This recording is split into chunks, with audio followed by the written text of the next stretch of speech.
Good morning, Commissioner. Claire? We have Mr. Beck for his continued examination. May I proceed? Yes, please proceed. Good morning, Mr. Beck. Good morning. Okay, Registrar, if we can go to Overview Document 9, pages 252 and 253, please.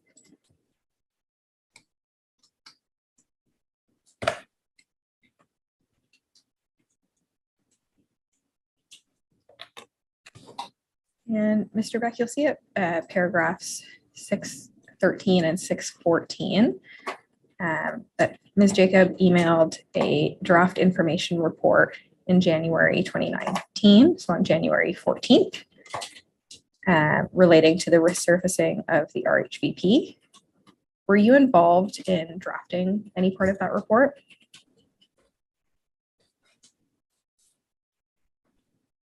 I'm happy to call the report itself to the extent it's helpful. Sorry, I'm just reading the statement underneath the paragraph.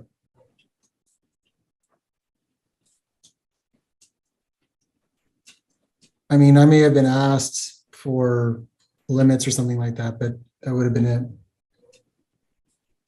Okay, so you don't recall having. I don't recall, no.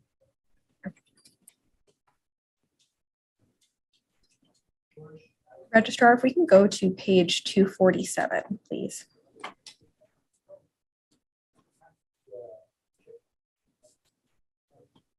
On January 14th, so the same day, Mr. McGuire emailed you, Mr. Andoga, Ms. Jacob, and Mr. Odie asking if prior to this year, you had received or seen a copy of the 2013 Golder/Tradewind report. Mr. McGuire referred to the 2013 Golder/Tradewind report. At this time, at the time that you received this email, had you seen the Golder report, so the 2014 draft Golder report? I'd seen the Tradewind report. I don't remember seeing the Golder report though, no. Okay, so in mid-January 2019, you don't recall, or you don't think that you saw it at that time, or you don't recall? I don't recall seeing the Golder report, no. I had only seen the Tradewind report. Okay, did you ever see the Golder report? I don't believe so, no.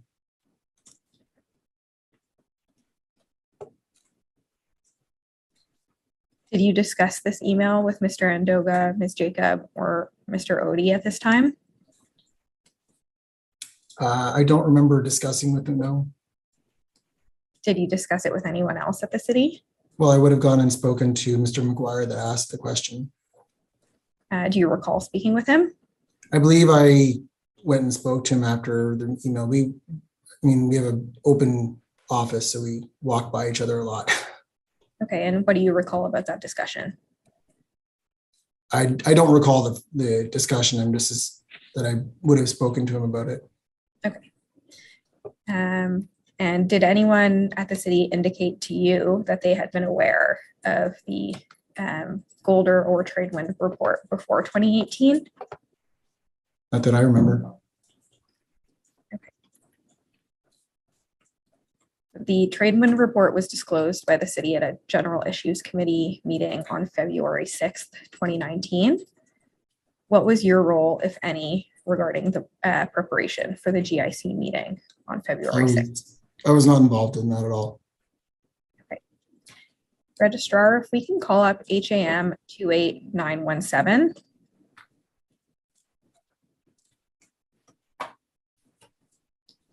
And if you can call out the first email, so the 12:49 p.m. email.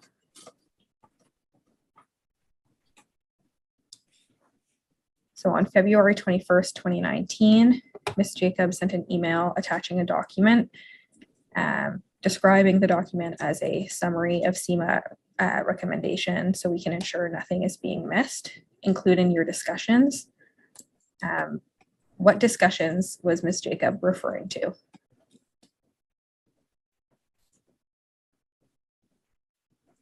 I'm assuming at this time, and I mean, it's an assumption, I assume at this time it was scope related to the project that we were preparing to put out to tender. Okay, and Registrar, if you can close that call out and bring up as a side-by-side the attachment, so HAM 28918.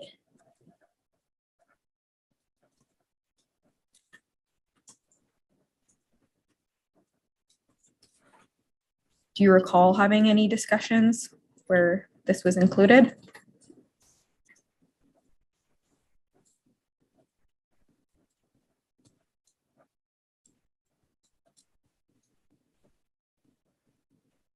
Discussions regarding, like, with the people that were in the email? Any discussions? So Ms. Jacob wrote, including your discussions. You were a recipient of that email along with Mr. Valla and Mr. Butt.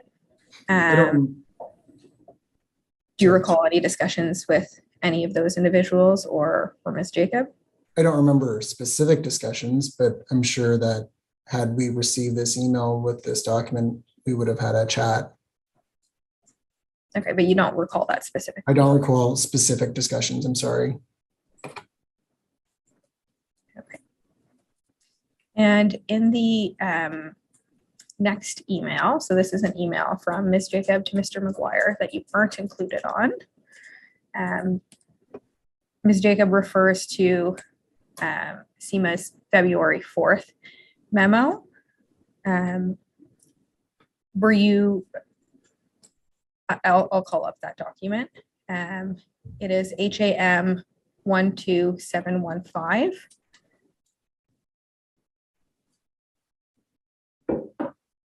And Registrar, I believe that that document needs to be marked as an exhibit. It would be 116. Noted, thank you.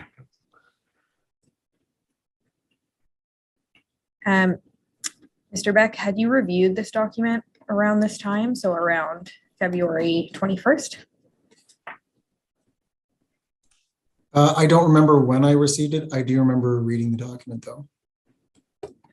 And were you involved at all in the preparation of the February 4th memo?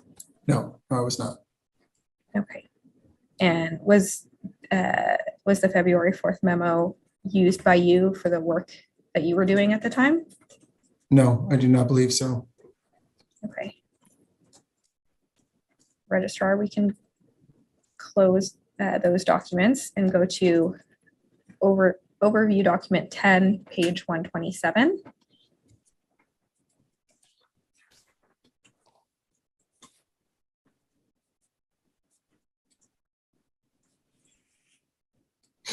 Paragraph 324, Dr. Uzorowski emailed you a final copy of the hot and place recycling suitability study report. How did you intend to use the findings and results in that report? Well, we had, again, paid for the report. I wanted to see what the findings were, but at this point in time, we were no longer doing the hot in place. So it was just good information to have about the mixed designs and the information that Mr. or Dr. Uzorowski had found. Okay, and when you say good information, do you mean good information for the RHVP or? Just good technical information regarding asphalt. Okay.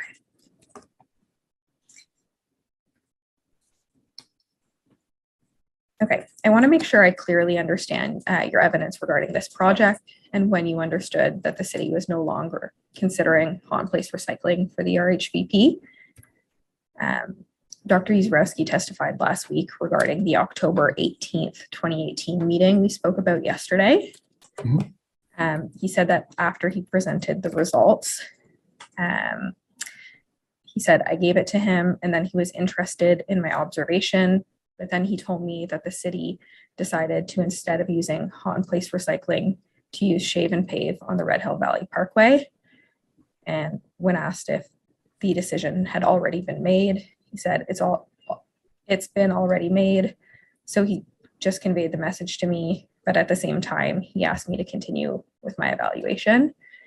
And Dr. Uzorowski was referring to you. Do you agree with Dr. Uzorowski's evidence regarding the October 18th, 2018 meeting? I don't recollect that a final decision had been made, or at least by myself. If other people had made that decision, for instance, my manager, my director, I was still waiting for the results to come back from the sampling and testing that was completed. However, we were waiting for the results. It was taking some time, so we were probably I was leaning towards a shade and pave, but I don't know if the definitive answer had been made by that point that I recollect. Okay, do you recall telling Dr. Yuzurowski that a decision had been made? I don't recall telling Dr. Yuzurowski. I don't remember that specific discussion. Okay, and just so I understand, when you say you don't recall, do you not recall either way, or do you recall that you did not provide that? I don't recall either way. Okay. And registrar, if we can call up GOL 7415 in the native form. I believe this has already been marked as an exhibit 84.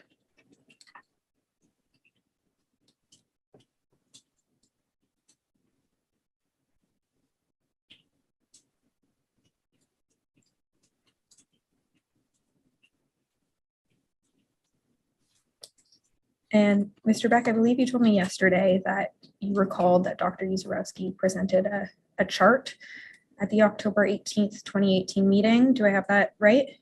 Correct. Well, a graph. I remember seeing this graph. Okay, and was it this that he showed you at that meeting? Yeah, I remember seeing this graph, yes. And what did Dr. Yuzurowski tell you when he presented it to you?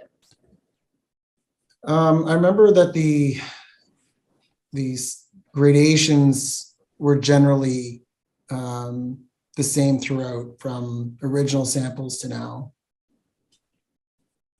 Okay.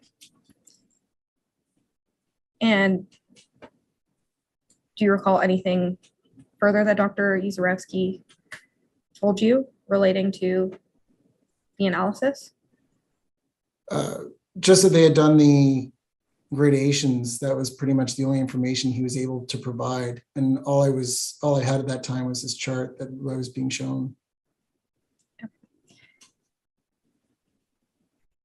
Did he give you any information on any findings or any analysis, or did he just advise you that the gradation had been done? Findings in what way? I only remember seeing this graph and discussing the gradations of how they fell into the graph. Okay, thank you. Registrar, if we can go to overview document 10, pages 108 and 109. Mr. Beck, I'd like to ask you a few questions about your discussions with AME, who I understand was retained by the city to assist in selecting a pavement type for resurfacing. Is that correct? For the RHVP resurfacing. For the resurfacing contract? Correct. Yes.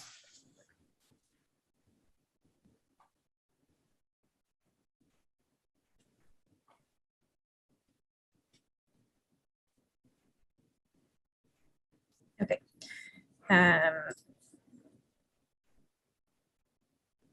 I'm looking at paragraph 279, which starts on 109 and continues on 110.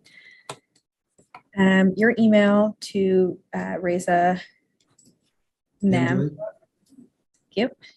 from AME included, this is a mountain access that winds its way down the escarpment, so the appropriate friction characteristics is of extremely high importance. Is this the result of your review of the trade wind report, or was this always your view? So for mountain accesses in general, we use typically an FC2, which is a friction course 2 type of asphalt, just because of the grades that are in the asphalt. So a normal mountain access, such as the Sherman access or the Jolly Cut, we would put that type of asphalt in. However, I think also being the fact that this was at the time that I was engaging with AME, there was a heightened sensitivity, I guess you could say, around the asphalt. So I also included that in there for that as well. What do you mean by heightened sensitivity? Well, Explain. by February 13th, obviously the council was made aware and information was made aware to the public. Okay, and the heightened sensitivity, are you referring to by staff or by council? Just the outcome of that discussion when it was brought to council. Okay. We can go to 110 and 111. Registrar, please.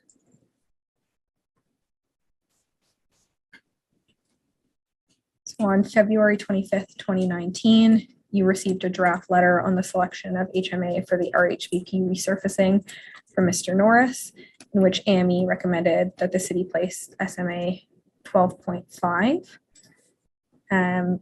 You forwarded that to Mr. Renault, writing, "It is interesting but not unexpected that the recommended design is an SMA.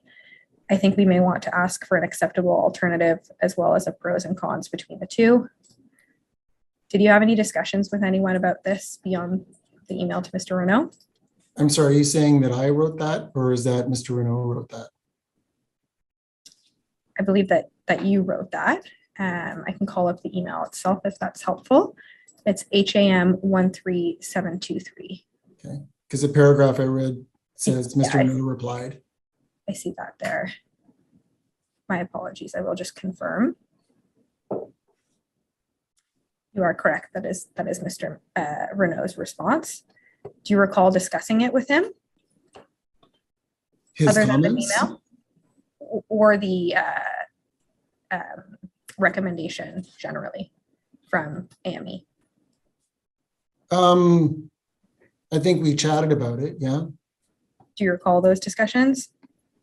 Just not specifics. I have a lot of conversations with Tyler just for day-to-day operational work, so I don't remember the specifics of that discussion. Great. Registrar, we can close that.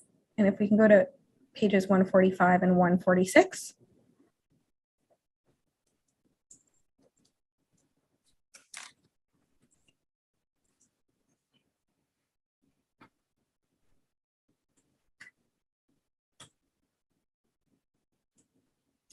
Apologies, Registrar. Can we go to overview document 10, pages 145 and 146? Thank you.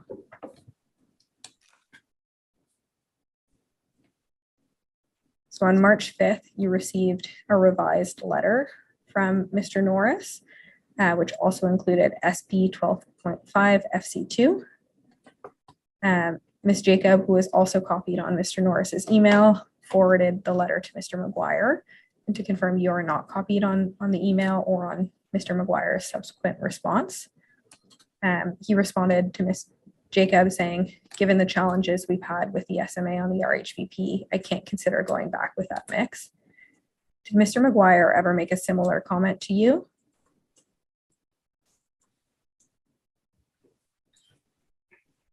Similar in what way? I mean, I don't remember specifically talking about. Similar to, given the challenges we've had with the SMA on the RHVP, I can't consider going back with that mix.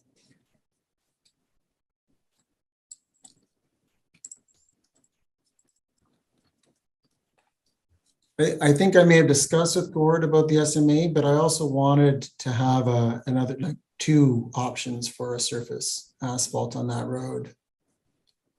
So, I mean, we probably discussed that, but again, I was also wanting a second type of asphalt for the surface. And why was that? Options for the contractors. Okay, and Registrar, you can take those down.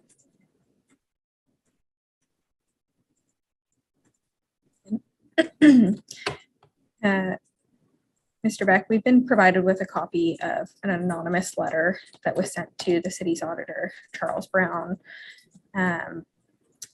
which copied Mayor Eisenberger and some media outlets. Were you aware of such a letter? No, it's not. Did you ever see the letter? Not until the inquiry. And I take it from your answer that you did not write that letter. No, I did not. Do you know who wrote the letter? No, I did not.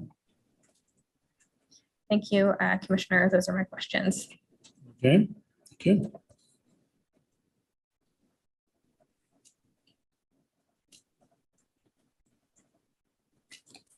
Okay. Okay. I understand counsel for the MTO may have some questions. Hello, hello, Ms. Leclerc, and hello, Mr. Commissioner. I can confirm that MTO does not have any questions today. Okay. Thank you very much. Thank you.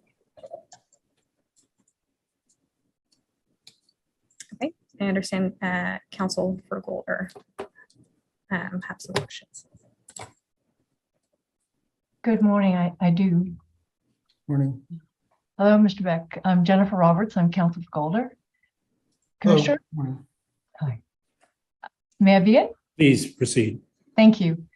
So, Mr. Beck, I want to take you back a bit to the beginning. You talked about your qualifications and you're a civil engineer Correct? with a degree from McMaster. Do I have that right? Correct. Okay, so civil engineering is a wide umbrella. So did you specialize as part of that degree? No. You didn't. Okay, so did you take courses in pavement design? No, I did not. Not in pavement design. So when you say civil engineer, what did that degree encompass? I had taken a few various different courses. I had taken some structural courses. I had taken some geotechnical courses. I didn't specialize when I left. Okay, so okay, thank you. Now, one of the odd parts of this proceeding is the design documents and finding them. We ultimately documents for the drawing. Sorry, let me rephrase that. The drawings were first produced by Dufferin, and only more recently did Hamilton find its construction set of drawings. Did you, and as part of design, did you have copies of the drawings for the Red Hill Valley Parkway? With respect to, I'm sorry, just so I understand. I'm asking. We had our drawings. Are you like what's drawings specifically you're asking for? Design drawings for the alignment for the main line. I believe there was a tender set of documents in the office. Okay.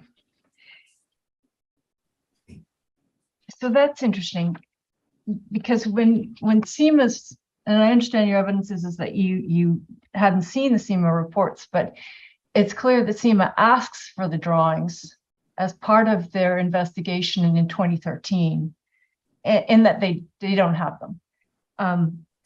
Were you asked ever for the drawings for the Red Hill Valley Parkway? No, I was not. Do you know the design speed for the Red Hill Valley Parkway? No, I do not. You didn't, okay. So even if SEMA had asked you for it, you couldn't have provided it? No. Okay. I want to go forward a little bit in time. If I've got your evidence right, that you worked with Golder in 2011 as part of the resurfacing for the Lincoln Alexander, but when you were asked questions about, in and around the point of 2016, you said that you didn't have another engagement with them. Do I have that evidence right? Correct. Okay. And in your evidence talking about 2016, when you and Mr. Andoga were exploring microsurfacing and other surface treatments, you said that you weren't aware that Golder had made a recommendation to microsurface as a recommendation in the 2014 Golder report. Do I have that right? Correct. Okay. And in fact, you said that you knew about surface treatments because it's been something that had been discussed at a conference and you found that interesting. Correct. Okay.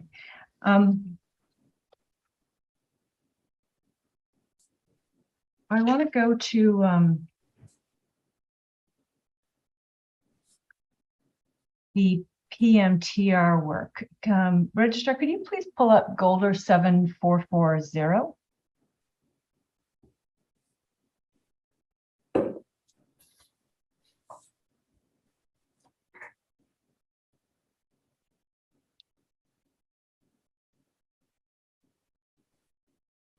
So there were 3 reports prepared by Dr. Uzorowski and others within Golder pursuant to a pavement and materials technology review.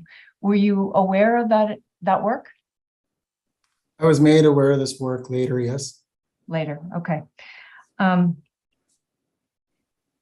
the first phase was about an evaluation of Hamilton's QC and QA practices, and recommendations were made. Were you aware of that? I'd never seen that document. You didn't see it. Okay. And phase 2, which we have up here, is really at the beginning of a development of specifications for the city of Hamilton. Can we please go forward to image 49? So one of the things that this report does is it overviews a number of different areas, including here in part 7, pavement preservation. Registrar, could you please call out that section 7, the top? We'll go to the next page in a minute, but I'm struggling to read it, so thank you. Okay. So this talks about a pavement preservation program, talks about how that fits into a strategy, and it then identifies a number of preservation treatments, and those are included in below: crack sealing, crack filling, fog seals, rejuvenation, chip seals, slurry, cape seals, sand seals. And Registrar, if you could please go to the next page. There we go, and call out that. And then we get additional treatments, including microsurfacing, overlay, surface milling. And then it talks about the emerging technologies, including NovaChip and Metromat, which I think is another seal.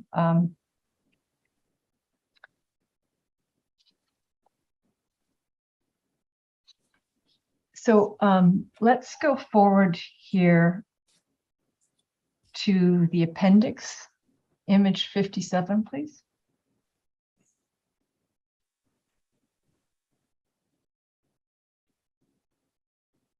So this appendix records a meeting with the city of Hamilton in which the results of the PMTR phase 2 was presented. It's December 19, 2011. And you'll agree, so you're identified as first on that list?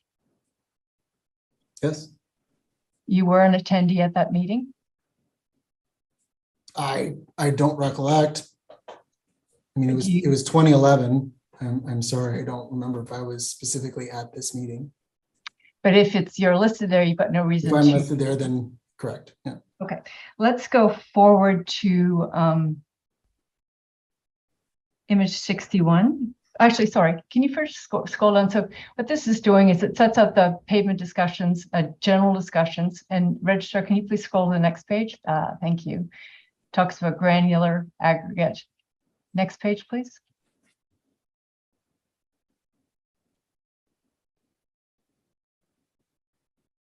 Asphalt cement talks about specifications there. Asphalt mixes in subparagraph 5, and go on, please. Next page.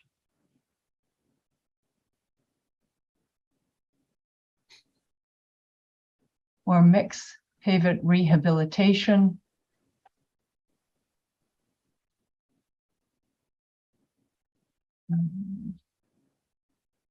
And the bottom of that page says pavement preservation. And if we can please go to the next page, image 61. Just one page, thank you. Thank you. And under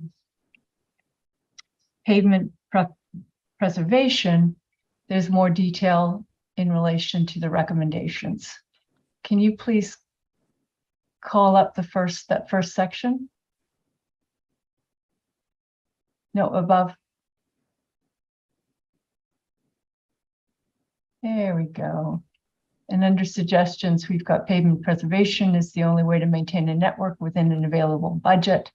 Effective pavement preservation methodology talks about that. And it says pavement preservation should be correlated with the city's asset management, and then identifies the methods, other methods should be considered: microsurfacing, slurry seal, surface treatment, chip seal. And again, the same sorts of preservation techniques as are identified earlier in the report. Do you see that, sir?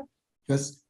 Okay, so when you say that you didn't know that microsurfacing hadn't been recommended as a potential treatment, in fact, that's not the case. That it certainly is recommended in this 2011 report and the accompanying meeting where the report was presented.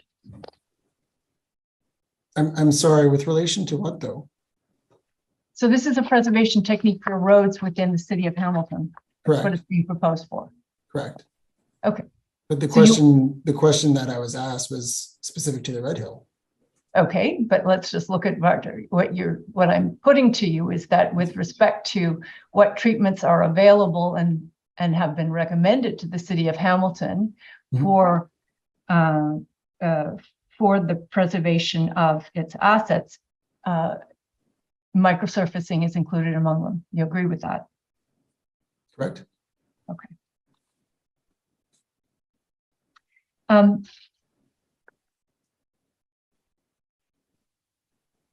Now we've got 3 PMTR reports with a lot of analysis and extensive recommendations. Had you seen, sorry, can you take out the call out now, sir? Registrar?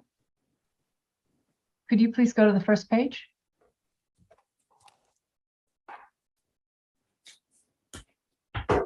The first page of the appendix or the first page of the report? Sorry. First page of the report.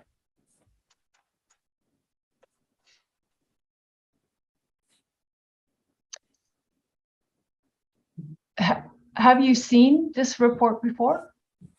I have seen it. You've seen it. And is this report, and sorry, when you said you've seen it, have you seen it because it was presented and given to you at that December 2011 meeting? I wasn't given a personal copy. Okay, so when you say you've seen it, where have you seen it? I believe I was eventually given a copy from someone else. From someone else. Okay, when you say eventually, are you saying sometime after 2011, Yes. 2012? Correct. Okay. And these reports with their detailed analysis and their recommendations, is that something that you within the design section have access to? I'm sorry, specific to the report or Yeah, there are 3 reports. Specific jobs. Well, I'm asking whether these reports are available to you in the city of Hamilton as a resource. Did you know where to find them?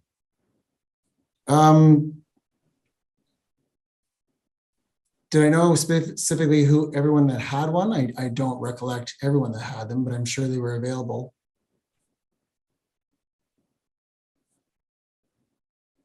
So when you say, I'm confused by you saying that some people had them. My question is actually more general, is whether you knew where they were and you could access them.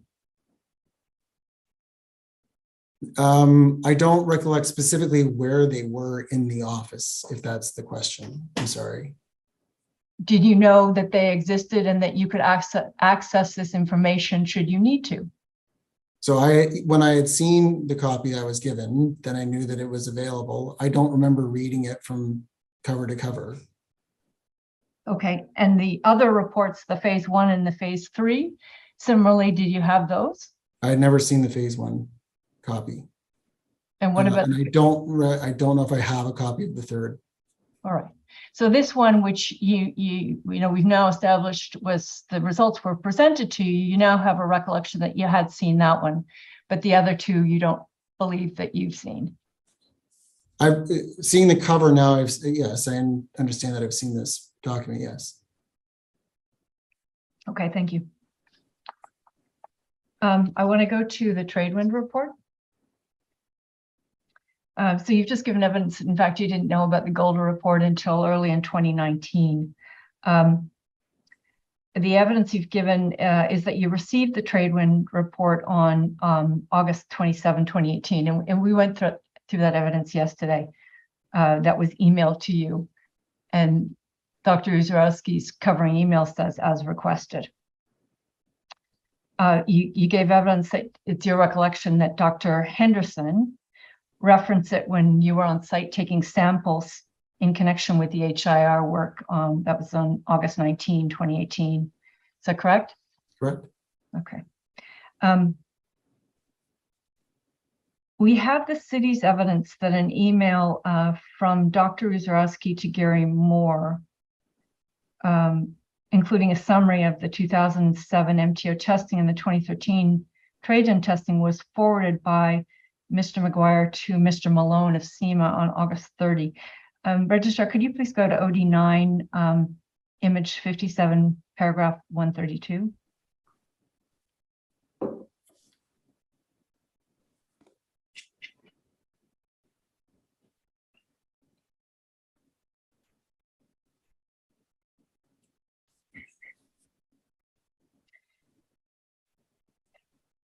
Now, Dr. Henderson's evidence in her testimony was that she wouldn't have raised the topic of the Trademan report. She had no reason to. So we've got a contradiction in the evidence. I just want to look at this because it's Mr. McGuire is forwarding an email that Dr. Uzarowski sent to Mr. Moore on January 24, and it contains a summary of the MTO friction testing in 2007, a paper, 2009, early age low friction problem, as well as a summary of the friction testing from the Tradewind. And if you'll look at the bottom part of that email, if we can go below the chart and call out registrar in 2013. Do you see that? Just below southbound lane. There you go. Thank you. In 2013, friction numbers were measured on the red RHVP in both directions by Tradewind Scientific using a grip tester. The average FN numbers were as follows. Thank you. You can take down the call it. So this is sent on August 30. I'm going to suggest to you that in fact that data existed because Mr. McGuire is sending it on the 30th. And I'm going to suggest that the fact that somebody was looking at this email towards the end of August 2018 was probably what initiated the inquiry of Dr. Henderson in the week prior. That's not how I recollect. Okay.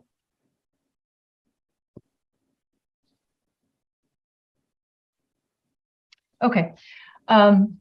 You can take that down, Registrar. Thank you. Your evidence is that you received the Tradewind report, but you were on holiday and didn't read it right away. But you did read it, didn't you, sir? I did eventually read it, yes. Okay. And your evidence yesterday is that you didn't understand why they were applying a UK standard and friction on runways. Do you remember saying that? Correct. Let's go to the Tradewind report. That's Golder 2981.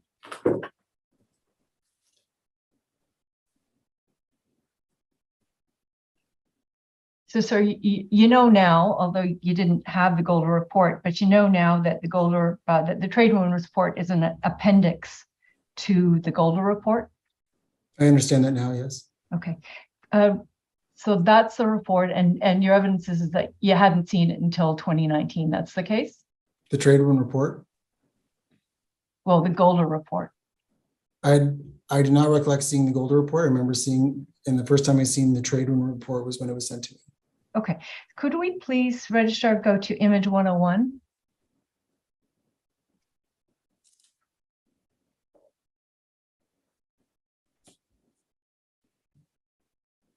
That's the Appendix E. And Registrar, can you please go to the next page? And here's the trade wind report. That's the document you recall seeing on August, is it 24? 24. That's correct? I don't believe it was the 24th. Sorry, August 24. Sorry.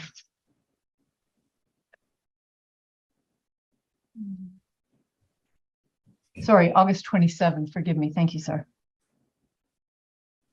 Okay, so this is the report you recall receiving on August 27, 2018, correct? I believe so, yes. Okay. Could we please turn to the next page? Survey description. And one of the things you noted is that there are no applicable reference standards. And indeed, if you read the beginning of the survey description, that's in fact recorded here. In Canada and the US, there are currently no directly applicable reference standards or guidelines with which to compare data collected by continuous friction measurement equipment for roads and highways, although these are well established for airport runways. So one of the things you said yesterday is that one of the reasons why you considered or didn't know how to apply this is because this report talks about friction standards for runways. Correct. Right. Well, I'm going to suggest to you that in fact it doesn't. It says they're well established for runways, but then it just talks about what's applicable for roads. Do you want to have a look at it?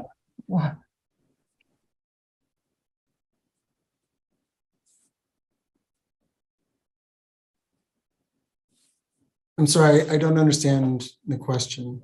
Well, I'm questioning you, sir, that you say one of the reasons why you didn't know how to apply this report is because it referenced friction in relation to runways. And I'm saying it actually doesn't.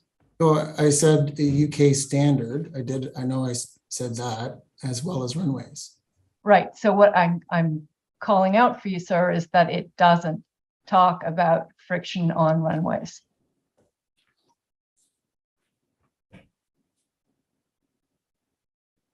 I don't understand. It states right there, although these are well established for airport runways. Yeah, there's no data in there. There's no information about friction on runways in this report.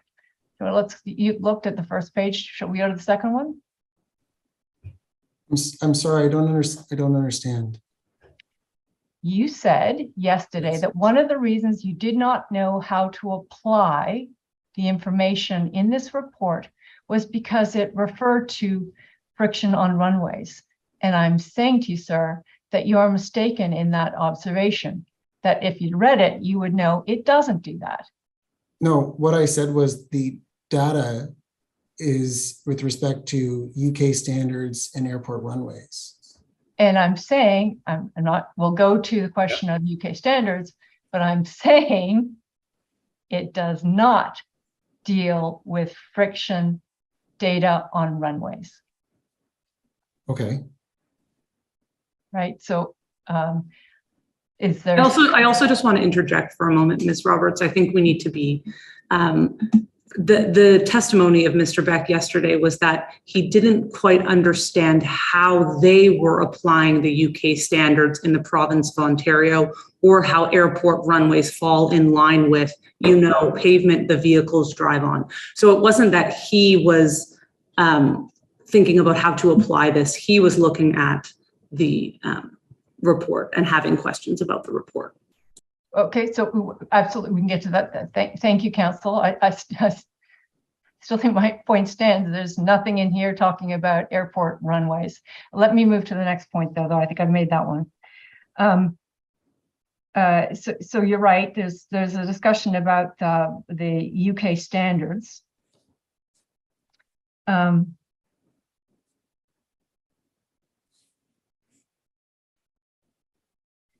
So let me just stay on that one.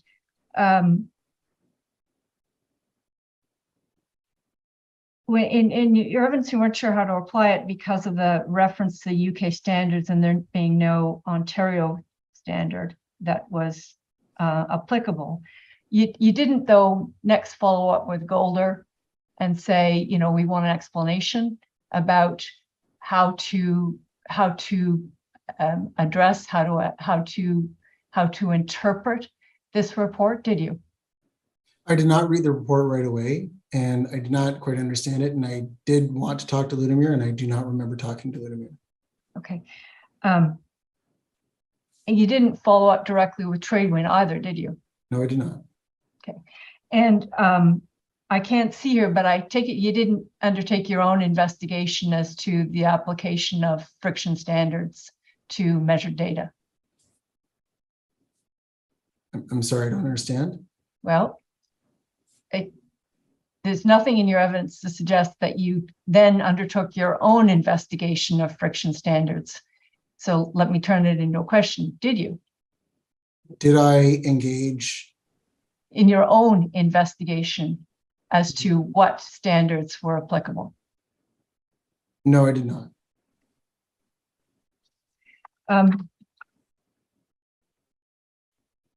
So thank you, Registrar. You can take down the call it.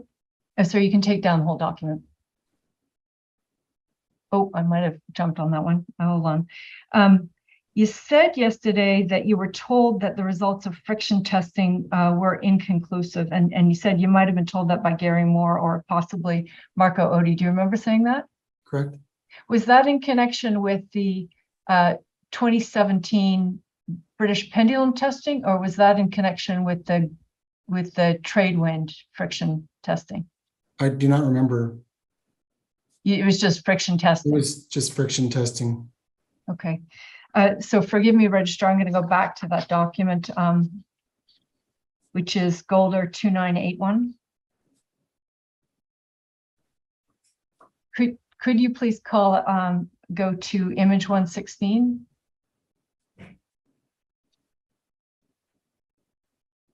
There we go. So this is, thank you. If you can make that larger, Registrar, that would be so helpful. Can you call up, just make the whole thing larger? Thank you.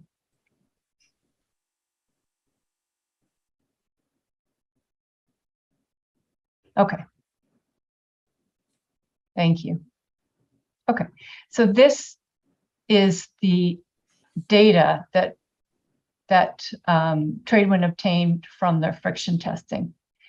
When you read the Tradewin report, did you see this? Yes. I take it, sir, you're not suggesting that there's anything inconclusive in the data itself? No. Thank you. Now we can go out of this document. Thank you.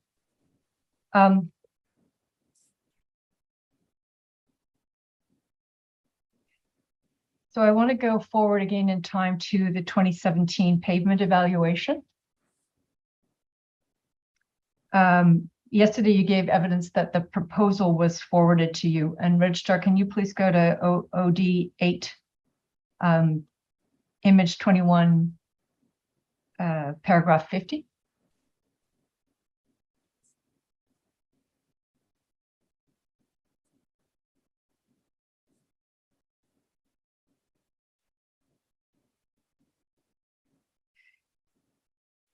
So paragraph 50, Mr. Moore forwarded Dr. Uzarowski's email attaching the proposal from November 23 to you and to Mr. Andoga.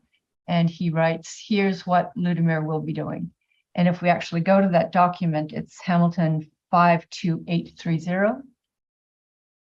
Oh, it might be 31. Oh. Sorry, Registrar, is the attachment is there? Is that 531? Sorry, 52831. There we go. Thank you. Okay, and it sets out the scope of work. Do you see that? Yes. So I take it so there's no dispute that as of the end of November, you knew that Golder was going to oversee certain testing done, including a British pendulum testing, Correct. pavement texture measurements. Mhm. And do you understand, sir, that pavement texture measurements using a volumetric technique is to test macro texture?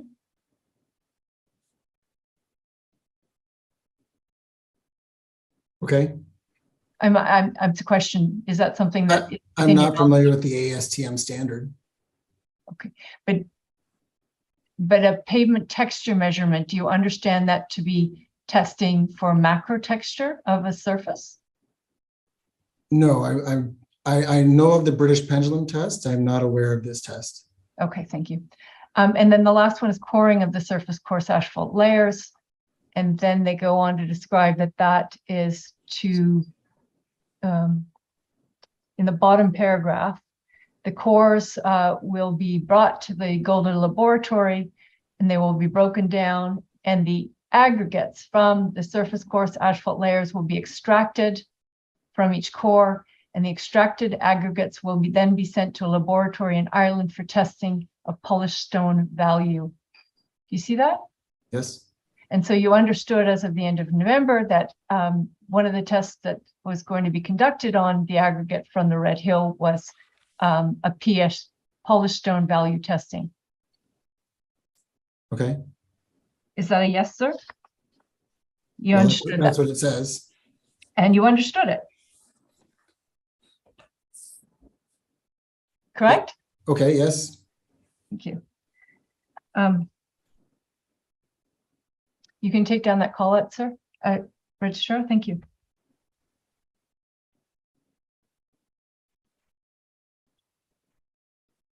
And did you understand that PSV testing is a test to measure the polishability of an aggregate?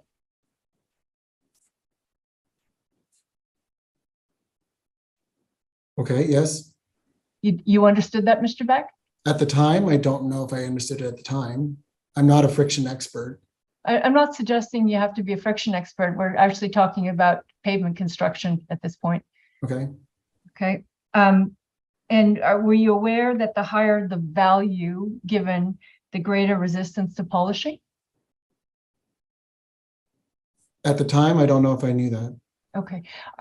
Were you aware, because you've been project manager on a number of pavement constructions, including the resurfacing of the link, and I'm sure any number of others, that polished stone value is in fact an important requirement in aggregate being supplied for the construction of a road. Yes, but it also has to be on the designated sources list. Right. And do you know what the PSEV required is under the designated sources list? No, I do not. But, you know, in and around this time, you knew in 2017, 2018, you knew that aggregate being supplied to a municipal project had, by that point, did have to meet the requirements of the designated sources list. Yes, I mean, I don't do mixed designs. I'm not suggesting you do. So when we call an asphalt, if it requires the designated sources list, then we expect that the material meets the designated sources list. And that includes a requirement for PSV. Did you know that? For some aggregates, I assume so, yes. Okay.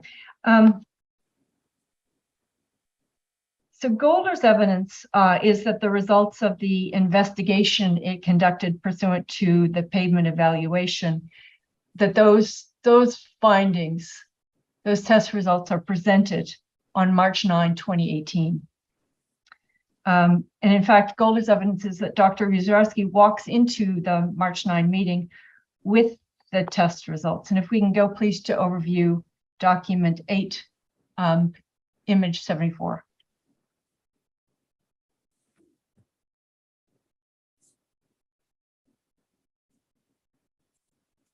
So this is a list of the data from the British pendulum testing. Those are the numbers. Okay. And Dr. Zarski goes into the meeting and he's got this as part of his notes. And if you look, if we can please turn to overview document 8, next page 75, paragraph 205, he also goes in with a one-page report from James Fisher Services regarding PSV test results. And if we can please go to overview document 8, page 72, paragraph 204.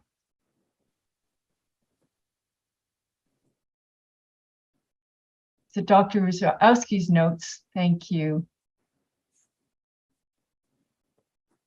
And you can see that amongst the topics he understands he's presenting, and he's got in his notes, he's got one texture, that's the texture measurement that was in the first item in that proposal. And he's got the BPN, the numbers. And then the SN from Tradewin. Now your notes say that there are concerns with friction number, but your evidence is that you don't recall the name Tradewin being used at the meeting. Do I have that right? That's correct. Okay. And then item 5 is PSV 45. Do you see that? Yes. So I'm going to suggest to you that in fact that the PSV, well, all of these items were presented, but the PSV of 45 was presented. Your evidence yesterday was that you were really focused, like laser focused in on the issue of a hot in place recycling and the you know, what was being said about the application, what was being said about whether that was feasible or not. You're aware, though, Mr. Beck, that an aggregate with a PSV of 45 would not be acceptable for an application on a pavement of high volume, high speed? I don't know that's that standard. You don't? No. Okay.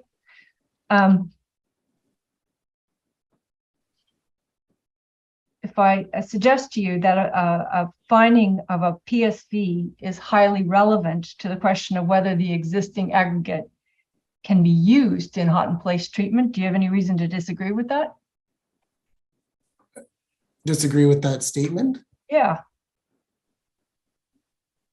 Coming from like a standard? Well, let's just look at it. So you've got you know that you're contemplating using hot in place recycling of an existing surface. Correct. Correct? And that existing surface contains aggregate, right? Correct. Okay. And you know that in order to construct a surface for a pavement that's going to be used for high volume, high speed, you need a good quality aggregate. Is that not correct? Yes, it has to meet the designated sources list. Well, here, though, you're doing something different, though. Here, you're proposing to reuse the existing aggregate. So the question is, what's the quality of that aggregate? And that was the purpose of doing the investigation. Right. That's exactly it. So the PSV testing is, in fact, highly relevant to the question of whether you can use this aggregate as part of a hot in place treatment. That's correct, sir, is it not? Okay. Or do you have any reason to disagree with that? Well, again, I was never presented these results in a report or that I remember being presented, and we were looking at doing a mixed design review. Well, so that's exactly what I'm questioning, sir. I don't see how you could possibly say that these results weren't presented to you when your evidence is that what you were looking at is whether hot in place recycling was feasible, and the PSV test is crucial to that analysis. But my understanding was the discussion was regarding the SMA and not being able to hot and place that asphalt because of the SMA. Okay. So I still think it comes down to the same question, sir. If you're reusing it, even as SMA, it still has to have a good quality aggregate in it, doesn't it? Correct. But again, the discussion we were having was whether or not the SMA asphalt itself, because the makeup of the SMA could actually be recycled. And one of the questions as to whether it could be recycled is what was the resistance to polishing of that aggregate? Is that not the case? Okay. Well, are you disagreeing with that assertion? No, I'm not disagreeing. I'm just trying to understand. Again, I do not remember the specifics being presented. I remember it was discussed as a concern. I never received a report. And at the time, we were talking about SMA being recycled as part of the process because of the type of process that was being used to recycle.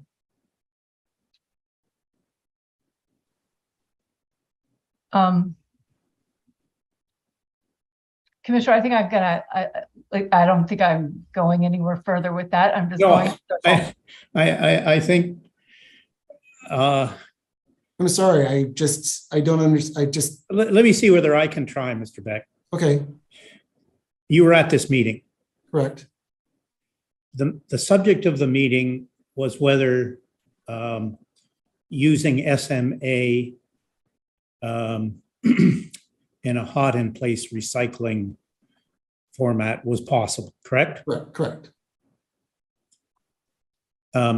The evidence is that Mr. Uzarovsky expressed grave doubts about that at this meeting, correct? That the discussion, sorry. The evidence was that Mr. Uzarovsky expressed doubts. I'll strike the word Recycling right. the SMA, correct. Correct. The evidence of Mr. Uzarovsky, based on his notes, is that among other reasons for his doubts was the fact that the aggregate in place in the SMA that would be recycled was inadequate. Was that something you understood? In other words, the issue is not at the top level, is it feasible to use SMA or not? You were paying a consultant to give you a much more appropriate technical analysis of whether that was feasible or not. And his technical analysis was that he had doubts because the aggregate that would be recycled did not meet the requirements for recycling. So now, did you understand that? I understand. Did he say that? Or did you understand that? I did not understand that at the time. I understand what the question is being stated now. Didn't understand that at the time. Correct.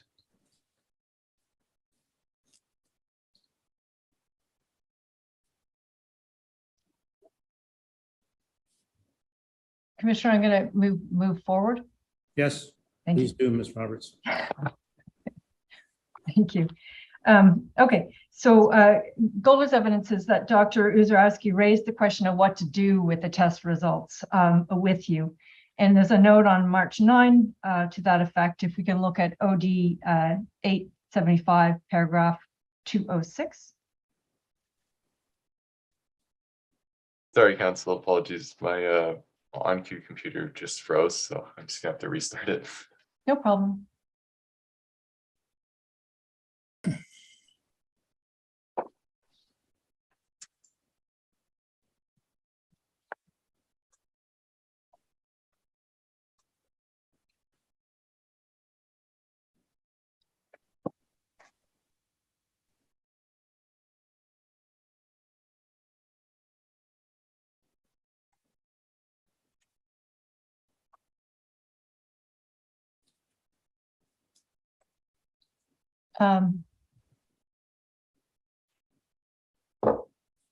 My colleague is reminding me that Golder 7440, the PMTR report, needs to be marked as an exhibit.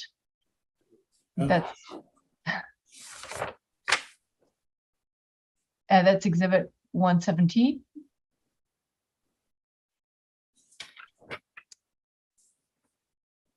Registrar? Sorry, I'm just writing it down. Thank you. Thank you.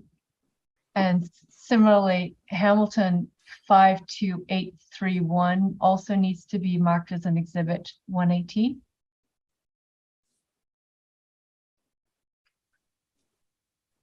That's exhibit 118, Yes, and the other one is 117. correct.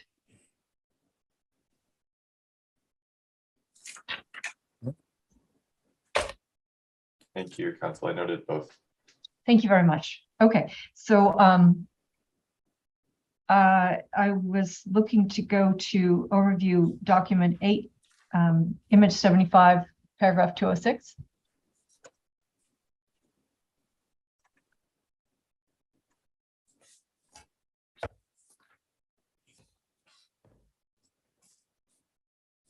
Now, this is a transcript of Dr. Zarowski's notes.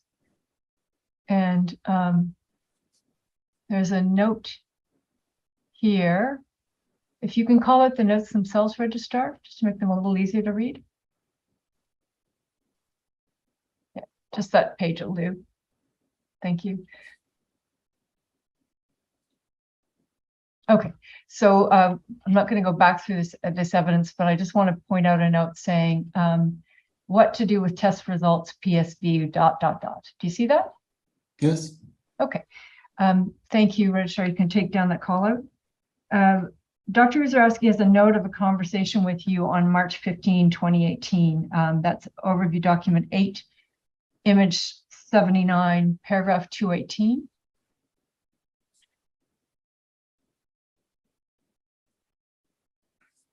There we go. Thank you. So the notebook includes an entry for, this is March 15, follows from the 217. Hamilton, Mike Beck, test results - leave them. Do you see that? Yes. Dr. Zarowski's evidence is that that note was a record of a conversation with you in which you discussed the test results, decided that you weren't going to do further friction testing, and that a report was not required. I do not remember that at all. I did not ask for the report or anything like that. That wouldn't be my call. Well, I was just going to get to that. So you don't recall that conversation? No, I do not. Okay, well, you have notes, you've got mirror notes on many occasions, Mr. Beck. You don't have a mirror note from that day. So I take it you just don't have a recollection at all. I don't have a recollection at all, no. Thank you.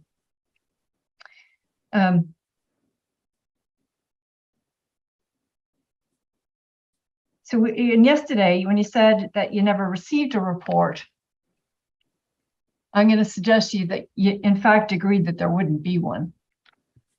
I would not make that statement. Are you saying you wouldn't have agreed to that? Correct. It wasn't my original request for the report. So that it was Mr. Sorry, you can take down the call up, Registrar. It was Mr. Morse. The original proposal was addressed to him. So you're suggesting that that would have been Mr. Moore's call still at that point in March of 2018? Correct. Okay. And you've said and you've repeated that you didn't receive a report. And I'm going to suggest to you there's no evidence that you actually asked for one either. That's correct? That's correct. Now, much later in the chronology, Registrar, you can take out the call out. Sorry, you can take down the document.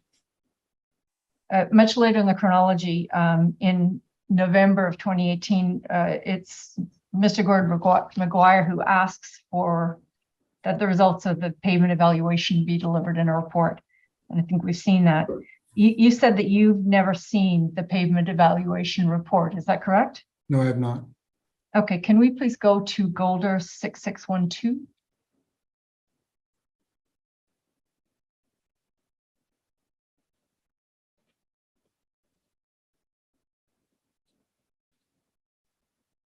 You see, this is dated February 28, 2019. Now, there are a number of drafts of this, and I won't go through them. There's evidence that a draft was presented at a meeting with Mr. Gordon McGuire in November 18, 2018, but this is the final version.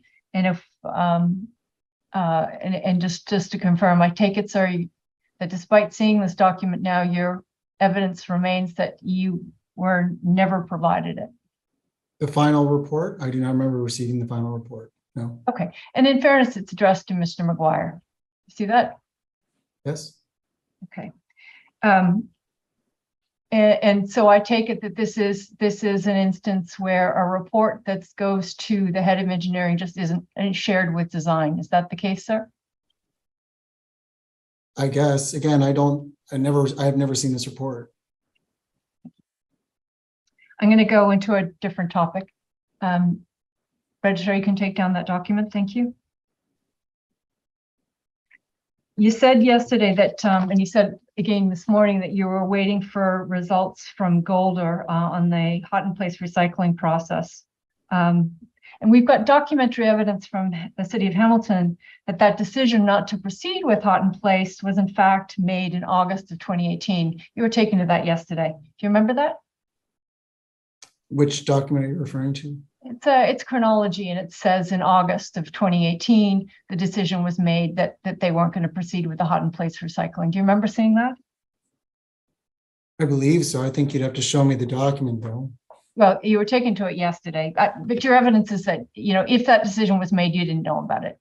Do I have that right? If the decision was made by the director or the manager, then I was not.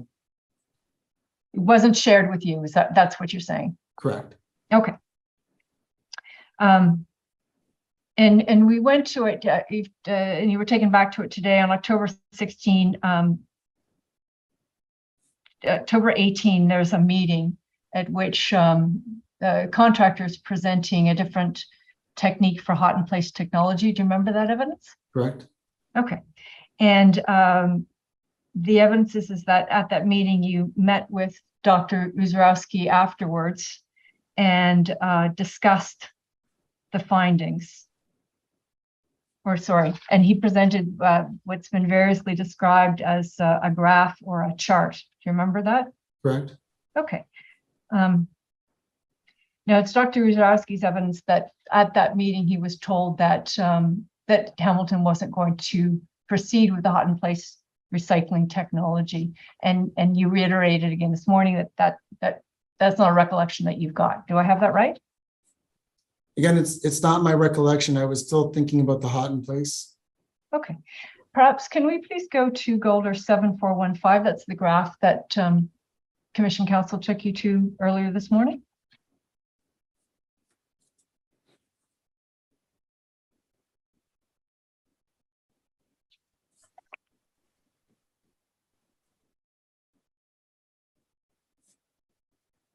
Okay. So this is the graph that you recall seeing? Correct. Okay. And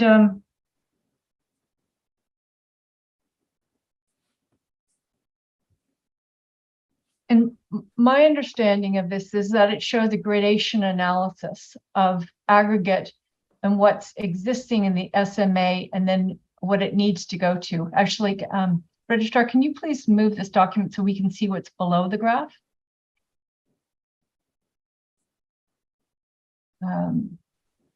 Yeah. And I'm not interested on the data on the left. I'm just interested in the graph, if that can be made larger. Is that possible?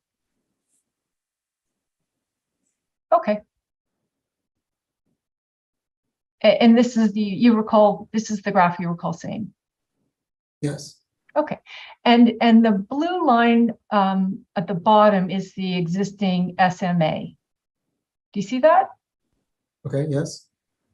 And the dotted line through the middle, if you look at the legend at the bottom, that's SP 12.5 FC2. So that, as I understand it, is actually where you want to get to by way of aggregate after the hot in place recycling. Is that correct? That was the intent. Okay. And so Dr. Uzorowski's evidence is that what this graph shows you is that in order to get to the gradation required for that FC2, you would have to add a great deal of additional new aggregate. Is that something you understood? Yeah, I believe, yes, I think I understand what you're saying, yes. Okay, and in fact, his evidence and testimony was that not only did you need to add a great deal of aggregate, but in fact, it effectively had to be bespoke aggregate to meet the gradation required for the FC2. Did you know that? I think we talked about 60-40, 70-30. There was a bunch of discussions about what, I don't remember if it was at this time that we talked about the chart. I remember the discussion with Mr. Uzorowski was that the SMA fell within this band and that it was generally in line with what they expected from the results. Okay, so that's a different conversation though. That's the conversation which he concluded from all of this analysis that what in fact was supplied was what was consistent with Tro's mix design. What I'm asking is something different. That is, you understood following this meeting that in order to get the objective outcome of an FC2, you would have to add a lot of aggregate. That was new. There was discussion that it was looking that way. I think I remember that. Okay, and then so the consequence of that though, sir, is that you knew as of October 18 that advantage of cost efficiency that was one of Hamilton's objectives couldn't be achieved. I don't know if that was the final decision at that meeting because we had, again, not received anything, no reporting or anything like that. I remember talking about those topics. I don't know if a definitive answer was made at that time. Okay, I'm not asking about a definitive answer though. I'm saying that this result, which Yes. is presented to you at that meeting, that's correct? Yes, correct. This result tells you that cannot be cost effectively, recycling of the SMA cannot be cost effectively done. The discussion was that's what they think, but it was not presented as actual fact. We did not, because they had not completed the mix design yet. Well, you don't have a mix design to figure out that in order to achieve a new mix, it's not going to be cost effective because you've got to add so much, right? You don't need to get to design the mix to make that conclusion. You can see it from this graph. Well, no, that the purpose of what we had asked Dr. Uzorowski to do was determine the mix design that would be required and what beneficiating mix would be needed because of the mix design. You're not actually answering my question. Okay, I am putting to you that you, sir, knew at this meeting that in order to recycle the existing aggregate and achieve an FC2, you would have to add a great amount of additional new aggregate, correct? We did talk about 70-30, 60-40, correct. Thank you. And therefore, I'm suggesting to you that you, acting for this as an employee of the city of Hamilton with the objective of a cost-efficient treatment, knew that it couldn't be done. But I wasn't at the moment making a definitive answer that was a yes or no. I'm not asking for definitive. Okay. You knew. You're looking at it. Okay. So I'm suggesting to you, you knew at this meeting that the SMA could not be cost effectively recycled. I mean, that was discussed. Okay, yes. Okay, thank you. Okay. Registrar, you can take down this document. Thank you very much.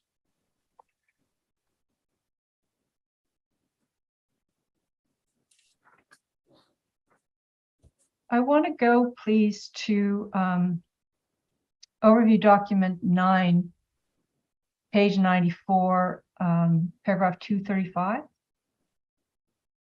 So I think your evidence yesterday was that you didn't, your evidence on this point is that you don't recall that that Ludimer was told that a final decision not to do hot in place recycling of the SMA was, sorry, let me rephrase.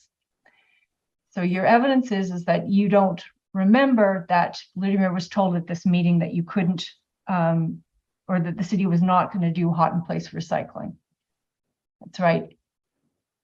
I do not remember making a definitive, we were not going Thank to. you. Just recapping.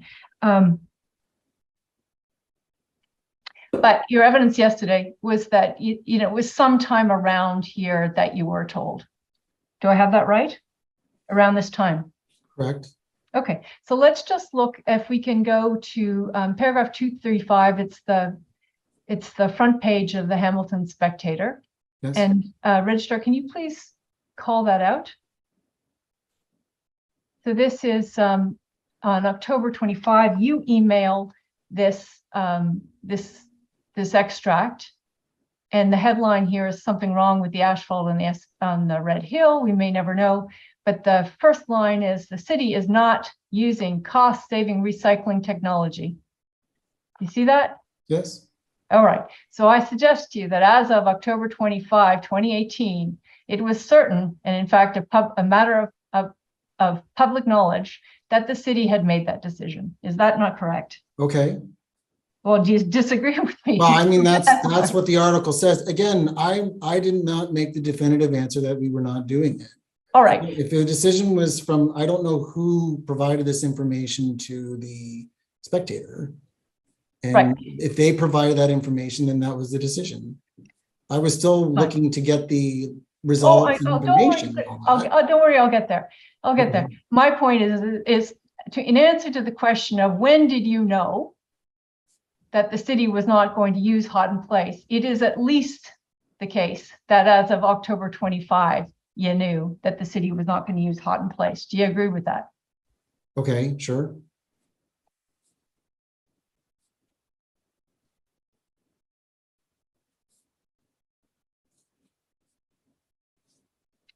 Okay.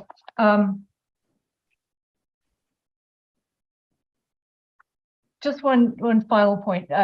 Registrar, you can take down the call down. One of the things you said yesterday is that you wanted the hot in place for technology report because Hamilton had paid for it. Do you remember saying that? Correct. Okay. So as of October of 2018, you've got this gradation analysis, and you've got, you know, that's been done, but you don't have a report, and somehow you're waiting on a report. Was reviewing the invoicing for Goldersworth something that you were managing? I can't remember at this time. I might have, because at this time, I guess Gary was gone. Okay, so Golder's evidence is that in its work for the city under the roster, those were all lump sum engagements, and that they progress billed for work, only billing for work that was completed. So when you say that you wanted the report because you paid for it, I'm suggesting to you that was not the case, that at that point in October of 2018, City of Hamilton hadn't paid for a report. Do you have any information? Okay, I understand your comment, yes. Do you have any evidence to contradict that? No, I do not, no. Okay, thank you. Those are my questions. Thank you very much. Okay, thank you.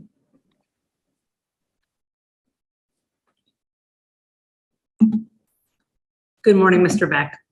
Morning. I have some questions for you in reexamination. Okay. So yesterday, Commission Council asked you a number of questions about the meeting with Norjon about scrub seal in late March 2016. Right. And your evidence was that your knowledge of the product was that scrub seal is a type of seal used on local or rural roads. So to confirm, would scrub seal be appropriate to use on a high volume road such as the Red Hill? Not that I knew. And so what was your understanding as to why it would be inappropriate to use scrub seal on high volume roads? Just the nature of the product itself, I don't think is conducive to high volume roads. Okay, and so Commission Council took you to Mr. Andoga's email of April 15th, 2016, and I'd like to ask you some follow-up questions on that. Okay. And Mr. Registrar, if you could pull up OD7, page 119, please.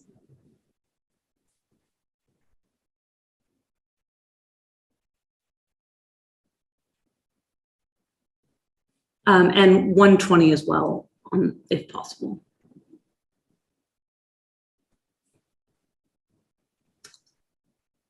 So at paragraph 382, on page 120, you'll see Mr. Andoga's email that you weren't copied on, but later forwarded. When you received Mr. Andoga's email on April 15th, 2016, as you can see there at paragraph 383, so when you received this email, had you heard about any rehabilitation needs of the Red Hill? No.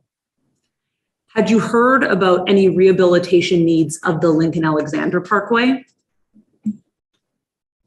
No, I mean, no. I mean, we knew that there was some cracking occurring, but that was about it. I had not heard that we were doing anything. So you said yesterday and just confirmed that you had seen some cracking on the link.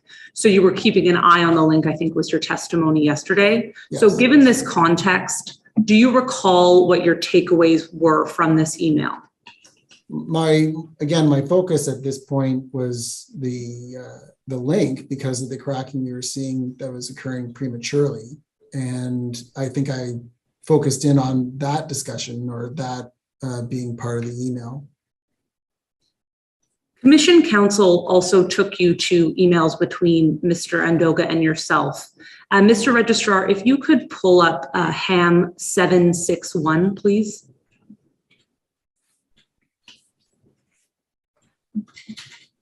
Thank you.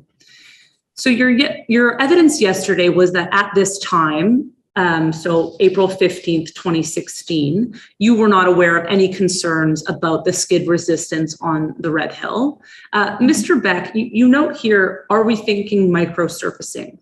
At that time, did you know of any other uses for microsurfacing other than to affect the road's skid resistance? My understanding of microsurfacing was to seal the roadways, to, it was preventative maintenance for things such as local and collector roads at the most, or mostly rural applications. So at that time, was your response, are we thinking microsurfacing related to asset preservation, as you just said, rather than friction? And I was thinking for the link. Did you have any other understanding at the time about microsurfacing being used to improve frictional properties of a road? No. Commission Council asked you yesterday, quote, other than the email we looked at when Mr. Andoga identified improving skid resistance as the objective of pavement rehabilitation, did anyone ever tell you that friction needed to be improved on the Red Hill Valley Parkway? Did you view Mr. Andoga's email to mean that friction needed to be improved on the Red Hill? No. And I just want to confirm your evidence about something that Council for Golder had raised this morning. Your evidence yesterday was that you didn't know that microsurfacing had been recommended as a potential treatment for the Red Hill Valley Parkway. Let me make sure that that's correct. Your evidence yesterday was that you didn't know that microsurfacing had been recommended as a potential treatment for the Red Hill. Is that correct? Correct. And Mr. Registrar, can we bring up Golder 7440 image 57, please?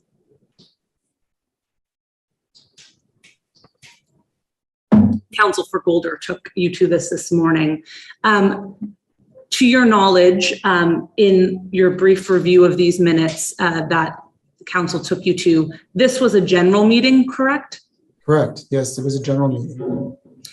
So general pavement specifications for all roads in Hamilton were discussed? Looking at the document, yes. Thank you. That can be taken down, Mr. Registrar. Now, turning to your previous testimony, you discussed with Commission Council yesterday that in 2018, when the Red Hill Valley Parkway Rehabilitation Project was still in its programming stage, there were discussions around the scope of the project. Typically, what was design's role during discussions regarding a scope of a project? I mean, the scoping document comes from the asset management section. They collect the data that comes from the various departments that may have input into the asset that's being reconstructed or worked on. If there is questions that may come up, then we may be asked questions about the scope and whether or not something can or can't be done, or if it's practical as part of that scope. But normally the scope then comes from the asset management group, and then we take that scope and we apply it. In what circumstances would you provide your views on the scope as a member of the design section? As a member of the design section, if there was something that maybe didn't make sense, I would question why it was being asked. Would you raise any concerns that you may have about the use or availability of public funds? Yeah, if there was something that would be of concern, expensive or something like that, yes, that would be on the topic of us, or like something that we are cognizant of when we're moving forward with something. Thank you. So moving to another topic, talking about the proposal to do hot in place recycling. On November 24th, 2017, Mr. Moore sent you a copy of Golder's proposal to do the hot in place recycling testing. Based on the purpose of the design section as you described, would you have expected to receive previous reports with respect to the Red Hill during the programming stage before scope had been finalized? Would we have, no, I mean, unless it was part of the scoping document, normally those things, if that is provided as part of the scoping document, then that's something that we would look at, but it's not something I would get normally ahead of time. At the time, would you have been expected to be advised about the results of a skid resistance study? I did not request that report. So because it was being requested by the director, again, when I was sent the FYI, my role in that part was to help set up the traffic control and get the parties involved that could set up the timing that they would be out to do the testing. And at the time, would you have been expected to be advised of an urgent safety issue concerning a road such as the Red Hill that was about to undergo repaving? If there was a safety concern that was brought to my attention, yes. And what would you have done if you were advised of a safety concern? I would have brought it up to our senior leadership. And based on the role of design as you described it yesterday and your expertise, what would you have made of the results of any skid resistant tests if you were provided with them? Again, I'm not an expert with the testing or the process. So are you asking specific to the report that I was provided, or sorry, just so I understand the question? I think more generally, you provided testimony yesterday that in your role in the design department, you were provided with the scope and you were going to put things out to tender. And so your focus was that process. So in the context of going forward to repaving, what would you have made of the results of any skid resistance tests? Well, we were gearing up to resurface the road. I mean, the entire intent now was to resurface the road. So any concerns were going to be addressed as part of that resurfacing contract. Thank you. You were asked about your involvement in the investigation into the hot in place recycling, and you said that generally hot in place is an environmentally friendly and cost saving option. Correct. So unless potential safety concerns are raised as an issue, would it be reasonable in your view for the city to consider the cost to the taxpayer when making decisions on roadway maintenance operations? Yes. Would it be reasonable, absent, of course, safety concerns, for the city to consider roadway maintenance options based on minimizing inconvenience to the public, such as lane closures? Correct. And at the time that it was decided to defer the repaving in order to look into the hot in place alternative, were you aware of anyone raising safety concerns about the delays in repaving? I'm sorry, can you, rephrase that? Sorry. At the time that it was decided by the department to defer the repaving in order to look into the hot in place recycling, were you aware of anyone raising safety concerns about deferring the repaving? No. I'd like to now discuss the March 9, 2018 meeting between Golder and the city. And if Mr. Registrar, if you could please take us to overview document 8, image 76.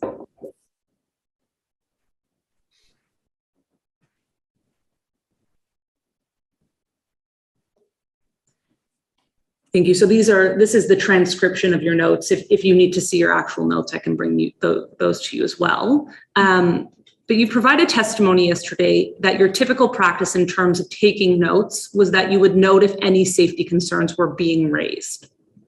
Correct. Based on your typical practice, what would be other things that you would typically write down in your notes? Things that are important that I need to remember, or things that are I need to reference back to. Decisions, if decisions are made, they're also noted. Would you note down like a relevant timeline of something important that needed to be? The timeline would be, yes, it'd be noted as well, correct? And I take it based on your testimony that you would identify any safety concerns raised, that you would have also noted if a particular method to address that safety concern was raised? I would have, if a safety concern was raised and there was a method, yes, I would have noted that. So I see from your notes here that you note Gary no to microsurfacing.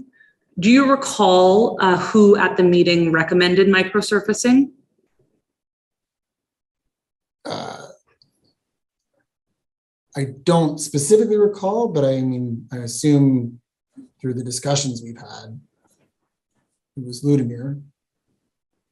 Do you recall any other treatments being recommended on the Red Hill? I don't specifically recall. So not skidabrading? I mean, my recollection from the meeting, I don't recall, and I don't believe I wrote those notes down about the skidabrading.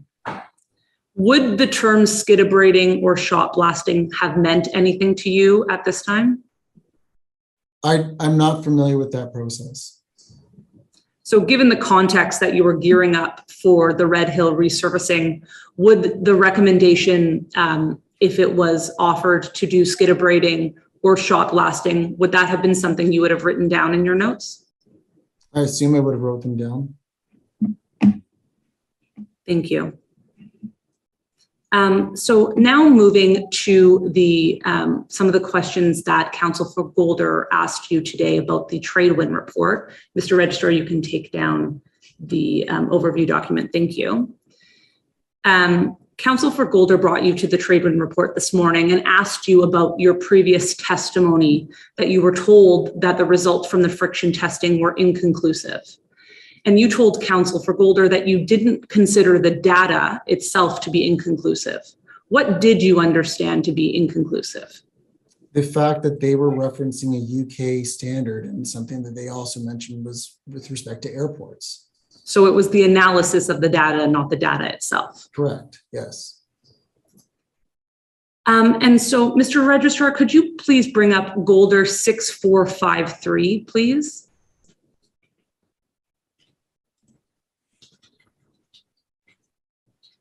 And if it can be called up in native form, that would be great.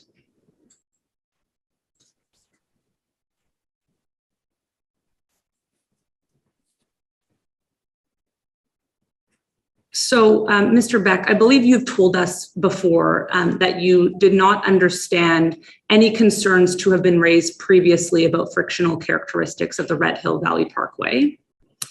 So this is a draft of the Golder pavement evaluation report dated December 14th, 2018.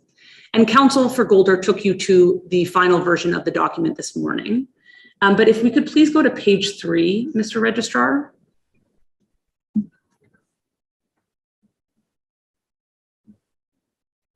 Thank you. If you could please call out the second comment from Michael Maher. Yeah, that one.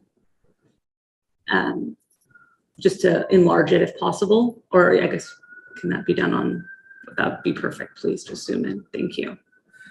So that comment, Mr. Beck, it says, quote, "We should avoid the word restores as it implies that we have concluded that the friction is inadequate. We have previously stated that there are no strict guidelines." Now, Mr. Beck, is this consistent with your understanding that Golder had not advised the city that it had concluded that friction on the Red Hill Valley Parkway was inadequate? Correct. Thank you, Mr. Beck. Those are my questions.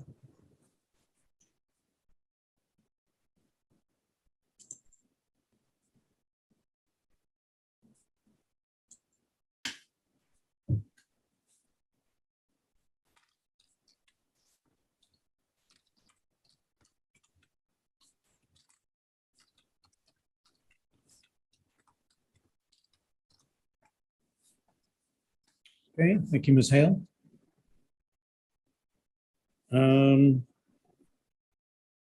Dufferin, I think, is the remaining party.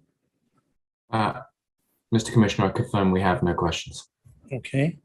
I'm going to suggest we take our break now. We'll return at 11:30 with any further questions that Ms. Leclerc may have, and then we'll proceed immediately to the next witness. Okay.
Sorry,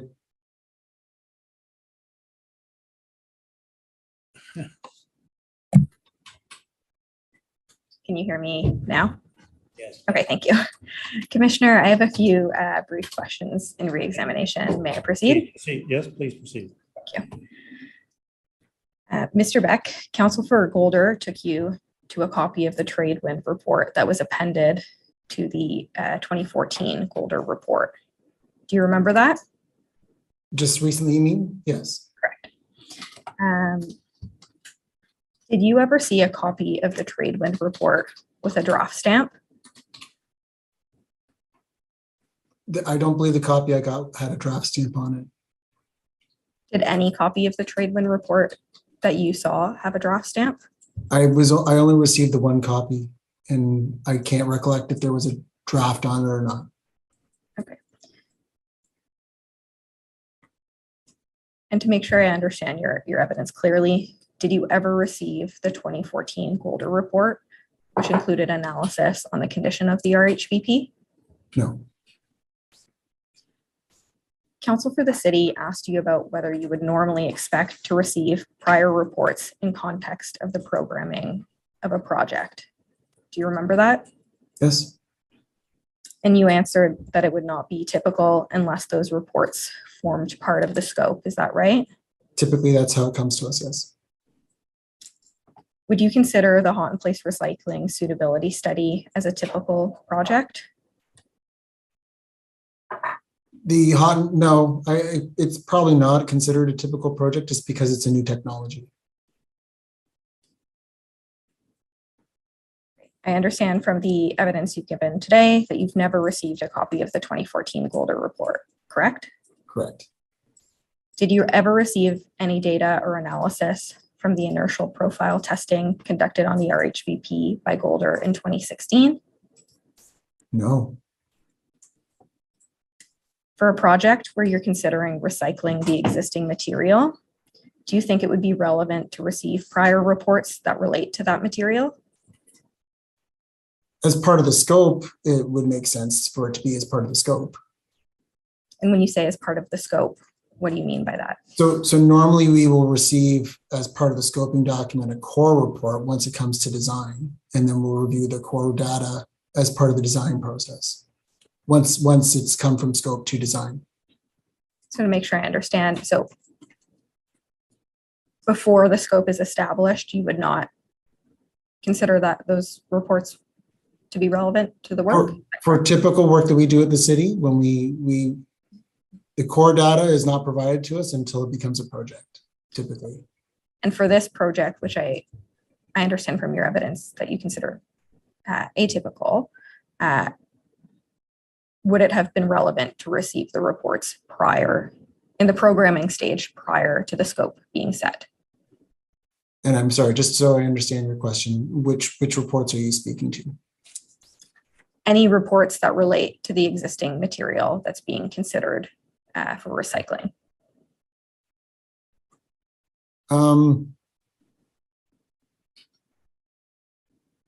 See, we were in this situation, we were doing the investigation. So that was more the report I was focused on.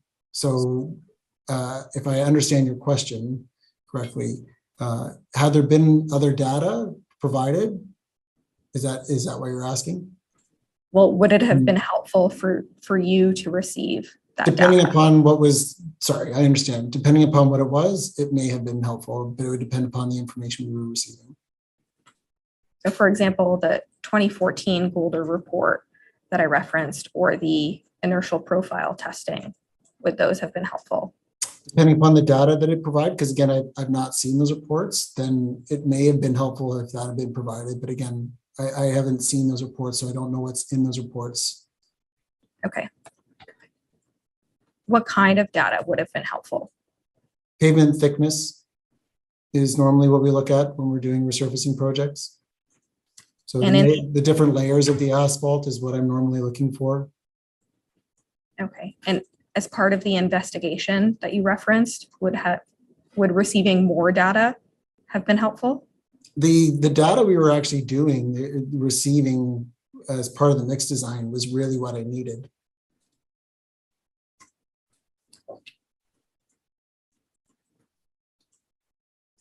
When you say as part of the mixed design, what data are you referring to? The large samples that we took in July and August. The characteristics of the makeup, the mixed design is what we needed to know how to move forward with the hot in place.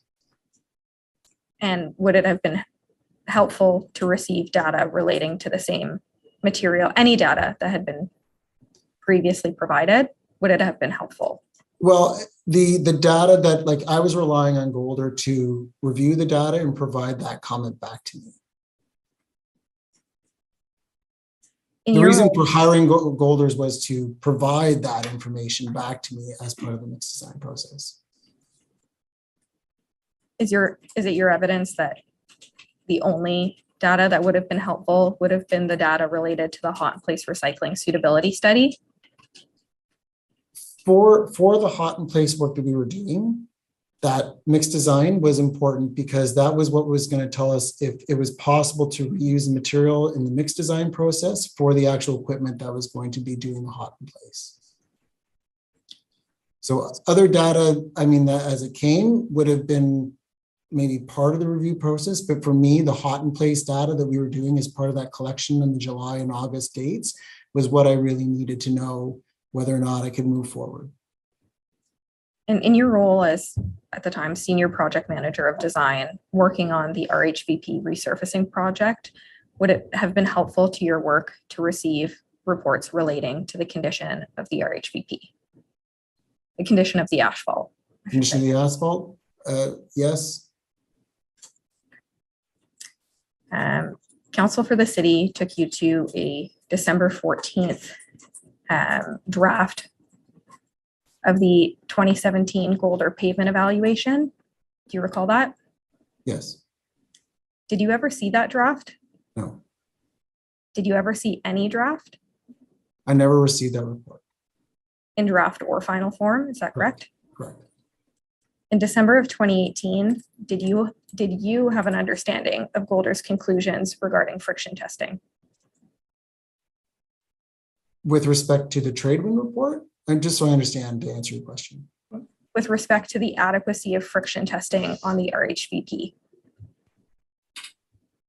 Did I have and I'm sorry, I just want to make sure I'm answering the question. The 2017 report or just in general? In general, in focusing in time to December, in or around December 2018, did you have an understanding of Golder's conclusions regarding the adequacy of friction testing on the RHVP? My understanding is there was concerns with the friction numbers. Council for Golder asked you about your understanding of the city's decision not to proceed with hot in place recycling for the RHVP. And you answered in that context that if your director or manager made the decision, it was not shared with you. Do you remember that? Yes. Was it your understanding that the director of engineering, Mr. McGuire, or the manager of design, Susan Jacob, were responsible for that decision? They would have been responsible for that decision. If that was the final decision, yeah. I need data to determine whether or not I can or can't move forward with something. And then I would provide that information, and then there would be discussion as to whether or not we should move forward or not. If it's made at a higher level, then that's at that higher level. As a senior project manager at the time, I'm just collecting information and data to see what could be done. Was it your understanding, though, that it would be the director of engineering or the manager of design to make the decision? If that decision was made before we had all the data, then we come to that, yes. And if the decision was made after, whose decision would it be? If we had received a report that stated that it was not feasible, an actual report, then I would present that report and we would say, it's not feasible, we're not going to move forward with it. And when you say we, who are you referring to there? I would include everyone involved: asset management, engineering, survey, design, the director, the manager. Okay, and if the decision was made before the receipt of the report, is it your evidence that the decision would have to be made by the director of engineering or the manager of design? They normally would make that decision if it, yes. Subject to any questions you may have, Commissioner, those are my questions. Yes, I don't have any other questions. Thank you.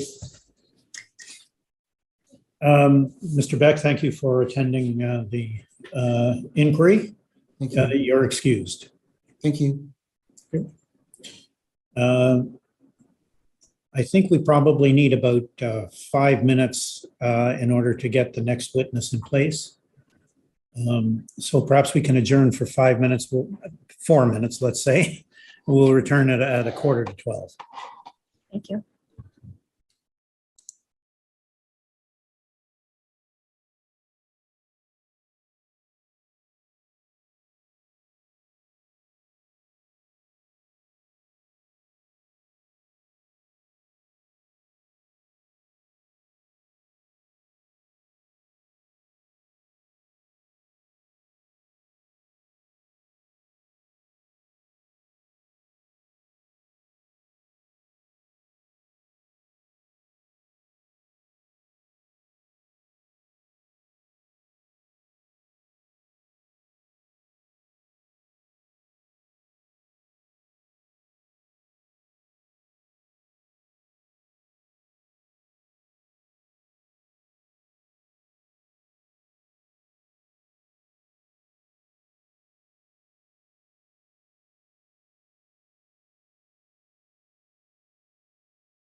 So, good morning, Mr. Mann.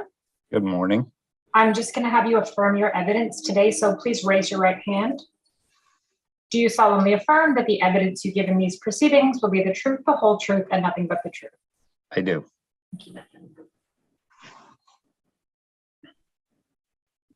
Good morning, Mr. Nunn. Good morning, Chloe. I don't know if I have the right format on my screen here. That's okay. If you have any issues once we start pulling up documents, just let us know. Okay. So I'd like to start off with some questions about your professional background and your education. So I understand that you're currently employed by Walker Construction Limited. That's correct. And you've been employed by Walker or its subsidiary Norjon Contracting and Paving since 2006 or 2007? That is correct. And can you explain what the relationship is between Walker Construction and Norjon? Sure, I'll do my best here. Walker Industries is the parent company with several subsidiaries. One of them was Norjon Contracting and Paving Limited. We changed our name essentially 2 years ago to Walker Construction, with all of our company names becoming, I'll say, Walkerized. So no change in ownership. It's simply a change in name. And am I correct that your current position is manager of pavement preservation, and that's at Norjon? Okay, so we are currently Walker Construction Limited. My title changes regularly, but yes, we can leave it at pavement preservation manager. Okay, thank you. And am I correct that you've held a similar position, but as you said, under different titles since approximately 2011? That's correct. So while your email signature might reflect different positions over different times, your roles and responsibilities have remained the same as of around that time? Essentially the same, yes. And can you describe that role for us? What your responsibilities are, what your day-to-day looks like? The role is mostly engineering sales, if you will, trying to promote some of our new technologies to municipalities, advertising, as well as some day-to-day operations. I don't look after any of the estimating, but certainly oversee some of that, and it's to grow our pavement preservation business, if you will. And prior to taking on that more managerial role in or around 2011, what was your position? I can't remember. I think I was the manager of sales and marketing, again, for our pavement preservation type work, or sometimes we call it our emulsion based work. Thank you. And prior to joining Norjon or Walker, where were you employed? Prior to that, I was with Lafarge, Canada, and then prior to that, it was with the Warren Paving Group. And when did you start there? Started with the Warren Paving Group in 1994, I believe. We were acquired by Lafarge in approximately 2000. I left for a brief stint of less than a year to a smaller firm in the Kitchener area around 1999. And then back within the Lafarge fold and stayed with them until 2006, 2007, when I joined the Walker Group. And what is your educational background? I attended McMaster University for Civil Engineering and Management. So Bachelor of Applied Science? I think it's actually Bachelor of Engineering and Management, but yes. And are you a licensed engineer in Ontario? I am. As of when? What year? That was roughly around 1999, 2000. I'm not sure the date. So as background to what we're going to talk about today, I think it would be helpful to understand sort of what Norjon does and the types of products and tools that Norjon has. So could you just describe for us, sort of generally speaking, what the products and technology that Norjon offers? Okay, Norjon offers most road construction type work, some underground work, and I will call it traditional hot mix paving. That's not what I've been involved in. We have another sister company called Walker Emulsions that produces asphalt emulsions, which are a little bit different technology. I will call them cold technologies, where we can truck an asphalt emulsion and actually blend and spread pavement preservation technologies further afield from the plant. So that has been kind of my area of development and expertise, is to promote and sell surface treatments. We have introduced some specialty products called FiberMat, our ultra thin bonded wearing course, Scrub Seal. We do some, I would say, more experimental type work in the municipal world, and it's typically for rural roads, some higher volume county roads, and always trying to get into the 401 or MTO type projects.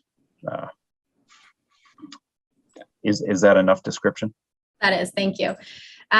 So you mentioned that you work predominantly on the emulsion side of things. That's correct.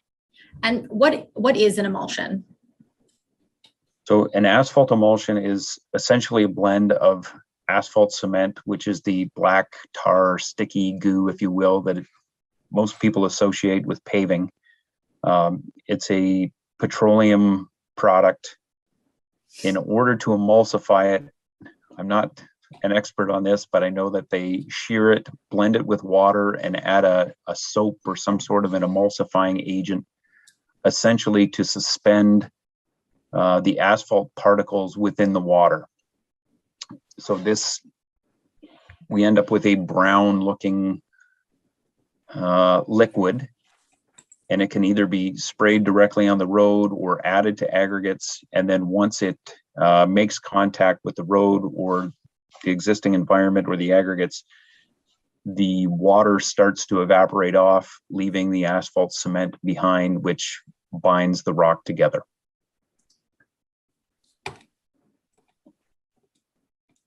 And what is the overall purpose of an emulsion-based treatment?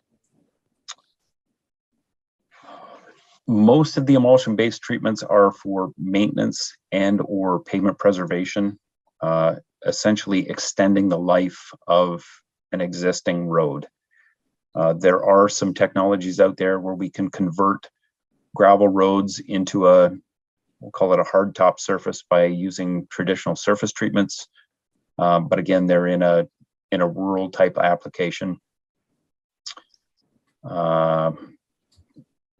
The benefit, I would say, of using emulsion-based products is that they can be trucked a little bit further. There's no reliance on a hot mix plant, and they are thinner treatments. They don't offer a whole lot of structural strength, but they are to maintain or preserve an existing asset, if you will.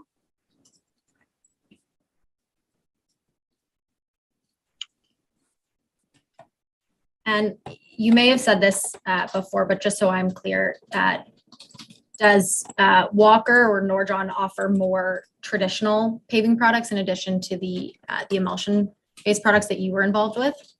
Yes, we do. We have three asphalt plants now, and several paving crews for traditional type mixes. And on the promotion side of your role, how does Norjon or Walker typically generate business and promote products? I guess I don't know if we have a set strategy or not, but certainly we advertise in some magazines that are used throughout the industry. We attend several conferences, be it Good Roads, the Association of Ontario Road Supervisors. I'm trying to think of what other things we might attend in the province, but we also attend regular meetings with local associations where we're given 10 or 15 minutes to do a PowerPoint presentation and talk about some of the new technologies that we've brought to Ontario. Probably the best example or the most effective one is when we can actually do what we'll call a lunch and learn, provide lunch for some folks, invite them out close to a job site, and then get them out to actually see the product going down. It's much easier to understand when you see the equipment in action and how fast or effective or how it's actually going down. And on the flip side of it, do clients or prospective clients also contact you to inquire about products that you offer, or issues that they might be having, and if there's anything you can assist them with? I would say yes, not often enough, but they do call. I think that's through some of our promotions and just being in the industry for some time. They know that we've developed and brought forth some new technology, so they will call and say, have you got something? Have you got something that we should be thinking about, that we should look at? What are your suggestions? I'd leave it at that. So it goes both ways. Definitely. And were these both of these ways that we've talked to, so prospective clients reaching out to you, and similarly your office and your team sort of advertising and pitching within the industry, did those apply to the city of Hamilton as well?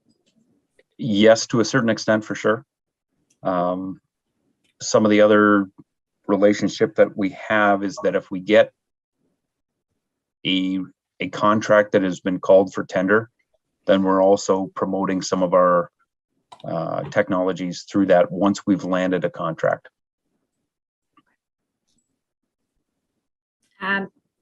So the time period that we're mainly going to focus on today is sort of the short window between mid 2016 in and around March and April through to the end of 2016, when you had some discussions with City of Hamilton staff.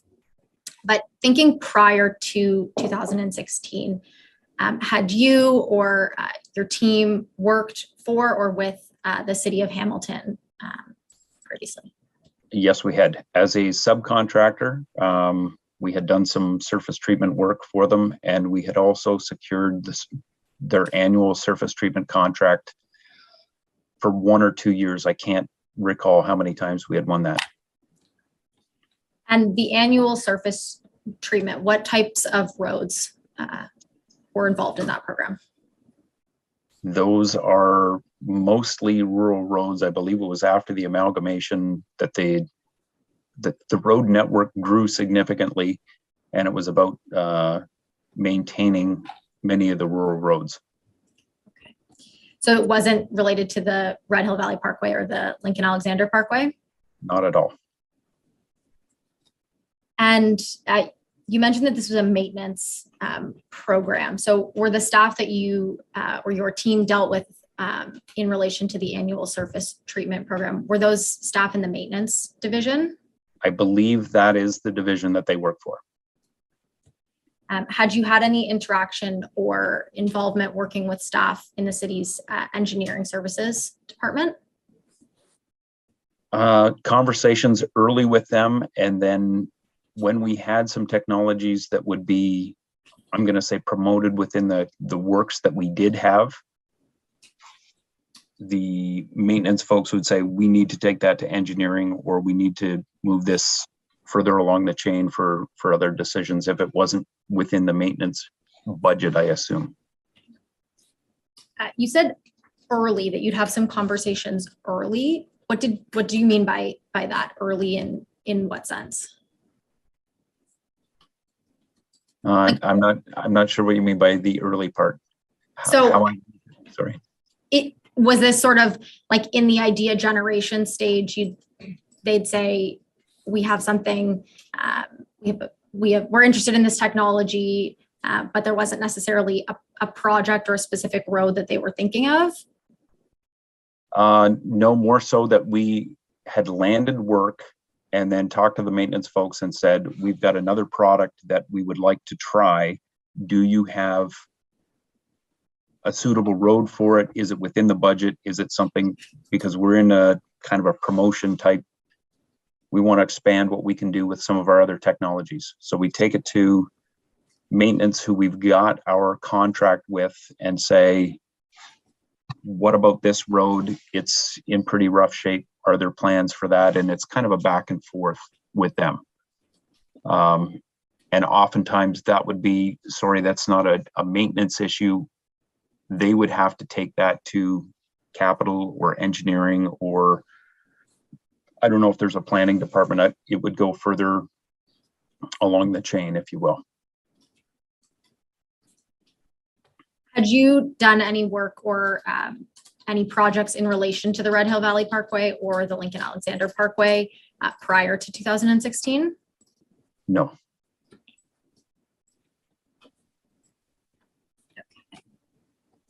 Registrar, if we could call up overview document 7, image 119.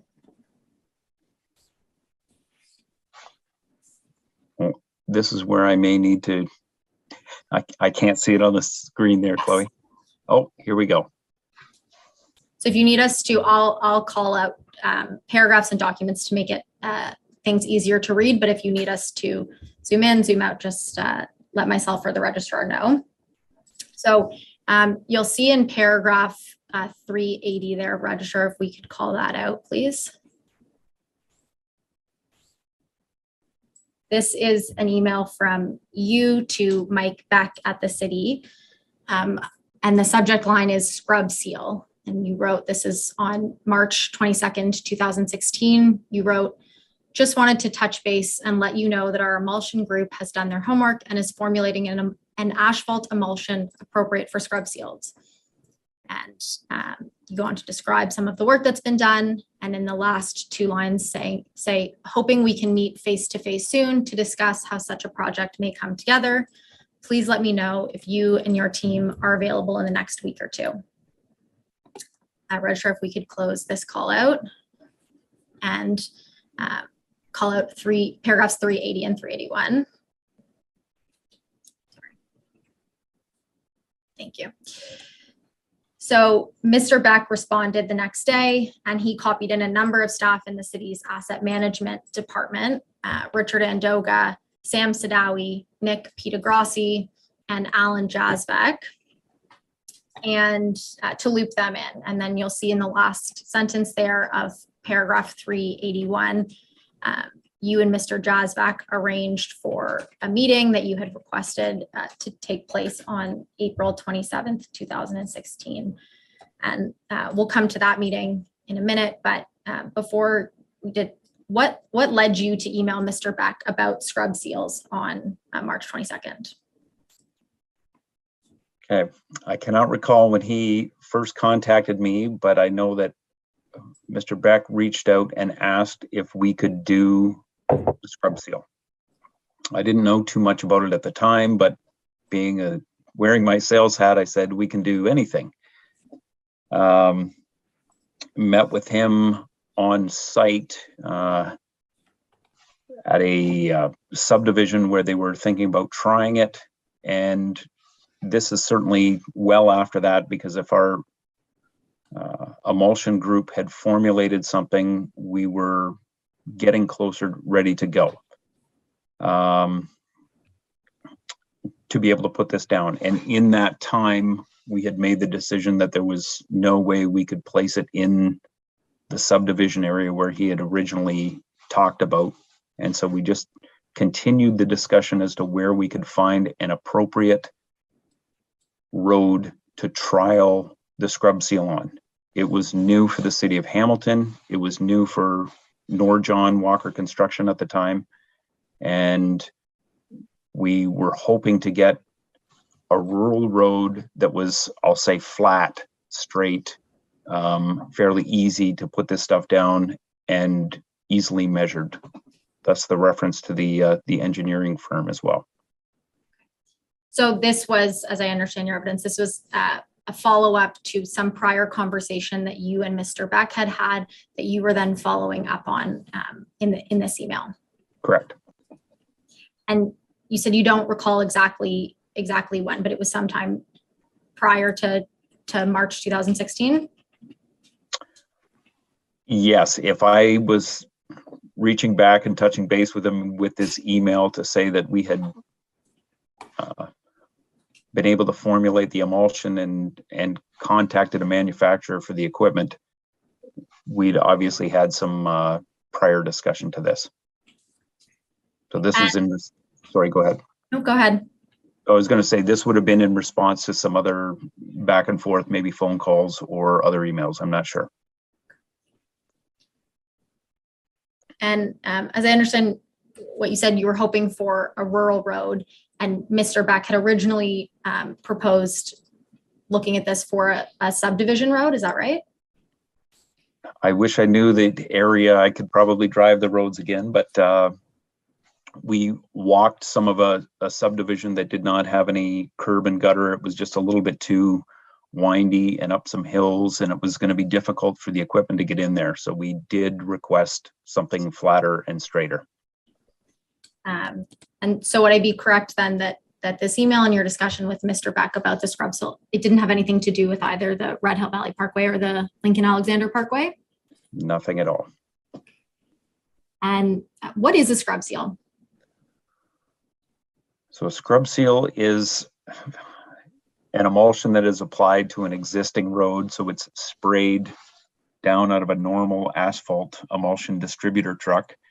Might be easier with a video or a photo, but then the scrub part of the scrub seal is that emulsion is then forced into the cracks, essentially being scrubbed into the cracks using a specialized piece of equipment with a set of brooms on it. And then there is a traditional chip spreader that simply places stone on top of that, and then it's rolled. So very similar to what you might consider surface treatment or tar and chip. There's a myriad of names used for these types of processes where you spray, apply stone, roll it, and you leave. It is for rural applications only because there is a lot of loose stone that remains, and it would be foolish to place it on high traffic roads. So it is for rural applications. Okay. And Register, we can end this call out. And if we could call up image 120 and keep 119 up as well. Thank you. So you'll see there, Mr. Nunn, in paragraph 382, about 3 weeks later, on April 15th, 2016, Richard Andoga emailed you, and he copied a number of city staff, Gary Moore, Sam Sadawi, Brian Hughes, and Paul McShane. And the subject line of his email was link Red Hill rehabilitation. And he wrote there, Registrar, if we could call out the text at the top. Perfect. Thank you. He wrote, next year, the city of Hamilton is proposing to address the pavement rehabilitation needs of both Lincoln Alexander Parkway and the Red Hill Valley Expressway. The objective is to improve skid resistance of the RHVE, seal the existing pavement for the ramps of the link, and extend pavement life, as well as increase the service level the roadway provides.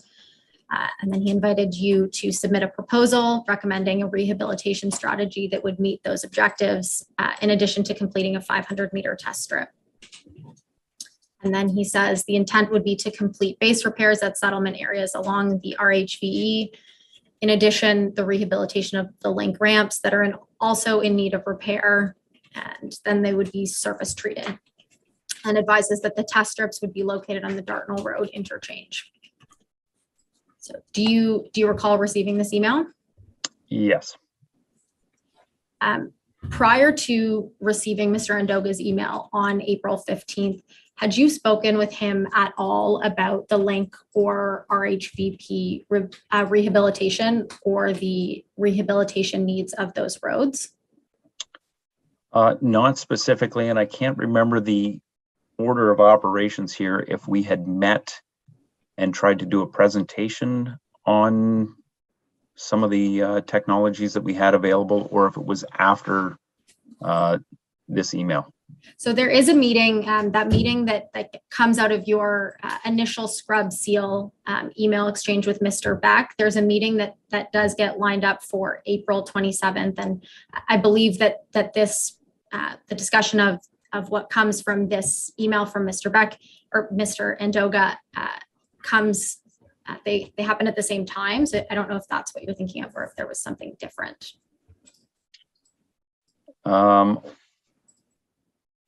Yeah, I'm not sure of what the order was, if he had sent this first and wanted to set up the meeting, or if this was as a result of the meeting that we had had. That's all I was getting at, Chloe. Okay. Well, we'll come to the meeting. So if at any point your any of the documents or my questions, okay, your recollection. So did you know Mr. Andoga prior to receiving this email? I've met him at some industry events, probably spoken to him on the phone a couple of times about some of the products that we have. Very specifically met him or got to know him a little bit better at a tech transfer conference. It was in California. I can't remember how many years ago that was. But he was in attendance at that. And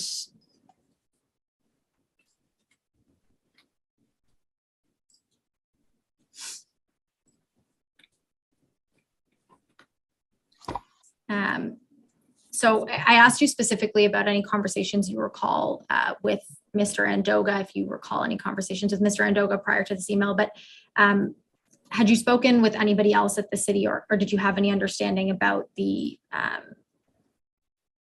fact that the city was proposing rehabilitation on either the Red Hill or on the Red Hill and the link for 2017? No, nothing other than what I would have received here.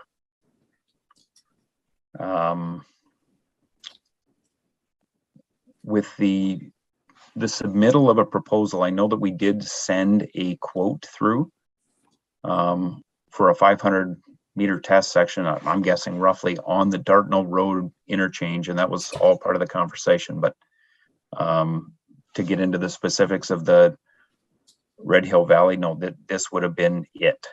Okay. And Mr. Andoga's email states that the city's proposing to address the pavement rehabilitation needs. A pavement rehabilitation is different than either a resurfacing or a repaving. Is that right? Pavement rehabilitation needs could cover a lot of things. So there's reconstruction, there's rehabilitation, there's preservation, and it's a fine line as to what you're walking on is in terms of the definitions, I suppose, and I don't know what they are. Okay. And so I read Mr. Andoga's email in the first paragraph there as indicating 4 things that he and the city are specifically looking for in the rehabilitation. So that I see improving skid resistance on the Red Hill Valley Parkway, sealing the pavement on the link ramps, extending the pavement life, and increasing service levels that the RHVP and the link provides. Are those objectives and that reading, is that consistent with how you understood what Mr. Andoga's email was asking? Yes, and I would jump forward in my mind to say Norjon Walker has a single product that we could offer for this, and there are other technologies within the Ontario market that would fit this bill as well. Nordron Walker had just the one product? Yeah, the only thing that we would recommend for something of this size, speed, and nature of traffic would be ultra thin bonded wearing course. And we'll come to that proposal, that recommendation in just a moment. But the first objective of improving skid resistance is skid resistance a concept or something that you're familiar with in your line of work? To a certain extent, yes. Okay. And what is that extent? Well, that in areas where there's polished aggregates or steep slopes or I'm going to say a need for additional skid resistance, there are products that can provide better skid resistance than others, if you will. And I would say the best one that we have is, again, the ultra thin bonded wearing course. And so was there anything particularly noteworthy about Mr. Andoga specifically indicating that improving skid resistance was an objective? No, there was nothing specific to that. When he refers to the skid resistance objective, the sealing the existing pavement and extending the life, as well as increasing service levels, that's almost verbatim from my presentation on bonded wearing course. So it's kind of a hint, I would say, that we may have something to offer. Okay. Had you previously had discussions with either Mr. Andoga or any other city staff about the friction levels or the skid resistance on the Red Hill Valley Parkway? No.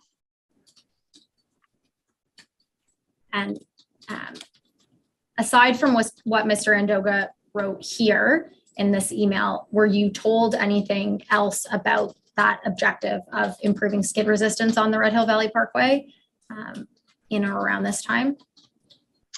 Not that I recall. It's certainly become evident since.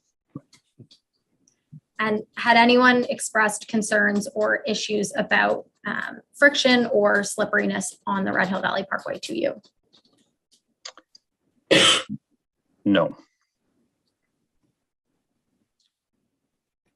And we know in the inquiry that a few months prior to this email in December 2015, the city had received a consultant report that found there was a significantly high proportion of wet surface collisions on the Red Hill Valley Parkway. Was that something, thinking back in 2016, was that something that you were aware of in terms of the high proportion of wet weather accidents on the Red Hill? I was not aware of that until I started reading everything involved with this inquiry. Okay, so just through the course of the inquiry. Correct. And more generally, were you made aware, or were there any discussions about safety concerns in relation to the Red Hill Valley Parkway in and around this time in 2016? There were not, no. Okay, thank you. So in the second paragraph, Mr. Andoga describes that the city's intention was to complete the base repairs at settlement areas along the Red Hill Valley Parkway, and that the stress and joint pavement cracking on the rehabilitation or on the length would also be addressed. Am I correct that the base repairs and the cracking were not things that Mr. Andoga was looking for you to include in Walker's proposal or Nordron's proposal? Is that right? If I recall correctly, the city was going to do that work themselves, and then we would provide the surface. And settlement areas, what did you understand those to be? I'm going to assume that there's some soft spots below the surface that need to be dug out. It would be extensive base repairs. roads settle all the time. I don't know what that would be. It would not be within our scope to go out there and do that work for them. And we probably had that discussion.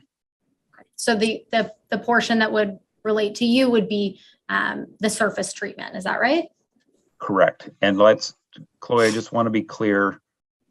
Surface treatment can be many things. Sometimes I refer to it as literally tar and chip. But a surface treatment can be ultra thin bonded wearing course. It can be fiber mat. It can be microsurfacing. Just treating the surface would be the final pass. I'm thinking in his in his context here. Not what I was talking about is surface treatment before. I hope that clarifies it. Yes, thank you. Registrar, we can end this call out. And if we could go to image 121, please.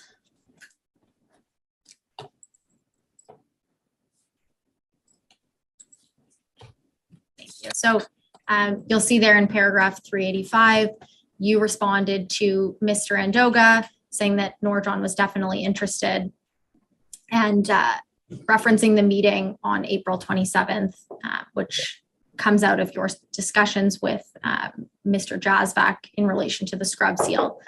And you say, I don't plan to have a formal presentation, just some open discussion. I am thinking the ultra thin bonded wearing course would be a possible solution. And I think you touched on this before, but why was ultra thin bonded wearing course at this time what you were thinking could be the possible solution? It addressed everything that he had suggested earlier, the friction, the not smoothness, but sealing the existing pavement, everything that he wanted it to do. And though we have other technologies, they are not suitable for the high speed, high traffic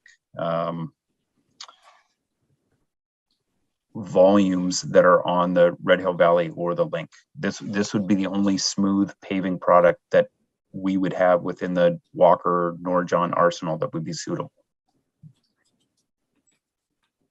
And in paragraph 386, just below, 10 days later on April 25th, you responded to Mr. Andoga's email and attached 3 documents, including the proposal for the ultra thin bonded wearing course.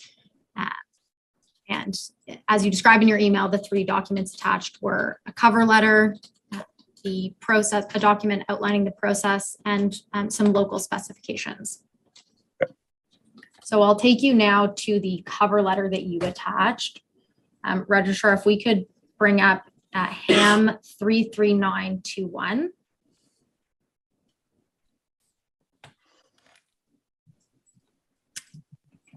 And if we could call out the 3rd paragraph.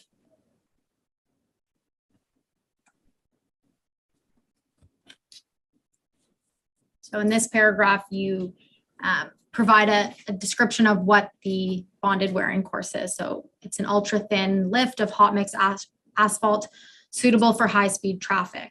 It extends pavement life by sealing the existing surface and greatly improves skid resistance, particularly in wet conditions, with the use of premium aggregate. There are a number of other benefits that BWC provides, and it does have some limitations. There isn't a specific mention of emulsion here, but would I be understanding based on what your evidence was previously that the BWC is an emulsion-based product? It's a combination of both. It is actually a hot mix asphalt product produced at a hot mix asphalt plant, but we've got a specialized paver that sprays an emulsion down right before the hot mix asphalt goes down to bind it to the existing road. This is normally done with any other type of paving. It's just with this particular mix, there is a very heavy application of that emulsion that needs to go down, and it can only be done with a specialized spray paver. Okay. That's why this particular technology falls into my territory, if you will, at Walker's, because there is that emulsion component to it. Understood. And so the proposal here says that it greatly improves skid resistance. How does the bonded wearing course improve skid resistance? The bonded wearing course itself is kind of an open textured material. So under wet conditions, the water kind of channels and drains through, I will call it a popcorn or skeletal type matrix of stone. There's no real mid-sized aggregates in this to make it a dense mix. So when rain falls on it or water sheds off of it, it actually trickles down into the matrix and moves its way to the side of the road rather than sheeting on top, because it's open textured. That's probably the best way to describe how it improves skid resistance. It's comparable to any other hot mix in dry conditions, but that's where you'd find some benefit under wet conditions. And is that why the reference there to the particularly in wet conditions? That is correct. And the premium aggregate, how do the aggregates get selected for the bonded wearing course? To date, we have only used aggregates by gradation. And so they have typically been limestone or whatever we can find that's available. But on any high-speed road, which we have not done yet, I would advise the use of a premium hard trap rock type aggregate.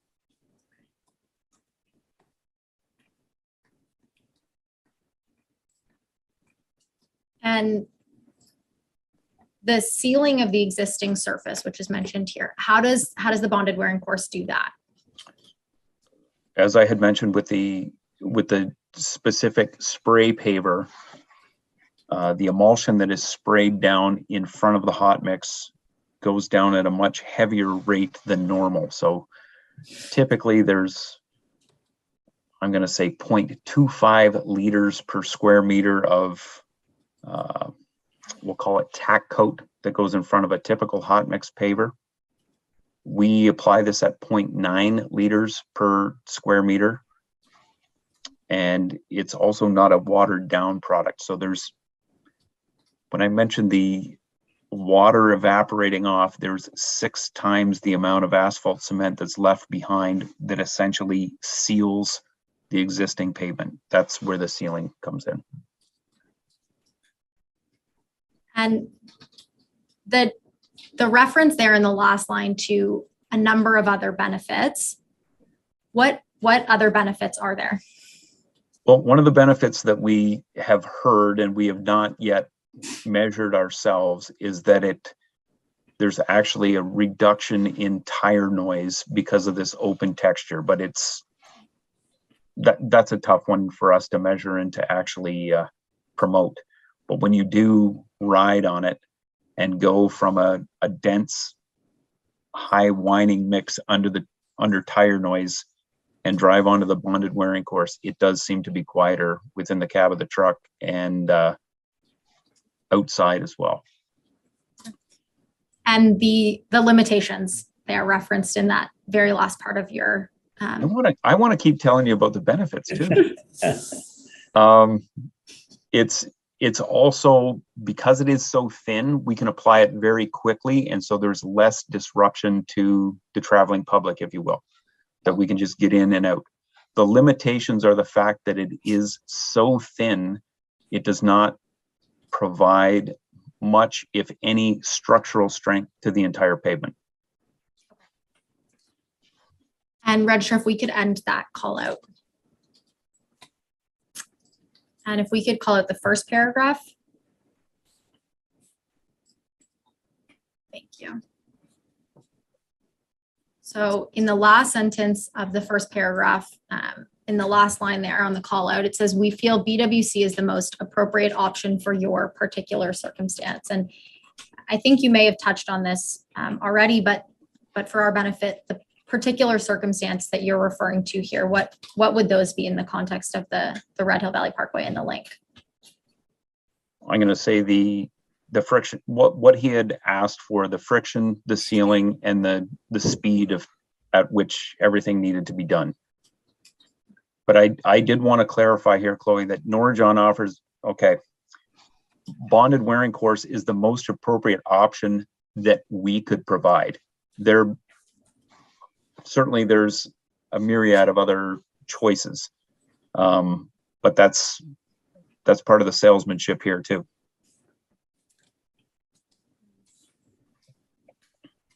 Okay, Registrar, we can end that call out.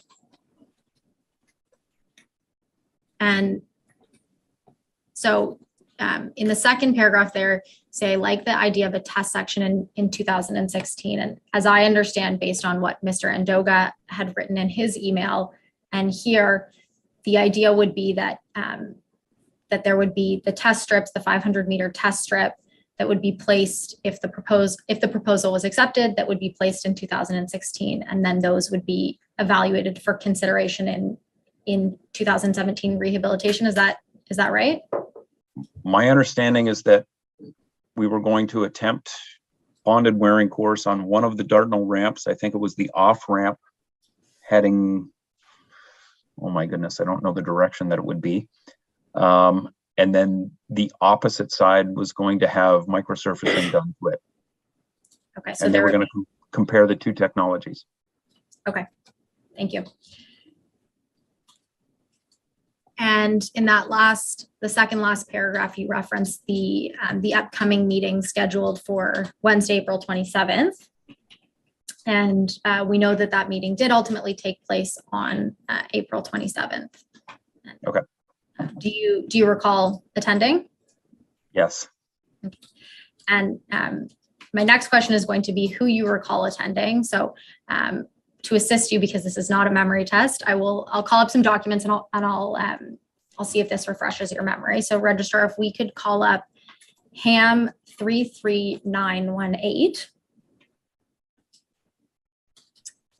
So this is an internal, this is the calendar invitation that was sent around, and you are on the calendar invitation along with a number of other city staff: Lisa Castronovo, Alan Jasbeck, Richard Andoga, Sam Sadawi, Michael Beck, Nick Pitagrassi, George Bereni, Brian Hughes, and then Registrar, if we could also call up OD7 or image 121.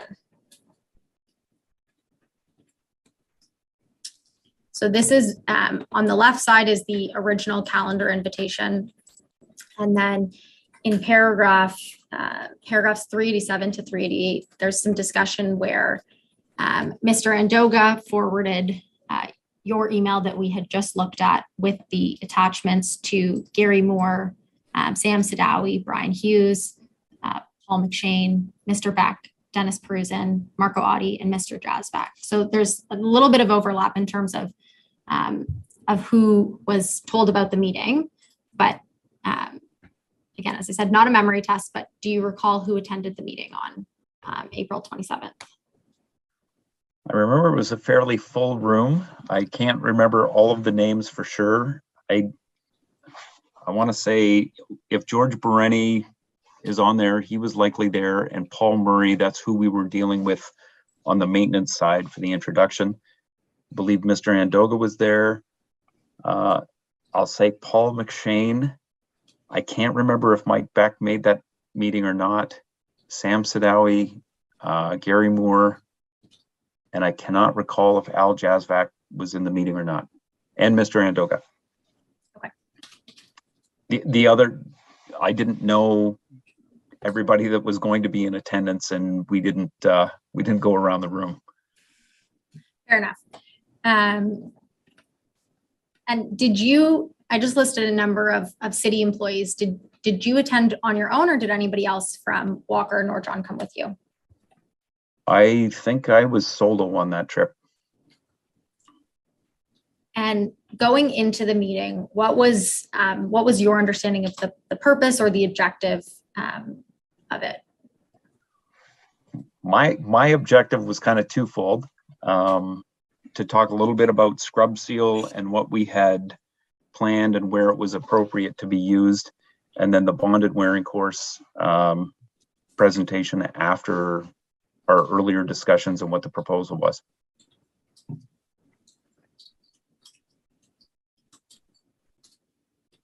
And Registrar, if we could call up RHV 887. Mr. Nunn, once this document pops up, I understand this is a PowerPoint presentation that it doesn't have a date on here, but I understand that this is a PowerPoint presentation that you prepared for this meeting.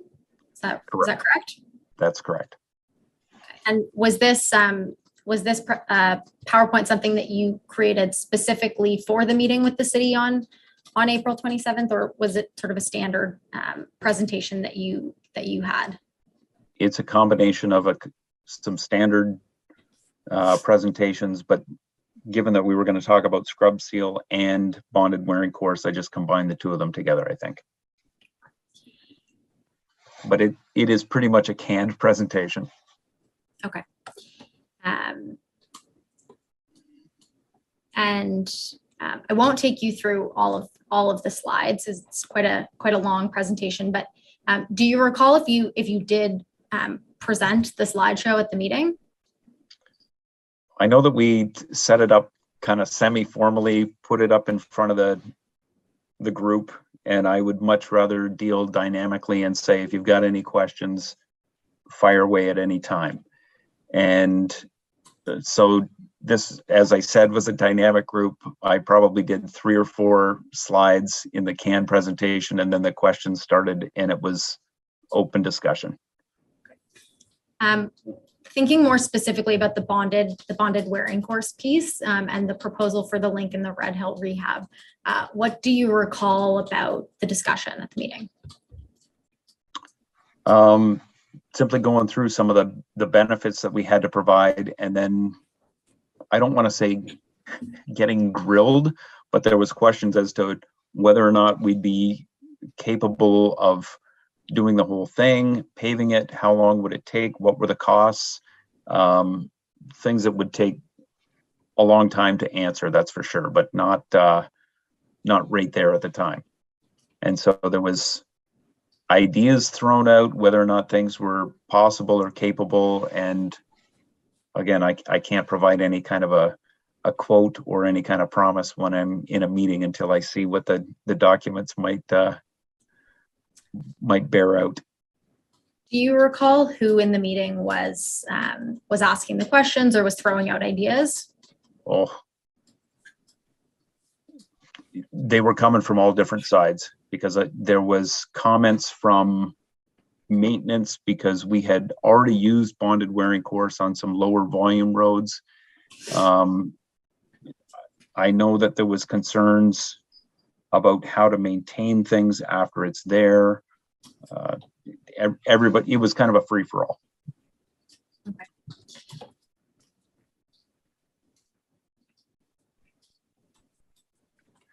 So you don't remember who specifically from the city side was participating? It was sort of a chorus of everybody? Chorus of everybody, but I would say, I don't know if it's Paul McShane or not. I know that Paul and Gary had engaged conversation that just got louder, and it was kind of fun.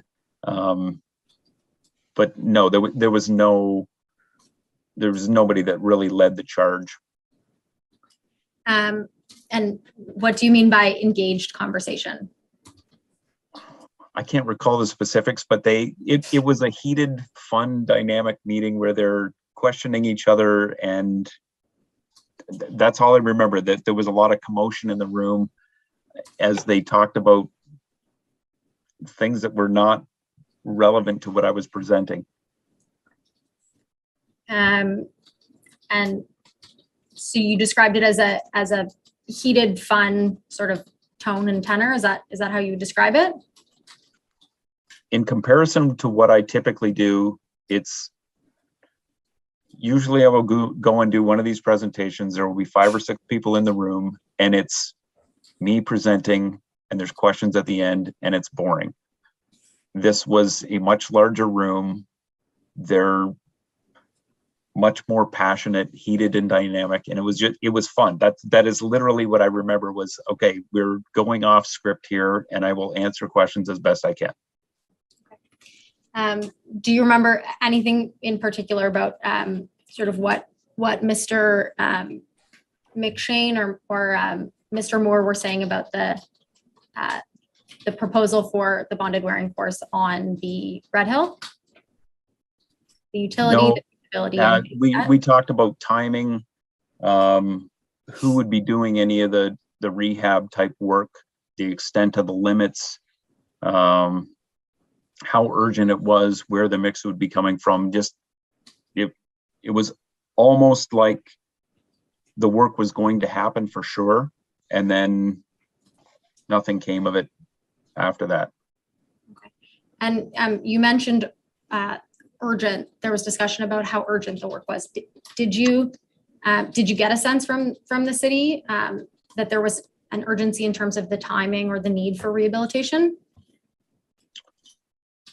No, not necessarily. Just that's kind of the tone of the entire meeting, that it was let's get this done, and trying to figure out how to actually do the Dartnell ramps and who would be responsible for what. But the specifics of it, I don't recall at all. And just to go back to the tone for a second, you described it as heated, and heated can mean a couple different things. Was it heated in terms of angry or like differing opinions? Was it heated in terms of excitement? How would you describe sort of the heated nature of the meeting from your perspective? Definitely not anger. It would be differences of opinions and people looking at things from their own side, be it maintenance, line painting, the prep work that needed to be done, who would be responsible for what. But no, there was no anger, that's for sure. It was just more dynamic than any meeting that I'd been in before. And what did you understand, based on the discussion at the meetings, what did you understand the reason or the reasons that the city was looking to rehabilitate the link in the Red Hill? Beyond sort of what Mr. Andoga had said in his initial email, what information was provided to you? There wasn't any information provided. That's why we were going to do the test section on the ramps. So there was no greater scope as to what could be done or what should be done. It was, let's try this out on the ramps and see if this is going to meet the needs, meet the traffic needs, and withstand the volume. That was essentially it. And on the needs, did anyone mention addressing top-down cracking as one of the objectives? Not that I recall, but if it did get brought up, that would be something that we could address with that thicker seal of the bonded wearing course. Okay, and just while we have the slides up, Register, if we could call up image 12. So I know you said that you only got a couple of slides in. This is the first bonded wearing course slide, and it's this 12th slide. And do you recall if you got to this point in your presentation, or had you sort of gone off script by that point? That I can't recall, Chloe. I may have gotten to this, but I think we got right into the meat and potatoes of it first. I don't think they were interested in our Earth First. These are more airy fairy type things of the Walker canned presentation. And before we leave this meeting, do you recall if anyone mentioned anything about friction testing results or anything about the trade wind report, anything like that at the meeting? No, I've never heard of the trade wind report. And if there was any discussion regarding friction, it would have been in comparison between bonded wearing course and what microsurfacing has to offer. Because that's what we were talking about. And what is your understanding of the differences between those types of treatments? The microsurfacing can also offer better friction resistance, or I'm going to say restore some friction, probably not in wet conditions. And when you mentioned the top-down cracking, if that was an issue, I would have been a proponent of saying, if you've got top-down cracking, microsurfacing wouldn't be your answer. And why is that? It's a much more brittle wearing course, and that cracking would reflect through the microsurfacing fairly quickly. If the city had, just going back to my earlier question, if the city had a report or information about friction conditions on the roadway, is that something that you as a contractor would expect or would it be helpful to have that information provided to you in a meeting like this, if you're considering potential rehabilitation methods? In a meeting like this, no. I have never seen any kind of a friction report, and I would not expect to see that. If this work eventually got called and there was a need for that, my expectation is they would hire a consultant and basically put a mixed design together that would meet whatever their parameters are, but certainly not in this kind of conversation. Thank you. And Registrar, we can end this this call out, but this document will need to be marked as an exhibit, and I believe it's exhibit 119. Noted. Thank you, Council. So coming out of the meeting on April 27th, were there any next steps for you and for Walker in terms of the proposal? Not that I recall. It was kind of a sit and wait. If we had already provided pricing and a proposal, then we were waiting to see what came out of the meeting. So I'll take you to the pricing comes a couple weeks later. So Registrar, if we could call up HAM 25162. And also 251 HAM 25159.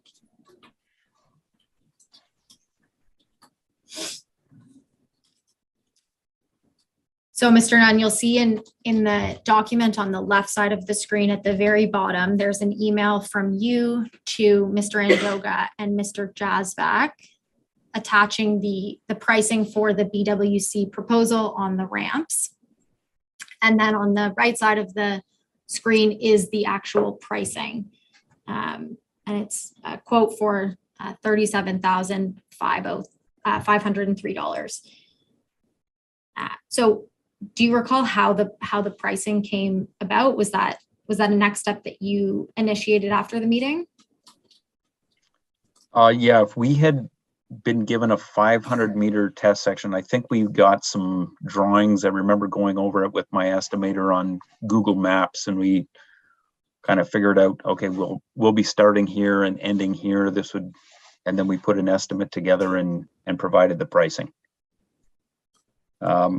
Just my notes at the bottom there, the premium aggregate that we would have sourced, we would have found that from one of two sources, I'm sure. And yeah, it was just a gradation, and we would have submitted some sort of a mixed design after that, but not until we got the quote approved. Right. And so was the pricing, was that something that the city had asked you to prepare either at the April 27th meeting or sometime after, or was this just a next step that you initiated on your end to sort of keep the ball rolling on this? It may have been in conversation that they had asked, okay, we need to see the numbers now.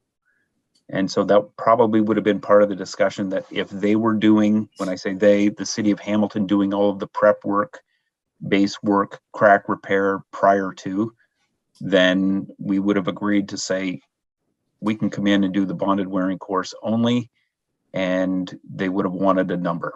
So there's the number. And you'll see in the email chain on the left, it gets circulated after you send it to Mr. Andoga and Mr. Jazvac, gets circulated internally at the city. And in the top email, Mr. Beck expressed some questions and some comments, but it doesn't go to you.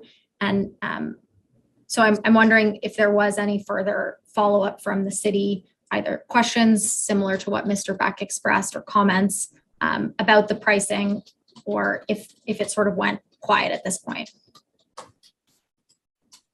I'm going to guess it went quiet at this point because we certainly did not. When I think Derek needs to resubmit a quote covering all the works. I don't believe we submitted anything beyond that. We may have had some discussion whether it was night or weekend work. But I think we were planning on closing down the ramp for a very short period of time and then reopening it. But no, things kind of went dead after this. Did you have any understanding of why it did? No, I think I followed up a little bit later to say, did you get our quote? Are we moving ahead with this? But I did not hear anything specific on this. Okay. Thank you, Registrar. We can end, close the call out of these documents. And if we could call up overview document 7, images 123 and 124. So Mr. Nunn, the next time we see contact between you and staff at the City of Hamilton is in late November 2016. And you'll see in paragraph 393, Mr. Andoga reached out to you at the end of November 2016, asking about the possibility of using the bonded wearing course on 2 local residential roads in the city. And he asked for your thoughts on the feasibility, the use, and the value. And in paragraph 394, Registrar, if we could call out Mr. Nunn's reply email on both pages.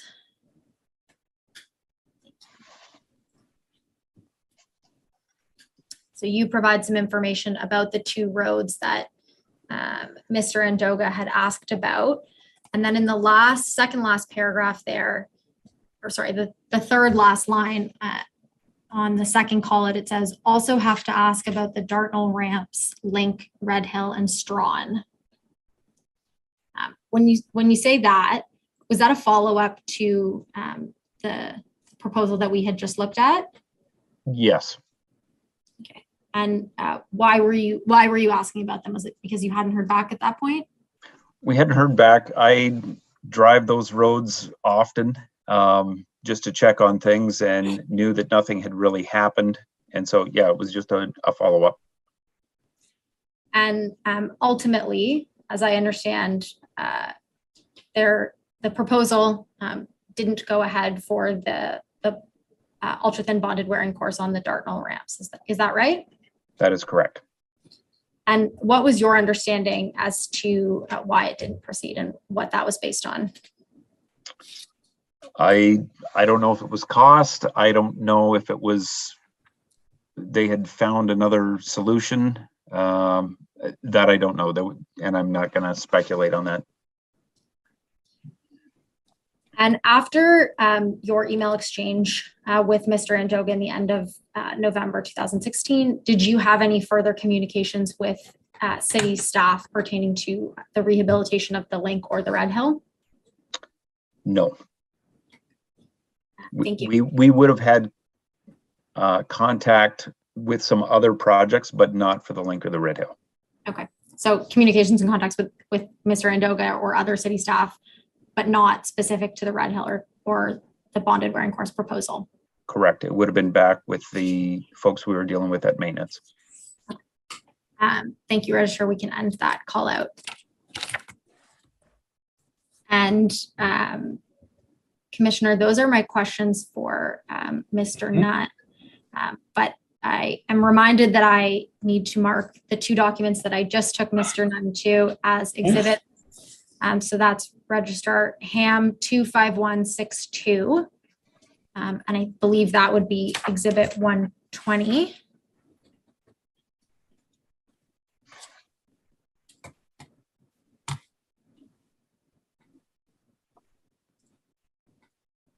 I have that one, Council. Thank you. And the next one would be Ham 25159, and that would be Exhibit 121. Okay, great. Thank you. Thank you. And so Commissioner, as I said, those are my questions for Mr. Nunn. But I understand Council for Dufferin does not have any questions. Okay. I understand Council for the MTO reserved 5 minutes for Mr. Nunn. Good afternoon, Commissioner. I can confirm that the MTO doesn't have any questions for Mr. Thank you, Mr. Bourrier. Okay. Similarly, I believe Council for Golder also reserved 5 minutes.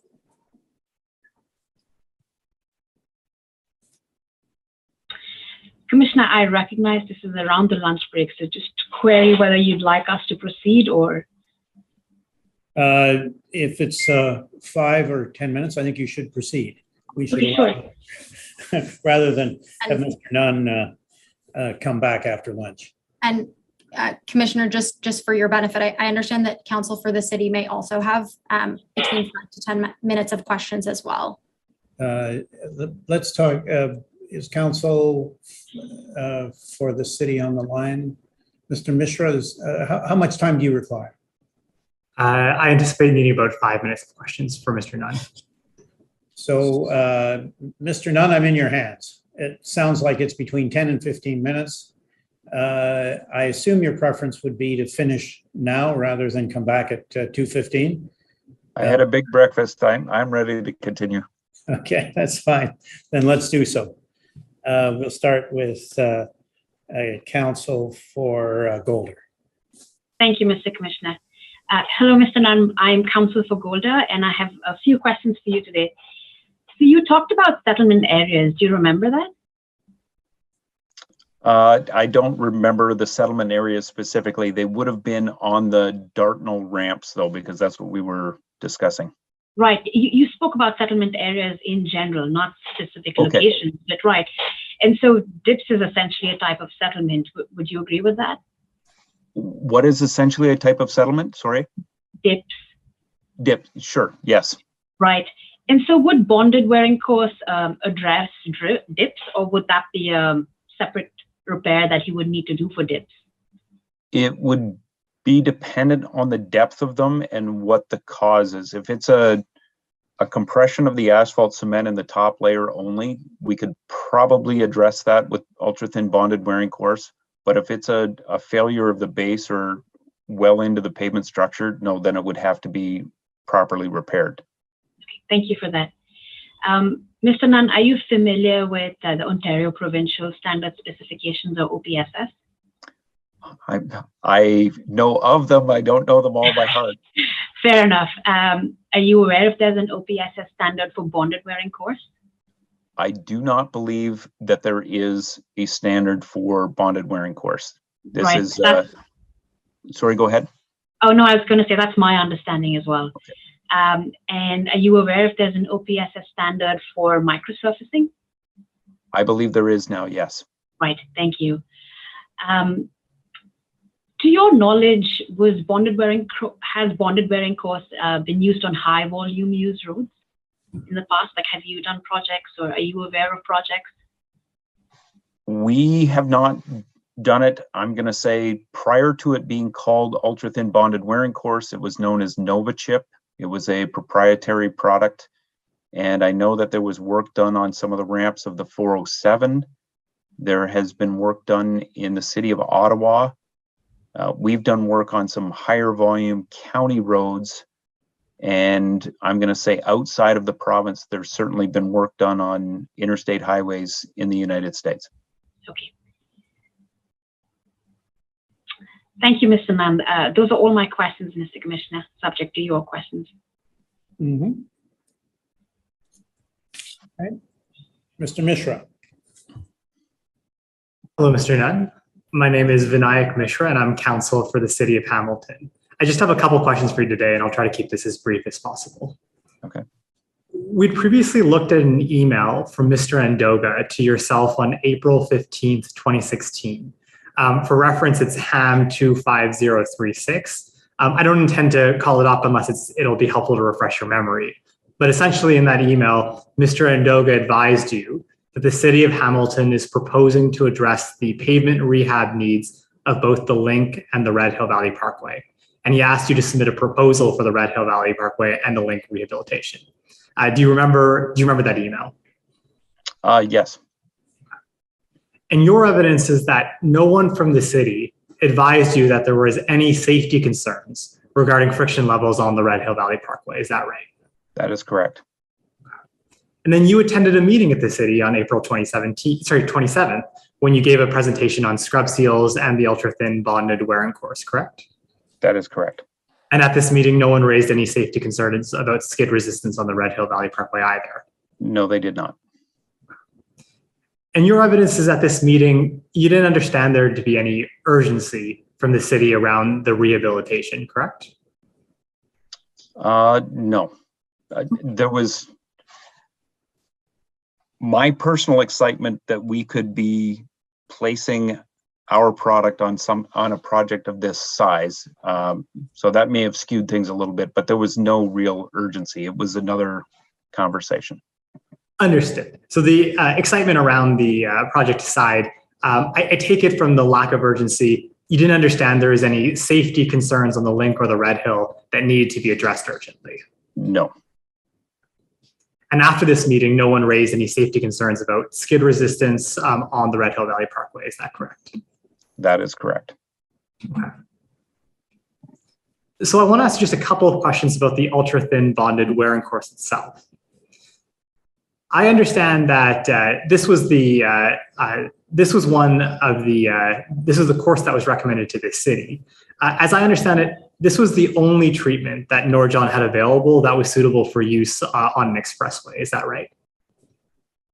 That would be the only one that we could recommend. We could do traditional shaving and paving, if you will, but we would not be competitive just being out of the area.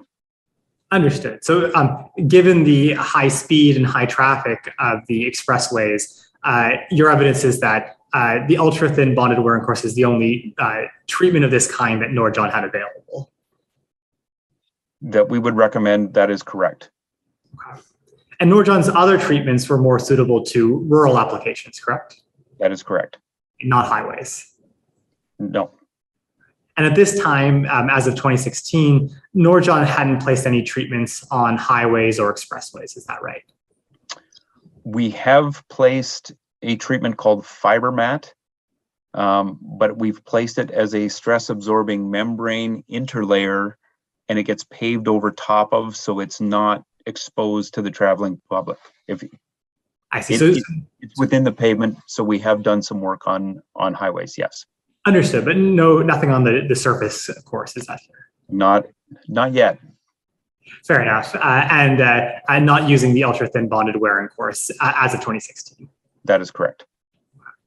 And one last question, it's your evidence that you would not recommend microsurfacing if there was top-down cracking on the roadway, is that right? There's a couple of reasons why I wouldn't recommend microsurfacing, and that's because we no longer do it. It's not within my toolbox, but yes, if there is cracking issues, the microsurfacing is extremely brittle, and I don't know if that would satisfy the life of what they'd be looking for. Perfect. Thank you, Mr. Nunn. Those are all of my questions.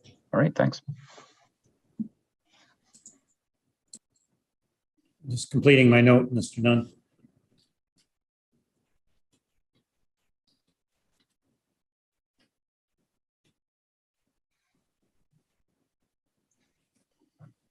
Ms. Hendry. No further questions from me, Commissioner. Mr. Nunn, thank you very much for attending the inquiry. Very interesting. All right. You're excused. And the rest of us will adjourn now for lunch and return at 2:20. Thank you very much. Thank you. Thank you.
Good afternoon. Madam Court Reporter, I understand that Mr. Valla has not yet been sworn. Correct. Good afternoon, Mr. Valla. Good afternoon. I'm going to ask you to affirm your evidence, so please raise your right hand. Do you solemnly affirm that the evidence you give in these proceedings will be the truth, the whole truth, and nothing but the truth? I do. Commissioner, may I proceed? Yes, please proceed. Hello, Mr. Valla. My name is Haley Bruckner. I'm Commission Counsel, and I'm going to be asking you a couple of questions today. I'm going to start off with some questions about your background. I understand that you have a bachelor's degree and a master's degree in civil engineering. Is that correct? Yes, that's correct. And you are a registered professional engineer in Ontario? Yes, that's correct. Do you have a specialty or focus within civil engineering? In my master's? In your professional, no career, like do you have a specialty or a particular area of focus as a professional engineer? Right now, I focus in municipal infrastructure, linear infrastructure. Okay. Have you had previous areas of focus? When working in the consulting industry, prior to my job at the City of Hamilton, I was a roadway design engineer. Okay. Do you have a specialty in pavement design? No. I understand that you were project manager, design engineering services at the City of Hamilton from January 2016 to February 2020. Is that right? That's correct. And then you were senior project manager, transportation with the city from February 2020 to February 2021. Yes. Could you describe your role as project manager, design engineering services? As a project manager in design at engineering services, my role was to take a set scope for a capital project and develop design and design drawings for that and prepare a tender-ready contract and tender the project for the scope that's been set. Okay. Did you handle multiple projects at one time in your role in design? Yes. Did you work on roadway projects? The projects involved roadway and also some involved underground infrastructure such as water mains and storm sewer. Okay. What was the size and scope of the roadways that you worked on for the City of Hamilton? It varied from project to project.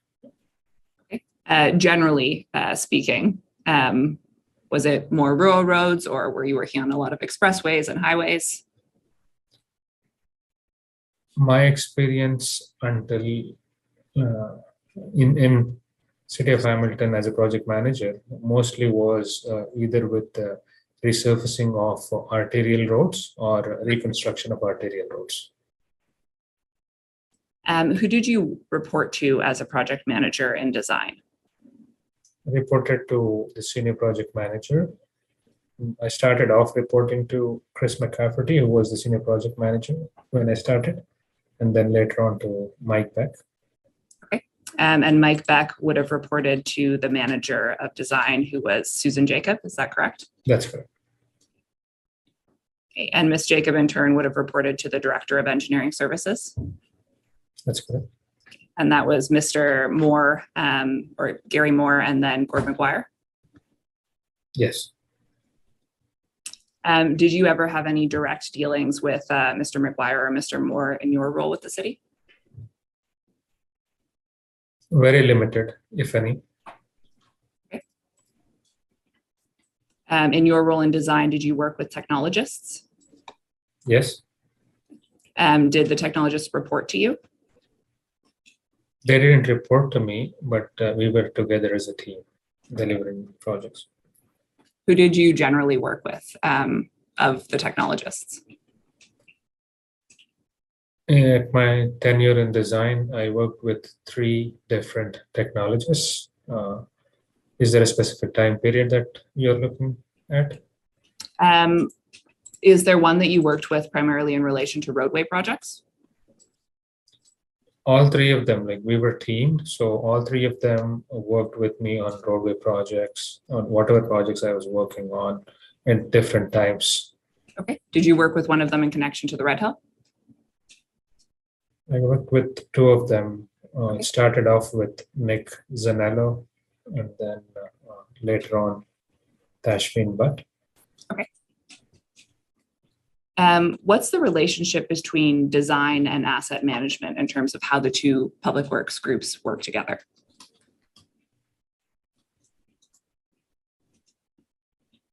When you say relationship, could you please clarify? How do the two work? How do those two groups work together? Both asset management and the design were different sections within engineering services, and they are involved in the delivery of capital projects that are programmed.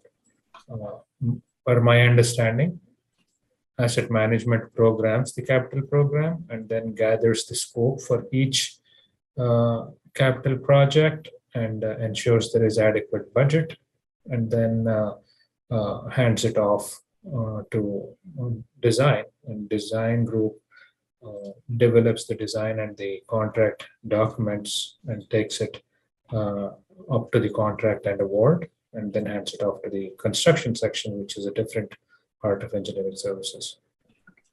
So generally speaking, when you're working on a project, you expect that asset management will develop the budget and the scope, and then it gets handed over to you in design to do your work? That's correct. Who did you work with in asset management in connection with the Red Hill Valley Parkway rehabilitation project? Alan Jasbach, who was the project manager within, typically, I don't recall exactly who it was. It was multiple people within asset management, but typically going out of the practice, it would have been Alan Jasbach, who was the project manager for surface infrastructure, and Rick Andoga, who was the senior project manager at that time. So you were the project manager for the Red Hill Valley Parkway rehabilitation project, is that correct? For the rehabilitation resurfacing project, yes. Okay. Do you prefer to refer to it as the resurfacing project as opposed to the rehabilitation project?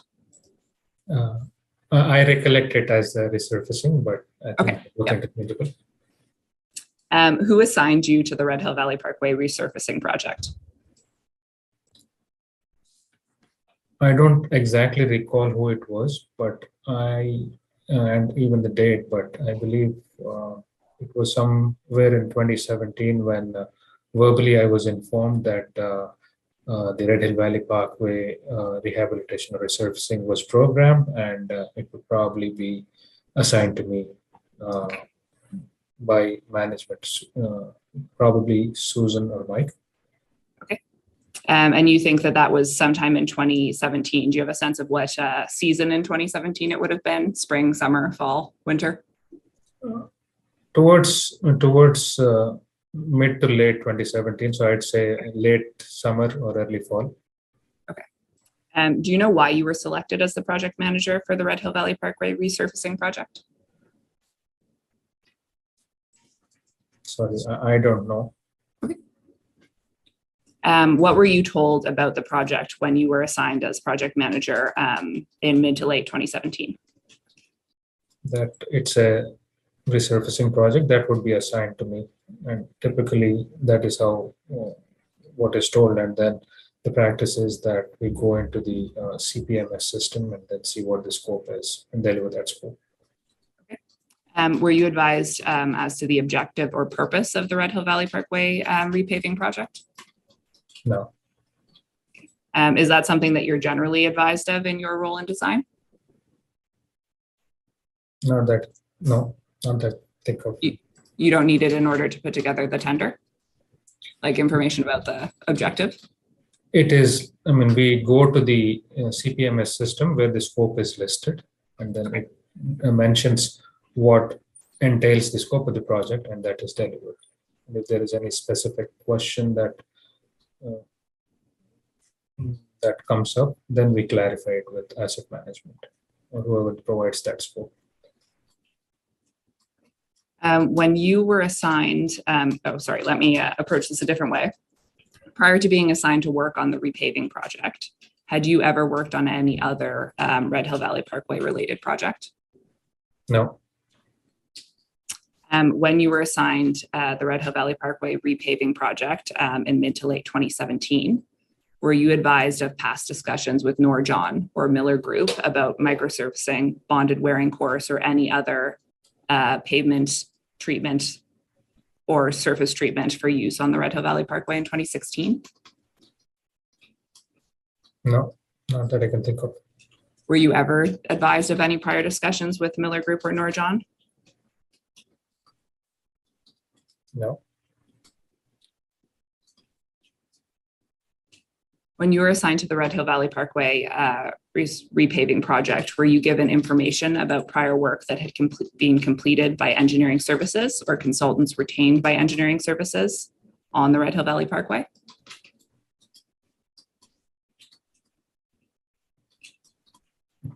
When you say, is there a specific person or a team that I'm looking for that would have provided me this information? Any reports completed by consultants retained by engineering services connected to the Red Hill Valley Parkway. So I can give you some examples of consultants. There's SEMA, Golder, Stantec.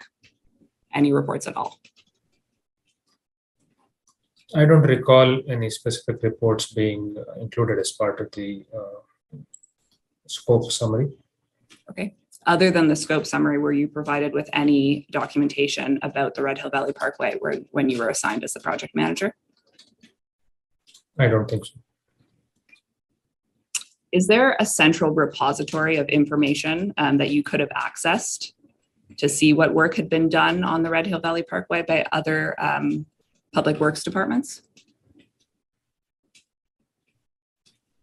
Typically, there is a repository of plans, which is called a spider system. So if you wanted to go review the as-built drawings or existing information, we go to the spider system and review information. So that's the as-built drawings and construction documentation. Is that right? Yes. In terms of reports or documentation or any other work that was completed after the construction of the Red Hill Valley Parkway, was there a central repository of information for that sort of document?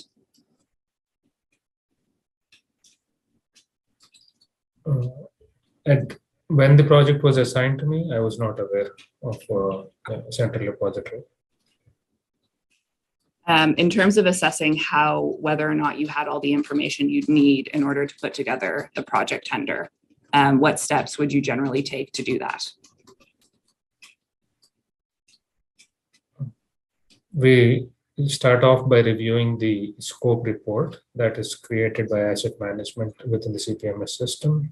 And depending upon the scope of the project, and what is entailed in it, if it is a simple arterial road resurfacing project, I go and then make a site visit, and based on if there are any observations which were not inconsistent with what is set in the scope, I come back and then have a conversation with asset management, provide documentation to that, and then review if something needed to be done. But if everything is consistent, I deliver the scope. If it is arterial road reconstruction projects, I call up for entailing scope more than road resurfacing with underground infrastructure.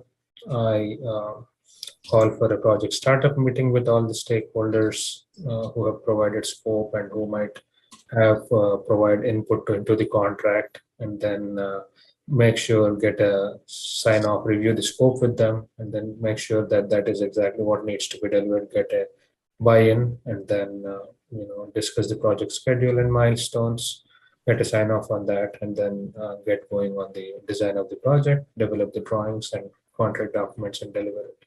Okay. Registrar, could you please take us to HAM 26046? So we're going to call up some documents, Mr. Vella, and if you have any difficulty seeing them, just let me know and we can address that. This is a calendar invitation that you send around on June 12th, 2017, under the subject line CPMS 10986 Red Hill Valley Parkway Rehabilitation. And Registrar, if you can just call out the invitees to that meeting. You invite Mike Beck, Susan Jacob, Richard Andoga, and Jason Warren to this meeting. Is this the preliminary meeting that you mentioned that you generally have at the outset of a project to discuss scope? This meeting is the startup meeting, and upon reviewing the scope, I found there was scope provided by traffic, so I invited traffic and asset management to provide the scope and design my supervisors. Okay, so you invited Mr. Warren because you noticed that there was some scope provided by traffic in the document you received from asset management? Mm-hmm. That's correct. I'm going to take you into that document. Registrar, you can close this down. Thank you very much, and take us into HAM 26047, please, and call up images 1 and 2.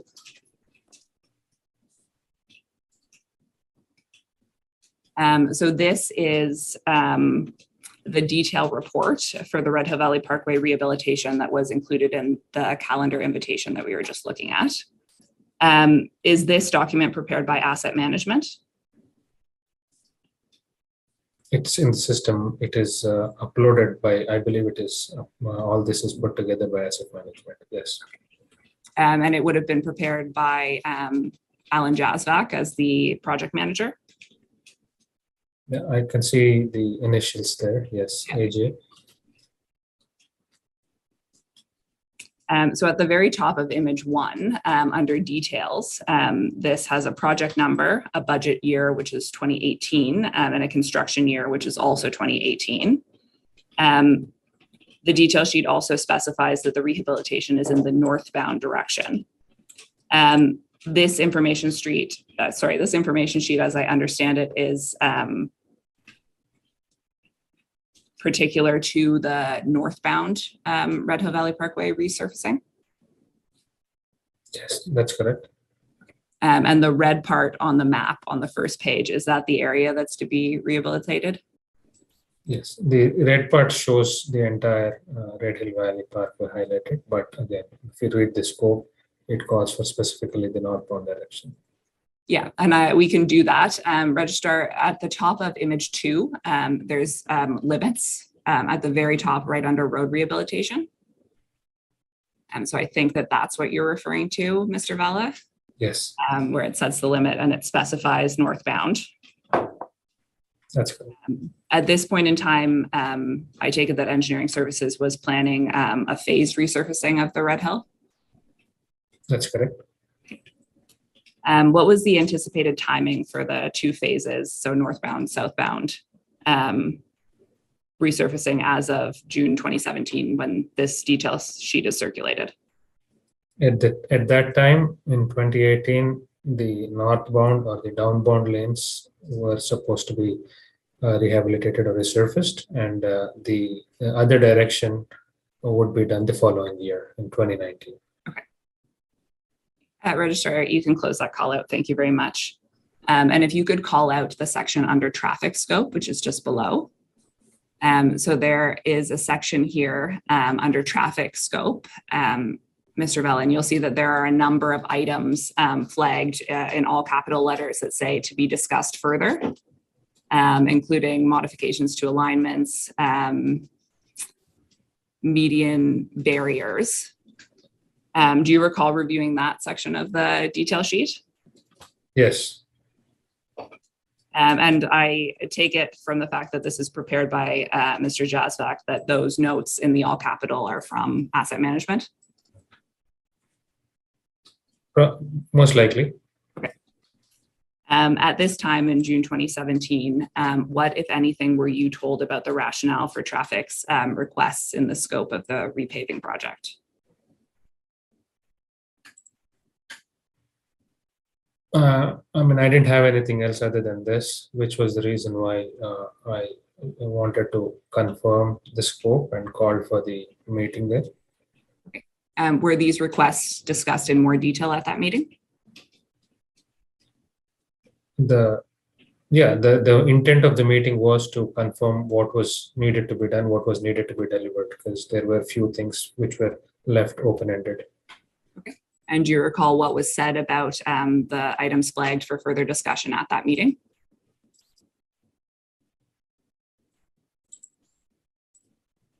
I can't exactly recall, but a detailed scope from traffic was provided following that meeting. Okay. Were there any discussions of median barriers at the initial meeting?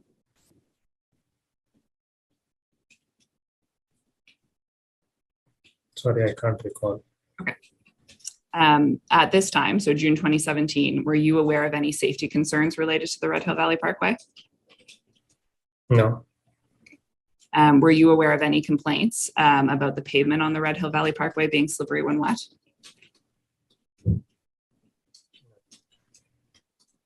Sorry, I didn't catch that. No. Had you been told anything about friction levels on the Red Hill Valley Parkway? Not that I can recall. Had you been advised of top-down cracking on the Red Hill Valley Parkway? No.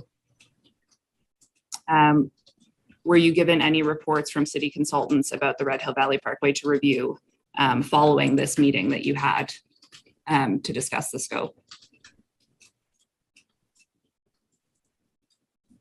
At what point in time following this meeting? This is June 2017, when you had this meeting to discuss the scope? So around June 2017, no. Registrar, you can close this down. And if you could please take us into HAM 26073.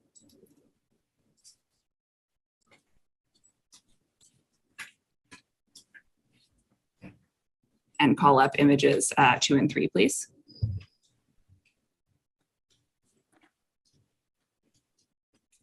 So this is Mr. Warren responding to your calendar appointment or invitation on June 12th, 2017. And he sends an email around with traffic engineering's proposed scope. Do you recall receiving this email? Yes. Okay.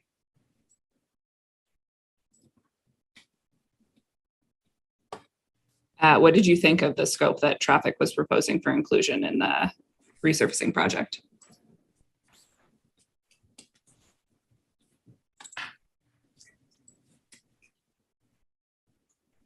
I didn't think anything. Was it atypical for traffic to make requests at this level and in detail for a resurfacing project?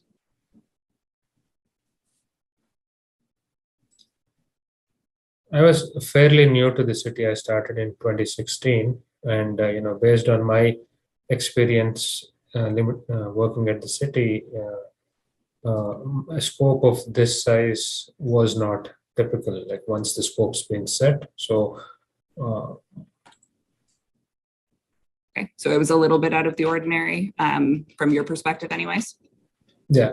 I'd just like to also add that there were also a few items that were left open-ended. So when the scope was set, so right. And for your job, is it problematic for you if items in a scope are left open-ended?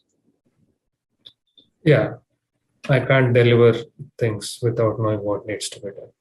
Okay. How exactly do open-ended items in the scope impact your ability to work on and put together a tender?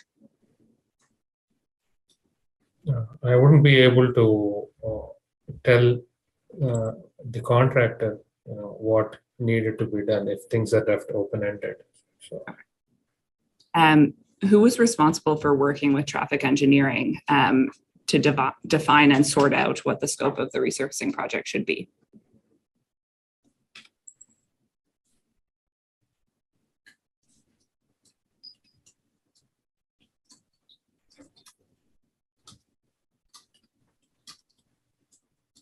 I don't know, but if I'd have to guess, probably asset management. Who makes the final call as to what is and isn't included in the scope of a repaving project?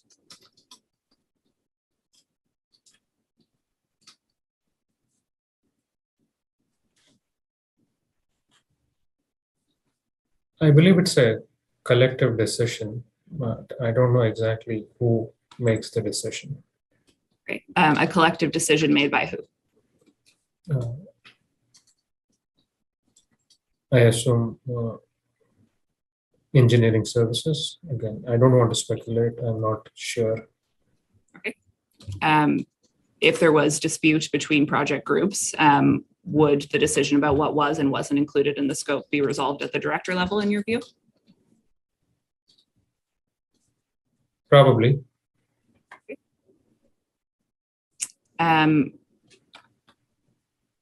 Registrar, could you pull up image 1 of this document?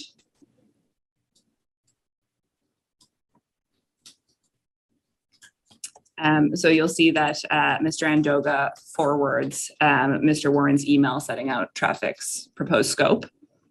He removes the traffic operations and engineering staff from the email and he forwards it to Mr. Moore, copying Ms. Jacob, yourself, and others in design, as well as Ms. Matthews Malone and Brian Hughes.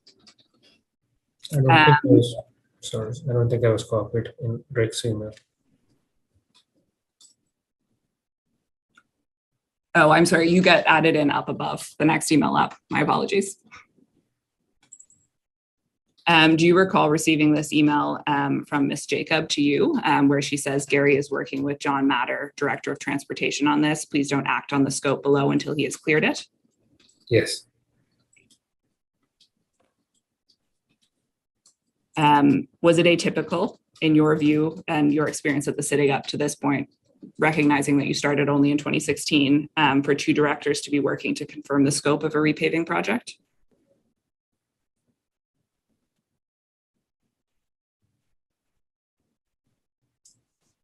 Not having a set scope was in itself atypical. Was it out of the ordinary for you to receive a direction from Ms. Jacob not to act on the scope of a project? At that time, it didn't seem out of the ordinary. Okay. Because you would have had trouble acting on it given that it wasn't defined? Yes. Ms. Jacob says at the end of this email to you, always ensure the budgets match the scope provided.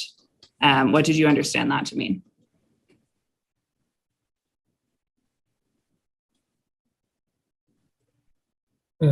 I recall that the scope being provided, I thought at that point of time that probably the scope provided wouldn't be fit in the budget allocated for the project. So that needed to be sorted out. Had you had discussions with Ms. Jacob, Ms. Beck, or anyone else in your group or engineering services generally about concerns about the expense of the scope that traffic engineering was proposing? Sorry, just for the record, can you say your response out loud? I didn't. I mean, I think it was all happening so fast. Like the email came the same day, and then the response from Susan Jacob also came the same day. So I don't think I've had the opportunity to discuss anything further. Okay.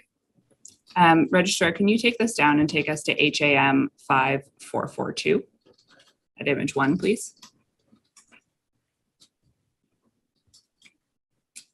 So on June 16th, 2017, Mr. Ferguson sends an update on traffic engineering's proposed scope for the resurfacing project. Do you recall receiving this email?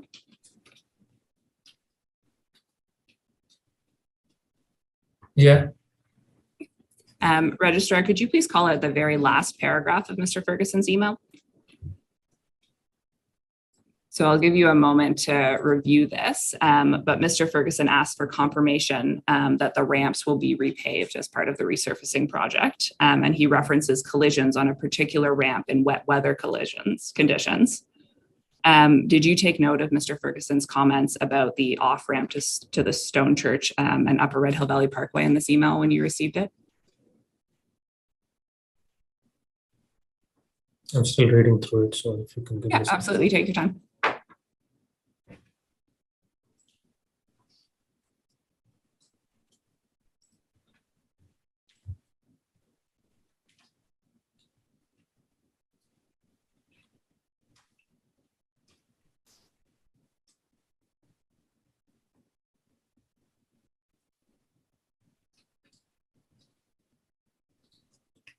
Okay, this was included in the email, yes. Did you take note of Mr. Ferguson's comments about the off-ramp to Stone Church and Upper Red Hill Valley Parkway? It is in the email, and it's directed to all the relevant people who define the scope, and the scope was still being set at that point in time. So I didn't take any further note. Okay, but you reviewed it? Yes. Yes. So Mr. Ferguson says that if the ramps are resurfaced, the city might want to add some additional friction on that particular ramp. Was any additional pavement friction process applied to the Stone Church Upper Red Hill Valley ramp as part of the Red Hill Valley Parkway repaving? No. Prior to this email from Mr. Ferguson, had you ever discussed friction levels on the Red Hill Valley Parkway with anyone else within the city? No. Registrar, you can take this down. Thank you. And if you could take us to HAM 26106 at image 2.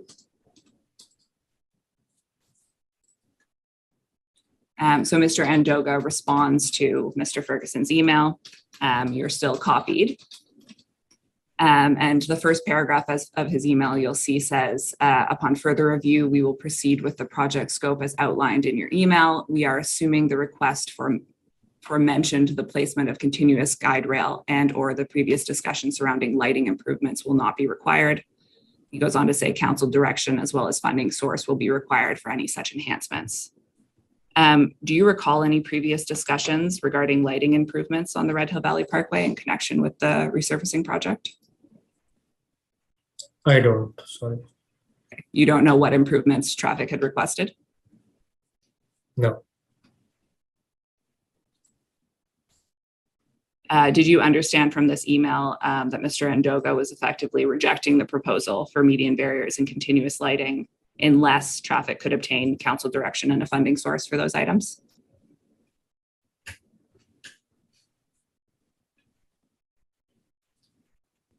Sorry, can you repeat the question? Did you understand from this email that Mr. Andoga was effectively indicating that lighting improvements and a median barrier would not be included in the resurfacing project unless traffic was able to secure a funding source and council direction? Okay, yes. Okay. Did you have any discussions with Mr. Andoga about this email before he sent it? No. Okay. Any discussions with him after he sent it? No. So following this email exchange and some others, traffic does decide not to pursue the median barriers or lighting improvements as part of the Red Hill Valley Parkway rehabilitation scope. Were you involved in any of the discussions leading up to that decision? No. Do you know why traffic made the decision to remove those requests from their requested scope? I'm not sure. Registrar, you can take this down. And if you could take us to GOL 3008, please. So on October 4th, 2017, Mr. Beck emails Dr. Uzarowski at Golder. You're not copied, but Mr. Beck sets out an agenda for a meeting that he's scheduling. And you'll see that you're referenced at item 4. Registrar, could you call out item 4 of the agenda? So the agenda there says asphalt for the Red Hill Valley Parkway resurfacing. I will get Sarath to come in to discuss this one with us. At this point in time, so that's October 2017, had you ever met Dr. Uzarowski previously? No. Okay. Had you done any prior work with Golder? No. Not really. Sorry, did you say not really? Not at the city. Okay. Had you worked with them in prior roles outside of the city? I might have in consulting. But you don't think you would have met Dr. Uzarowski? No. So Mr. Beck says that he'll bring you in to talk about the asphalt for the resurfacing. Why was he bringing you into this meeting with Dr. Uzarowski?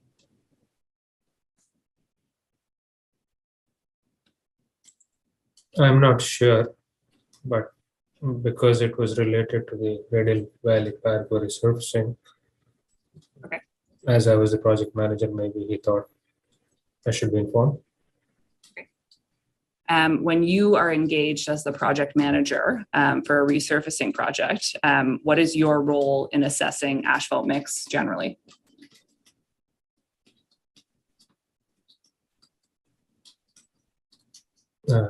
Not much. We prescribe typically on a resurfacing project based on guidance, what surface mix and binder mix, if it is reconstruction, needs to be applied based on the MTO guidance and the city's standard guidance available. And other than that, not much. Is that an assessment that you make? Sorry, which assessment? The assessment about which type of asphalt mix to use for a repaving project? Typically on a arterial road repaving project, there is guidance available, and based on the guidance and the traffic, we determine which mix to go. And it's a collaborative effort. Okay, a collaborative effort between who? Between design, I typically used to discuss it with Mr. Beck, and also at that point in time we had another project manager with some background in materials started in construction, so Tyler Renault, and used to discuss with them as well. Do you recall discussing the asphalt mix with Mr. Beck and Mr. Renault? No, not for this project. Okay. You said that there's typically guidance available, and you mentioned guidance from the MTO. Is there other guidance available as to which asphalt mix should be selected? There was a standard guidance sheet that was available for all the staff in design, depending upon what the traffic is, what kind of facility it was, and which suggests what surface mix to use. And so generally on a resurfacing project, you make the decision based on a collaborative discussion within your group, based on that available guidance? Yes. But that's not the process that was followed for the Red Hill Valley Parkway? No, for the Red Hill Valley Parkway, there was a consultant hired. But I just wanted to add that Red Hill Valley Parkway was also not a typical arterial. What did you know about the asphalt on the Red Hill Valley Parkway as of October 2017?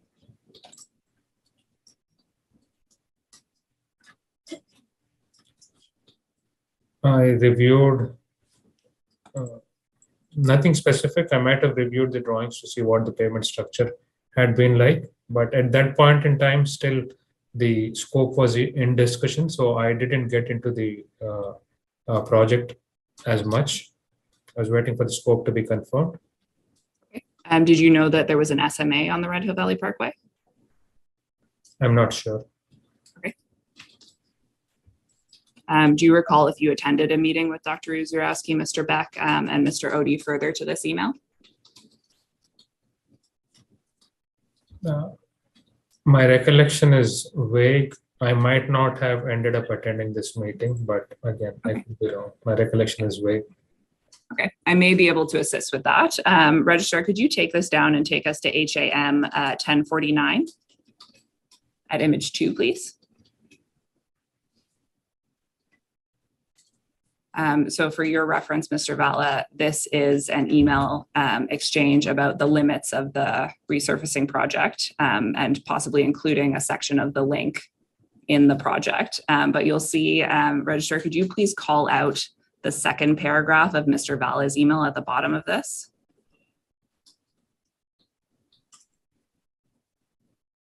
So you'll see here in this email, which is a few days after that email that we were just looking at, you say in a meeting Tuesday morning with Dr. Uzarowski, a pavement specialist with Golder Associates that was closely involved in the Link and Red Hill project construction. He recommended that the shoulders also be resurfaced along with the main lanes. There was a dip analysis pavement smoothness survey using inertial profile completed along the Red Hill, and to identify locations with dips and bumps that need to be addressed during the rehabilitation by, in brackets, padding the surface after the initial milling and additional depth milling. The general observation is that most of the dips are due to the presence of utilities under the pavement or in the transition slab areas of the structure. Does that help to refresh your memory about whether or not you had a meeting with Dr. Uzarowski? It helps. Thanks. Okay. Does it help in terms of what was discussed at that meeting? Sure, yes. Okay. What was discussed at the meeting? As I had stated, looks like the shoulders, it was recommended that the shoulders also be resurfaced as part of the project, and that there was a dip analysis, pavement smoothness survey that was done, identifying that there were areas which had depths and which couldn't be addressed using the conventional, milling and resurfacing strategy, so which might need additional depth milling. So, as I stated in the email. At this meeting, do you recall if Dr. Uzarowski gave you information about the type of asphalt that had been used in the construction of the Red Hill Valley Parkway? I can't recall. No. Okay. Do you recall when you learned that the Red Hill Valley Parkway was paved with an SMA? It is when I started reviewing the record drawings that I looked at what the structure was, and at that point in time, I learned that it was a perpetual pavement, and for the surface, a stone mastic asphalt mix was used. Do you recall when you started reviewing those drawings?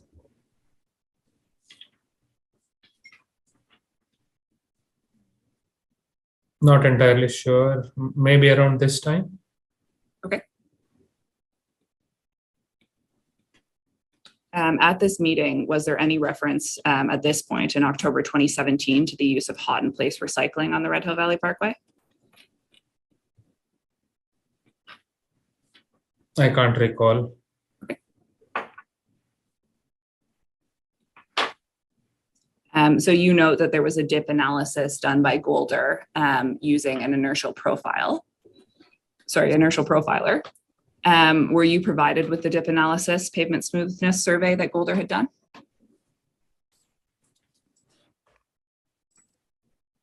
Later in the time, I don't know if it was exactly around this time, but I was provided with, I think it was more around 2018 when additional samples were to be collected.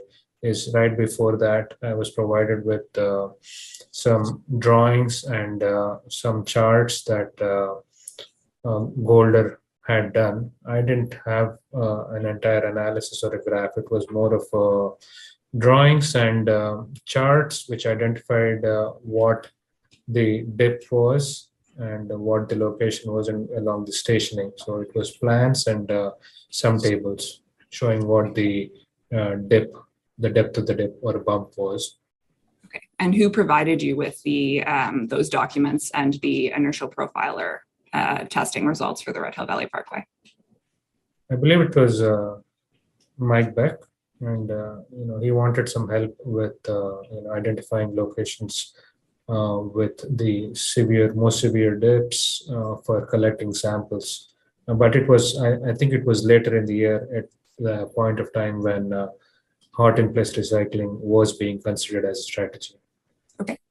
So when Mr. Beck provided you with those documents, did he give them to you in hard copy form or electronically? It was hard copy form. Okay. At any point, were you directed to electronic folders or systems in which other information on the Red Hill Valley Parkway could be found? In relation, at this point in time? In this point in time, or at any time leading up to 2019? Later in the date, at one point of time when I was participating in the SEMA safety assessment, SEMA had approached me for, understanding what the design speed of the original Red Hill Valley Parkway was. And then at that point in time, when I was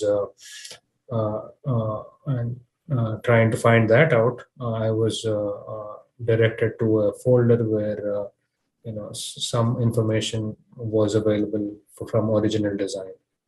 Okay, and who directed you to that folder? I can't exactly recall. Could have been Mr. Odie. Okay. And you went there to find the design speed of the Red Hill Valley Parkway for SEMA's use for the roadside safety assessment? Yes, I found it from the project detail report. Okay. So stepping back in time to October 2017, in addressing the resurfacing strategy for the Red Hill Valley Parkway, is assessing how to deal with dips and bumps part of your role in design?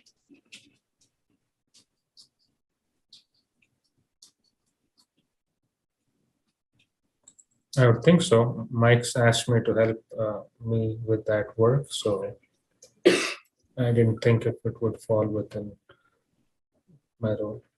Okay. So you have a line here in this email about addressing those dips and bumps by way of padding the surface after initial milling and additional depth milling. What exactly does that mean? The way I understood from the conversation was that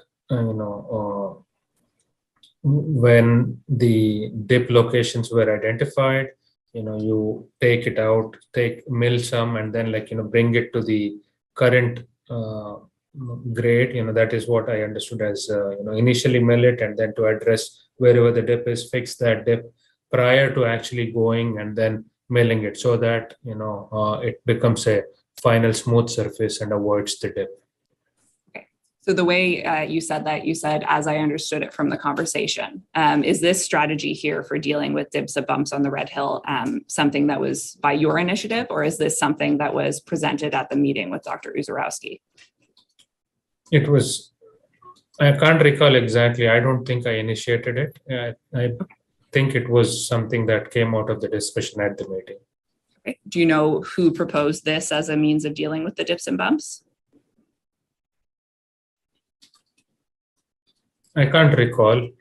There were discussions happening, and this was one of the options, I believe, that was suggested.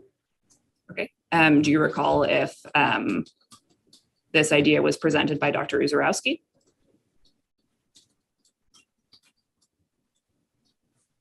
Sorry, I can't recall. Okay. Do you recall if, aside from this proposed manner of addressing the dips and bumps, there were any other means of addressing the dips and bumps on the Red Hill Valley Parkway discussed at this meeting with Dr. Uzorowski?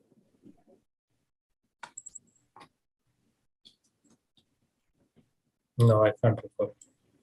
Okay. Registrar, could you close this down and just call out the final line of this email under Harry? So down here, you say, Harry, Susan has suggested that all the sewers and culverts crossing the Red Hill be inspected, CCTV, to ensure that the dips aren't being caused due to any structural damage. Can you expand a little bit on what you meant by that? Sure. I think one of the common themes that was identified as part of the dip analysis, which came out, was typically wherever there was underground infrastructure crossing the road, like culverts or water mains or storm sewers, these dips were identified at those locations. So I believe in relation to that, Susan might have suggested that we do CCTV camera investigation of the existing underground infrastructure these culverts which are crossing to make sure that there is no structural failure for the culverts themselves. If there is, just doing a resurfacing of milling and overlaying would not address when there is failure underneath the pavement. So that was the context here. Do you recall what the outcome of that inspection was?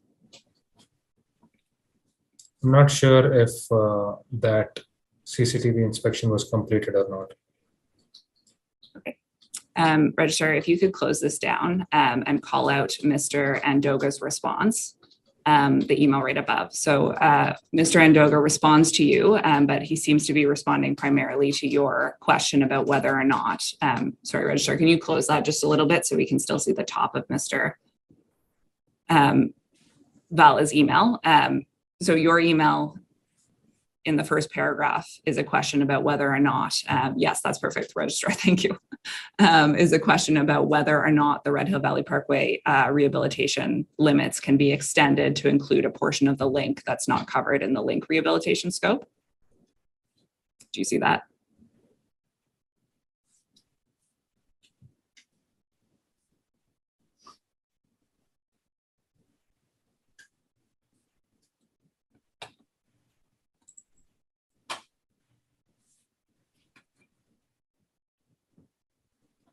Yes. Okay. And so Mr. Andoga responds, and he seems, I think, to be responding primarily to that point. He says, I don't have an issue. And then he goes on to say, we are also dealing with two very different pavement types. Do we have a defined strategy confirmed to date? So my understanding is that is in reference to the pavement types on the Red Hill and the link. What did you understand, Mr. Andoga, to mean by that statement, that you were dealing with two very different pavement types? My understanding was that the pavement structure for link was different from pavement structure of the Red Hill Valley Parkway. Red Hill Valley Parkway was a perpetual pavement which was different and could handle more traffic, but I don't think it was the same case with the pavement structure for link. And just quickly circling back, I had asked you a question about Mr. Ferguson's proposal about additional friction on the Stone Church Upper Red Hill Valley off-ramp. At this point in time, did you have any knowledge as to whether or not that ramp had any SMA mix on it? No. Okay. Did you ever come to learn any information one way or the other about what that ramp was paved with? No. Okay. Did you end up extending the limits of the Red Hill Valley Parkway resurfacing project as proposed in this email exchange? Yeah, modifying the limits. It was actually a reduction in limits. Okay, so you did modify them? I believe so, yes. When Mr. Andoga asks you about a defined strategy, what did you understand him to mean by that? From what I gathered, I don't exactly remember, but I mean, reading now, I'm thinking it would be like, in the scope of the project, what resurfacing strategy needs to be done is defined. And for this project, it wasn't defined. Like, if it was milling 50 mm and then repaving 50 mm. So I was thinking like, whether or not that decision has been made or not. Okay. Registrar, you can take this down, and if you can take us to OD8, image 35 at paragraph 92, please.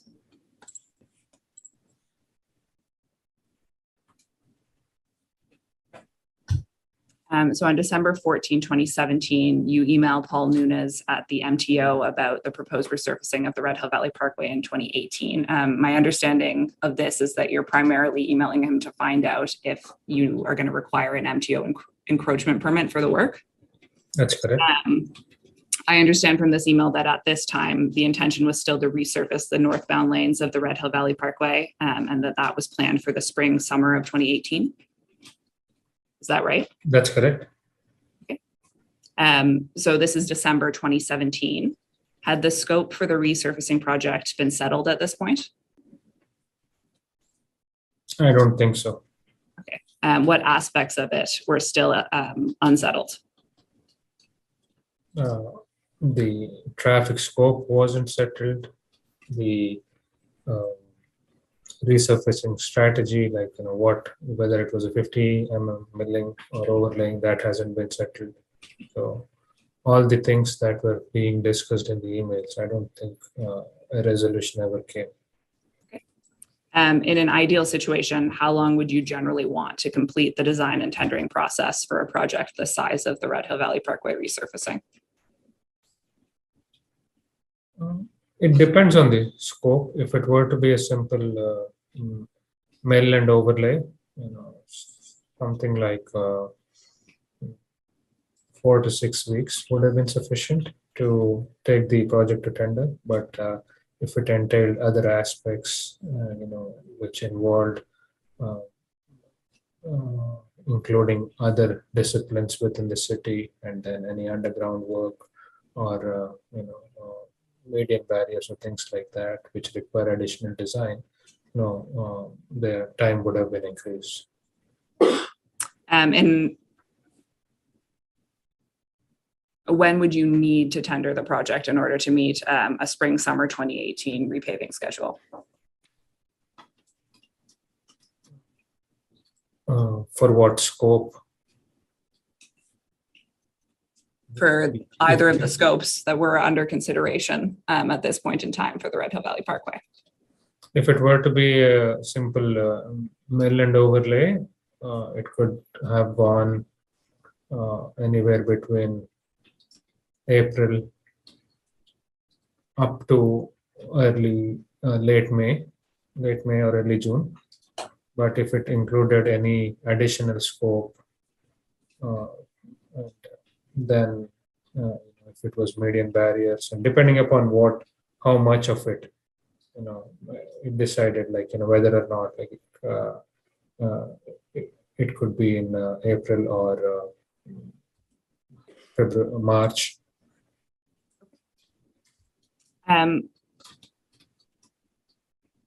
To your knowledge, when did the city first start considering hot in place recycling for use on the Red Hill Valley Parkway?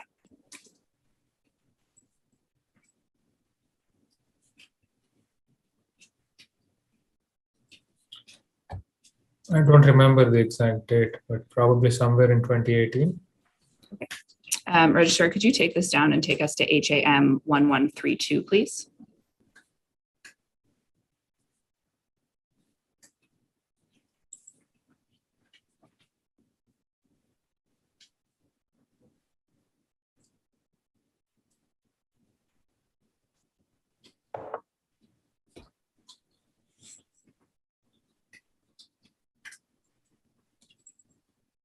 Registrar, could you take us to HAM 1132, please?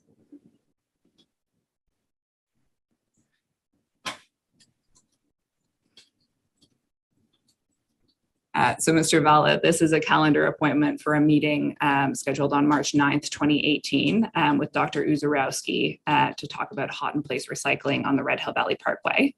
Do you recall attending this meeting?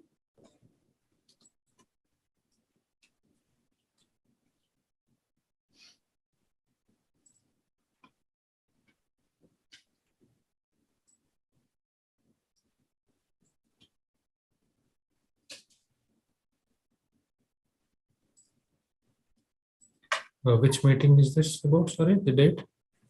So the meeting is scheduled for March 9th, 2018. Yeah, I might have attended this, yes. Okay. Before this meeting, how involved had you been in discussions about the city's considerations around hot in place recycling? Not much. Okay. Not much or not at all? No, I would say not at all. Okay. Were you involved in the technical analysis of whether hot in place recycling could be used on the Red Hill Valley Parkway? No. Who was primarily responsible for assessing or considering the use of hot in place recycling on the Red Hill Valley Parkway?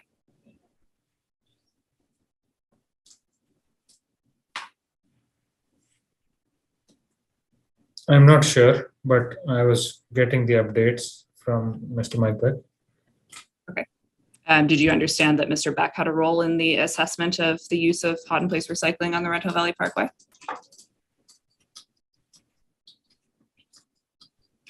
Somewhat, yes, What do you mean by somewhat?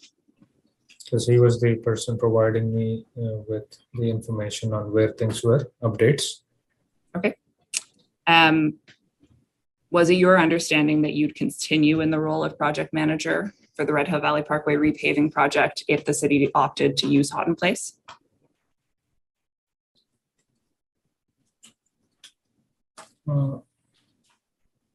I wasn't sure what was going to happen if hot in place recycling would have been obtained, and if hot in place recycling would have been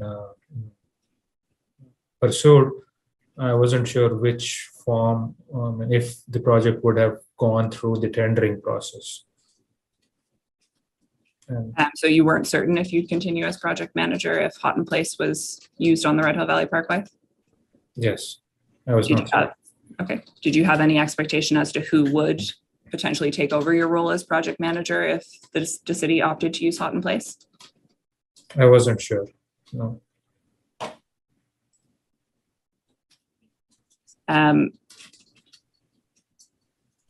Registrar, could you call out the list of invitees? So the 2 on this email. So these are the individuals that this calendar invitation is sent to. Do you recall who among these individuals attended the meeting on March 9th, 2018?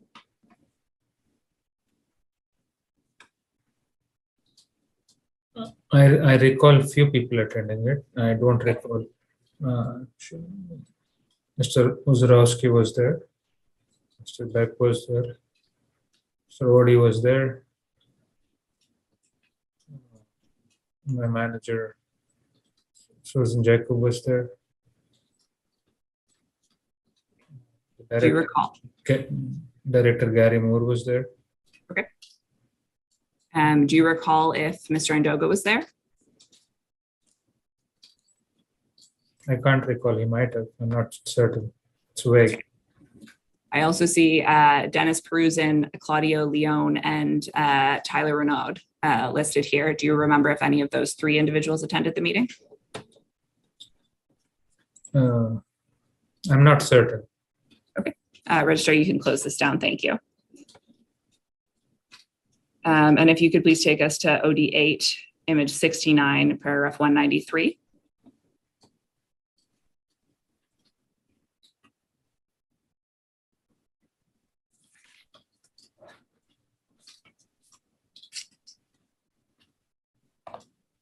So you'll see here that Dr. Uzurowski replies to the calendar invite, and he actually only sends this response to Mr. Beck, so you're not copied. But Registrar, if you could call out paragraph 193, please.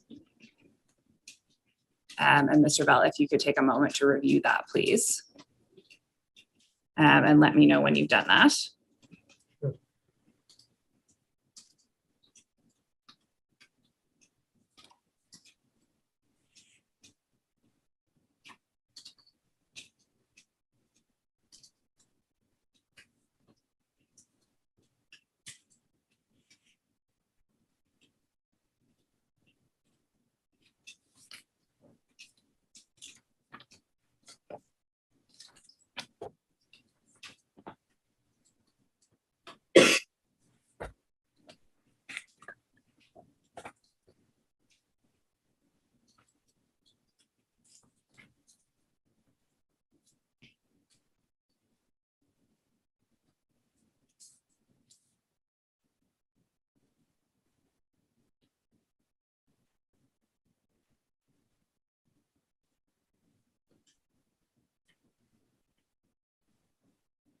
Okay. Did Mr. Beck update you about this email from Dr. Uzurowski? I don't think so. I can't recall. Did he advise you at any time in advance of the March 9th, 2018 meeting that Dr. Uzareski had suggested that hot in place recycling might not be feasible on an SMA surface like the Red Hill?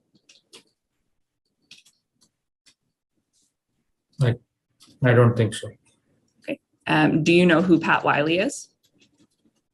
No, Had you ever heard the term EcoPave before? no, Did you have any sense as to why the city was considering using hot in place recycling on the Red Hill Valley Parkway? no.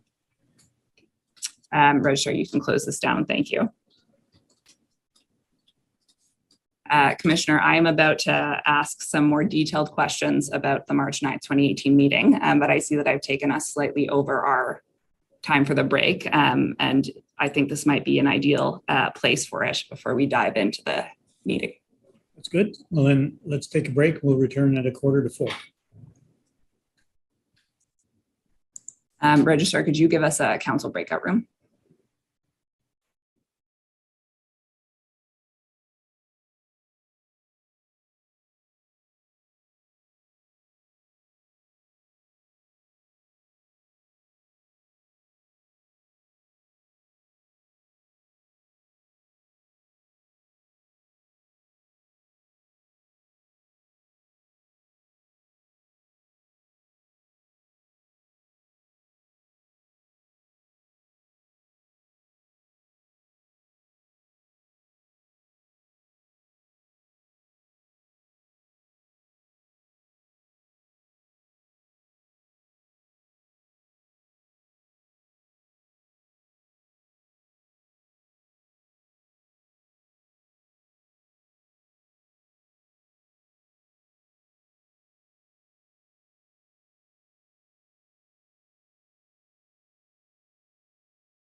Commissioner, may I proceed? Yes, please proceed. Thank you. Mr. Valla, before we took our break, we were talking about the lead up to the March 9th, 2018 meeting with Dr. Uzorowski about hot in place recycling on the Red Hill Valley Parkway. Yes. And you recalled that you attended this meeting. What was discussed at the March 9th, 2018 meeting?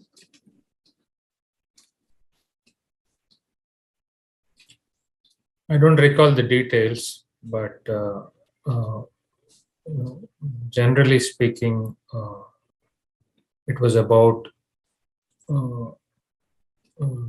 determining the feasibility of hot in place recycling strategy for the resurfacing of Red Hill Valley Parkway.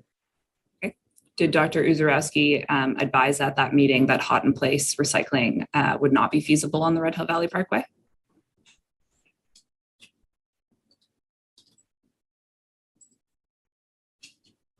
I can't recall the exact words, but I think it was to that effect. Okay. Registrar, could you please take us to OD8, image 76, paragraph 207. So Mr. Valla, for your reference, Mr. Beck took some meeting notes at this meeting, which we have transcribed in our overview document. Registrar, if you don't mind just calling out the text there of the notes. Mr. Valla, could you take a moment to review these notes and let me know when you've done that?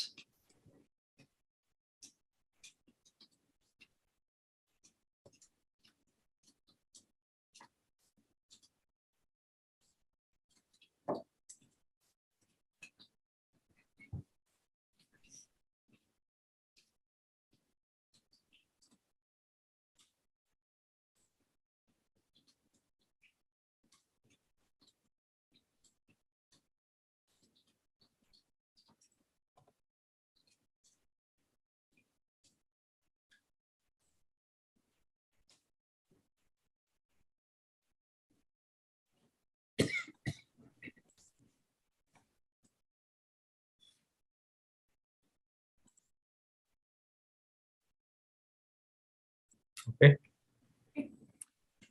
So on my review, it looks like the first three bullet points in Mr. Beck's notes relate to the process of using hot in place recycling on an SMA specifically. Do you recall any discussions at the March 9th, 2018 meeting about the feasibility of using hot in place recycling on SMA?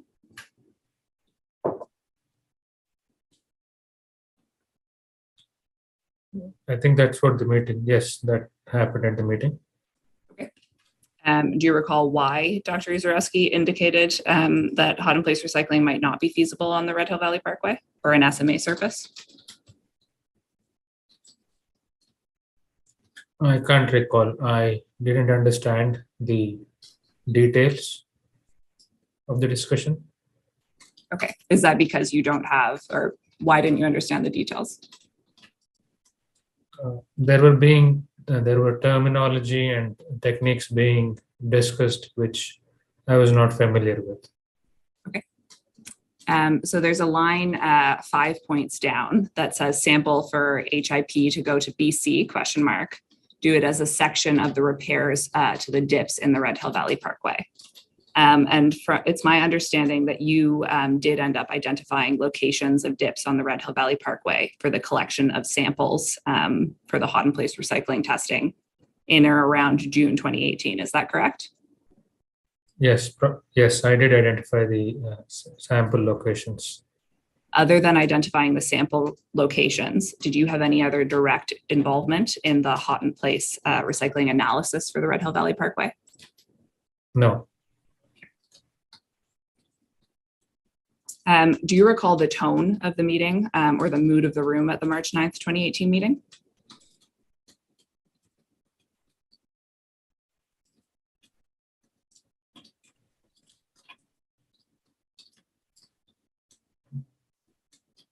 There was discussions back and forth happening about this, and there were some raised voices. Okay. Raised voices, that can mean a couple of different things. Would you describe those voices as being angry?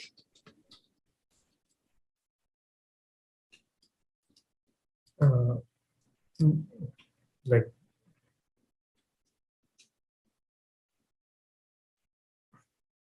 yeah, it was more like a raised voice. I'm not sure if exactly anger would be the expression. I'd be Okay, using. what would be the expression? Could be frustration. Okay. Who was raising their voice at the meeting? I remember Gary Moore was speaking loudly. Okay. Was anyone else raising their voice or speaking loudly at the meeting? No. You said you would describe it as frustration. Do you recall what Mr. Moore was frustrated about? I don't recall the words or the lines, but I believe the context was about at one point of time, Mr. Ozorowski had stated that the hot and place recycling was a feasible option on this on Red Hill Valley Parkway, and in the meeting, I believe he was conveying that it was not possible. Okay. And Mr. Moore was frustrated about that? Yes. So Dr. Uzorowski has testified before the inquiry, and he indicated that from his perspective, the tone of the meeting changed when he advised that hot and place recycling would not be feasible on the Red Hill. He describes Mr. Moore's reaction as heated, and said that there was some not typically used language used, which I believe refers to obscenities. Do you recall anyone using profanity or other strong language at the March 9th, 2018 meeting? I can't recall.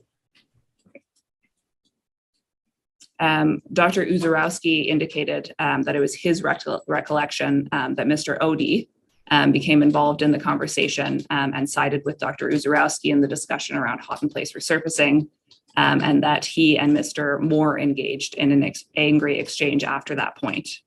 Do you recall Mr. Moore and Mr.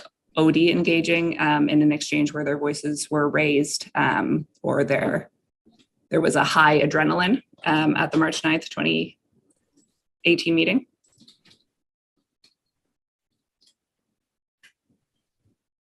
I can't recall exactly what was being said, but I remember that Gary was speaking in a higher voice.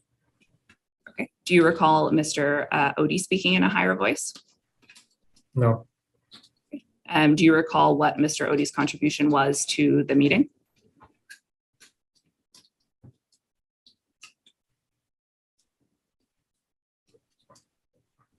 I can't recall the contribution, but I believe he was there attending it because he was involved in the original construction of Red Hill Valley Parkway. Okay. Do you recall him making contributions about the construction of the Red Hill Valley Parkway?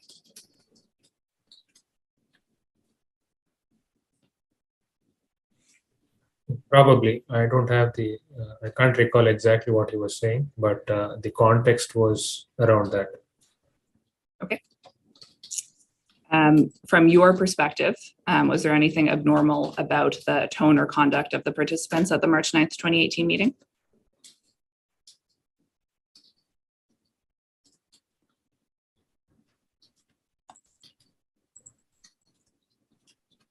When you say abnormal, yeah, there was raised voices. That was abnormal for a meeting. Okay. Other than Mr. Moore, Dr. Uzorowski, and Mr. Odie, do you recall anyone else speaking at the meeting?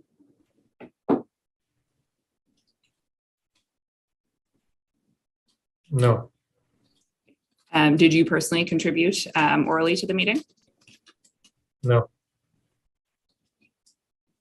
Do you recall what contribution Mr. Moore made to the discussion, aside from what we've just discussed?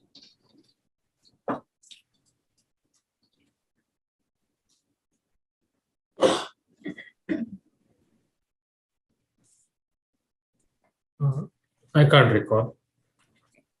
Do you recall if Mr. Beck made any contributions to the meeting?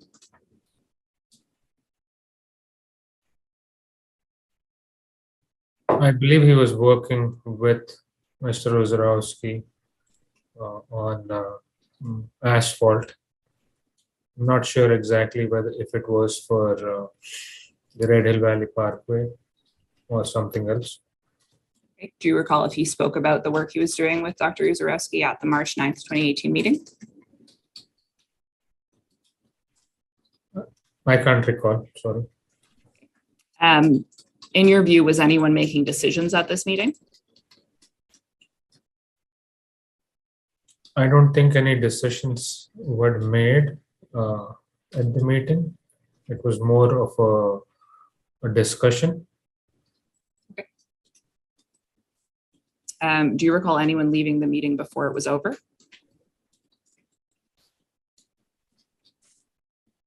No. Okay. To your knowledge, did Mr. Moore and Ms. Jacob remain at the meeting until it ended?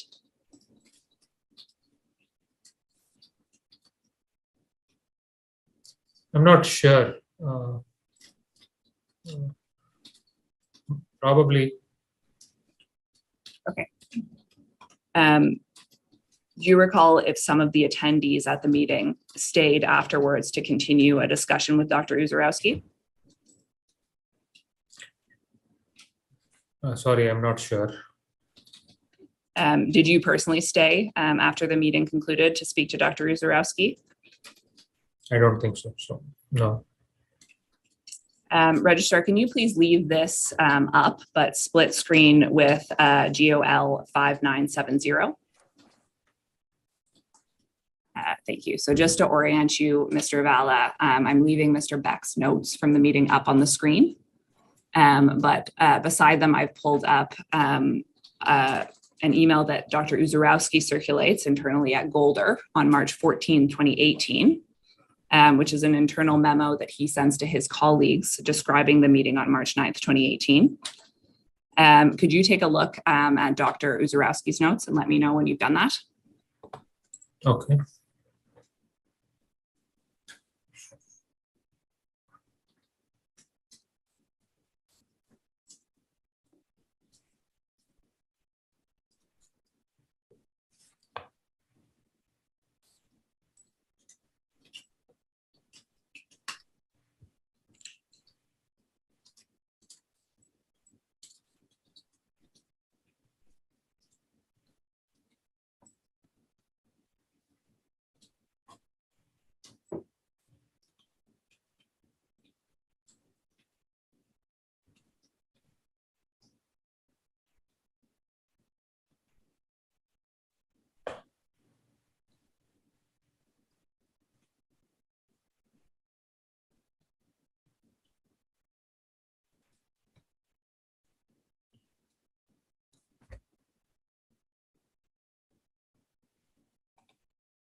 Okay. Are Dr. Ozorowski's notes consistent with your recollection of the March 9th meeting?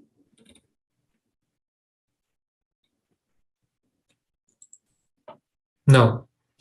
Okay. What elements are inconsistent with your recollection?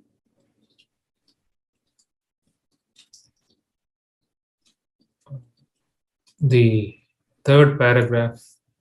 Okay.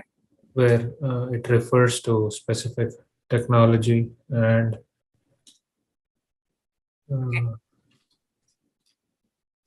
yeah, and the trade with scientific report. Okay. Is it inconsistent with your recollection because to your knowledge, those things weren't discussed, or because you don't recall those things being discussed? I can't recall these things being discussed or the report. Okay. Do you recall Dr. Uzarowski communicating to those in attendance at the meeting that hot and place recycling of SMA should be approached with caution? Mr. Commissioner, I just like to interject. I just want to note that Mr. Vala is being asked to interpret a set of notes that he didn't prepare and nor that he was copied on. So I just think we need to have there's some hesitation in terms of some of these questions that are being asked, and I want to. Okay, Mr. Mishra, the last questions have been with specific reference to statements in Mr. Uzarowski's internal memo.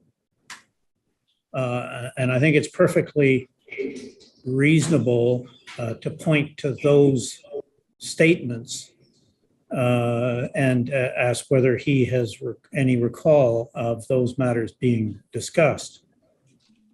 Now, I can't recall what the most recent question was. Could that be restated, please? I believe the question was, did Dr. Uzarowski communicate to those in attendance that hot and place recycling of SMA was to be approached with caution? And sorry, Mr. Commissioner, my concern was not with that line of questioning, but the previous question where he was asked to interpret what parts of the notes he found were problematic or he disagreed with. All right, well, I think we've passed on that question anyway, passed by it. And I think I'm not proposing to go back and strike it if that's what your suggestion is. I understood, Mr. Commissioner. I'm not sure anything will turn on it, and to the extent it does, you can certainly address that in subsequent submissions at the end of the section of the evidence. Understood. I only raised the objection just in terms of the weight of the evidence that he provided. Yeah, well, but that's for another day. Understood. Okay, please proceed, Ms. Bruckner.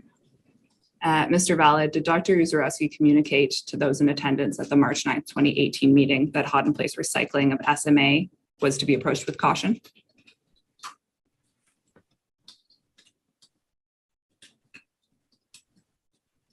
Not sure, he might have. I'm not sure. So we were just discussing the third paragraph of Dr. Uzarowski's notes here, which you said were inconsistent with your recollection, as you didn't remember comments of that nature. So Dr. Uzarowski says, frictional characteristics. I suggested applying microsurfacing on hot and place recycled SMA if they use hot and place recycling. This would make the surface uniform and offer good frictional characteristics. Gary rejected the idea. I note that there is also a reference that says Gary, no to microsurfacing in Mr. Beck's notes on the other side of the page. Did Mr. Moore reject the use of microsurfacing on the Red Hill Valley Parkway following hot and place recycling at the March 9th, 2018 meeting? There were quite a few things being discussed. Sorry, I can't recall exactly if this was raised and rejected. Okay. Do you recall if Dr. Uzarowski explained why microsurfacing would be necessary or appropriate on the Red Hill Valley Parkway following hot and place recycling? He might have. I'm not certain. Okay. Dr. Uzarowski goes on to say in that third paragraph, I then recommended skid abrader or shot blasting, at least the worst areas indicated in the Tradewind scientific report, to improve friction of the current surface if they delay resurfacing.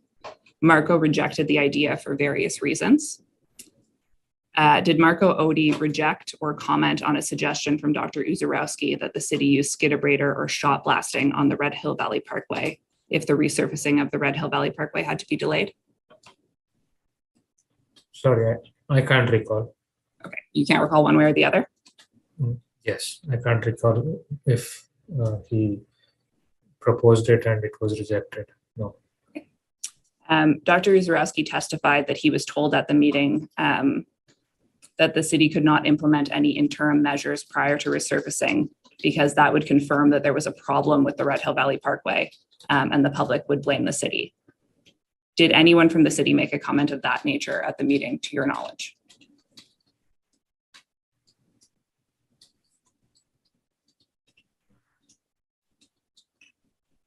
I don't think so. I don't recall. Do you remember any mention of the term skid abrading or shot blasting at the meeting? No, At this point in time, would you have known what microsurfacing, skid abrading, and or shot blasting were? no, Okay. They're not something that you would have encountered in your role in design? no, not in any of my projects. Okay. Did you know that these treatments could be used to increase frictional characteristics on a roadway? No. Do you recall Dr. Uzurowski mentioning anything like the worst areas of the Red Hill Valley Parkway at this meeting? I can't recall, sorry. Okay. Do you recall Dr. Uzurowski recommending any interim measures to the existing pavement if resurfacing was delayed?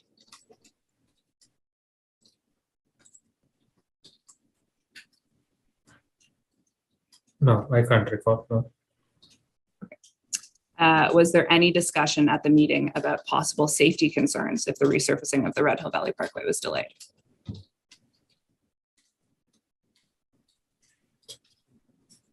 I don't think so, but I can't state one way or the other. So Mr. Beck's notes state at the bottom, just at the bottom before the line there, concern with friction numbers. Were concerns raised about friction numbers on the Red Hill Valley Parkway at the March 9th, 2018 meeting? Not that I could understand. There were multiple things being discussed. It didn't occur to me that there were any concerns with friction. Do you have any expertise in friction? No, If there had been discussions about friction numbers on the Red Hill Valley Parkway, is that something that you would have paid close attention to or flagged for your own work and design? if I would have understood it, I would have.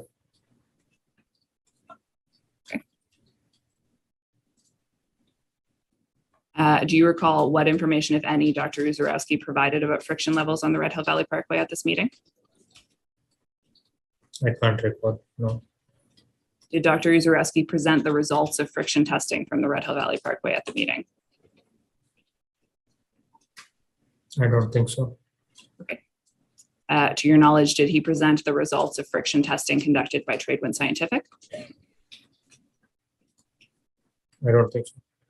You don't think so, or you don't recall one way or the other? Memory is vague. It doesn't ring the bell that any results were presented. Okay.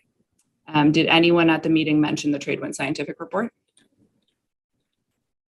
No, In March of 2018, would the name Tradewind Scientific have meant anything to you? no, Okay. Were you at all familiar with the company? no, Had you ever heard the name mentioned previously by city staff? no, As of March 2018, did you know that Tradewind had conducted friction testing on the Red Hill Valley Parkway? no, Had you ever heard any discussions amongst city staff about friction testing on the Red Hill Valley Parkway at that point in time, at that point in time? no, Did you later hear discussions about friction testing on the Red Hill Valley Parkway separate from anything connected with the hot in place recycling? only when it was made public, Okay. When the Tradewind report was made public? yes.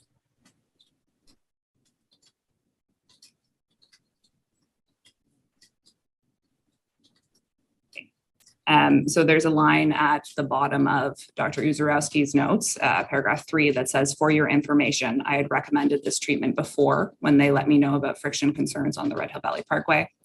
And I understand that to be in reference to the microsurfacing, or sorry, the shot skid abrading and shot blasting that he references there. Were you ever advised that city staff had concerns about friction on the Red Hill Valley Parkway? No, Were you ever advised that Dr. Uzurowski had recommended shot blasting or skid abrading on the Red Hill Valley Parkway prior to March 8th, 2018? Sorry, March 9th, 2018. My apologies. no,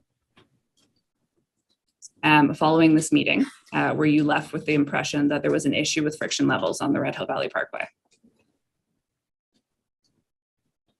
No.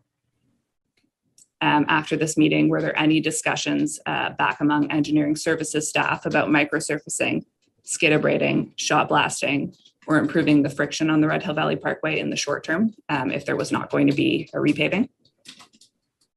No. Did you ever have any conversations with anyone at Golder about friction test results or the frictional properties of the Red Hill Valley Parkway? No. Was it your impression that Mr. Moore was yelling at Dr. Uzorowski during this meeting?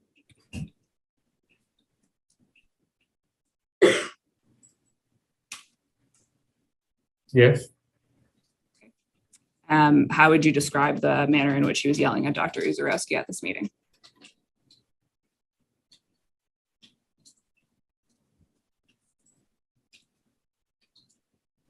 His voice was raised and he was speaking in a loud fashion. Okay. And that was directed at Dr. Uzorowski from your recollection? Yes. And I think you said, in your view, Mr. Moore was frustrated. Was he yelling in a frustrated manner?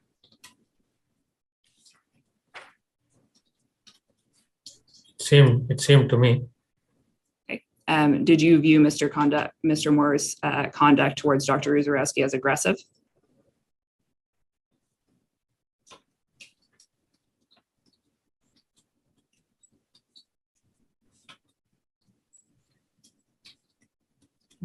No. Okay, why not? It seemed like, can you define how aggressive is, like what is perceived as aggressive? What is perceived as aggressive as compared to not aggressive? Yes, please. I can give maybe a synonym. Did you perceive it as threatening or like he was coming at Dr. Uzorowski in an intense or angry manner? I don't recall it being that way. No, it as I said, it was more of a frustration of things probably not progressing. Okay. That's how I gathered it. Okay. Registrar, we can take this down. Thank you very much. And if you could take us to OD8, image 90 at paragraph 449.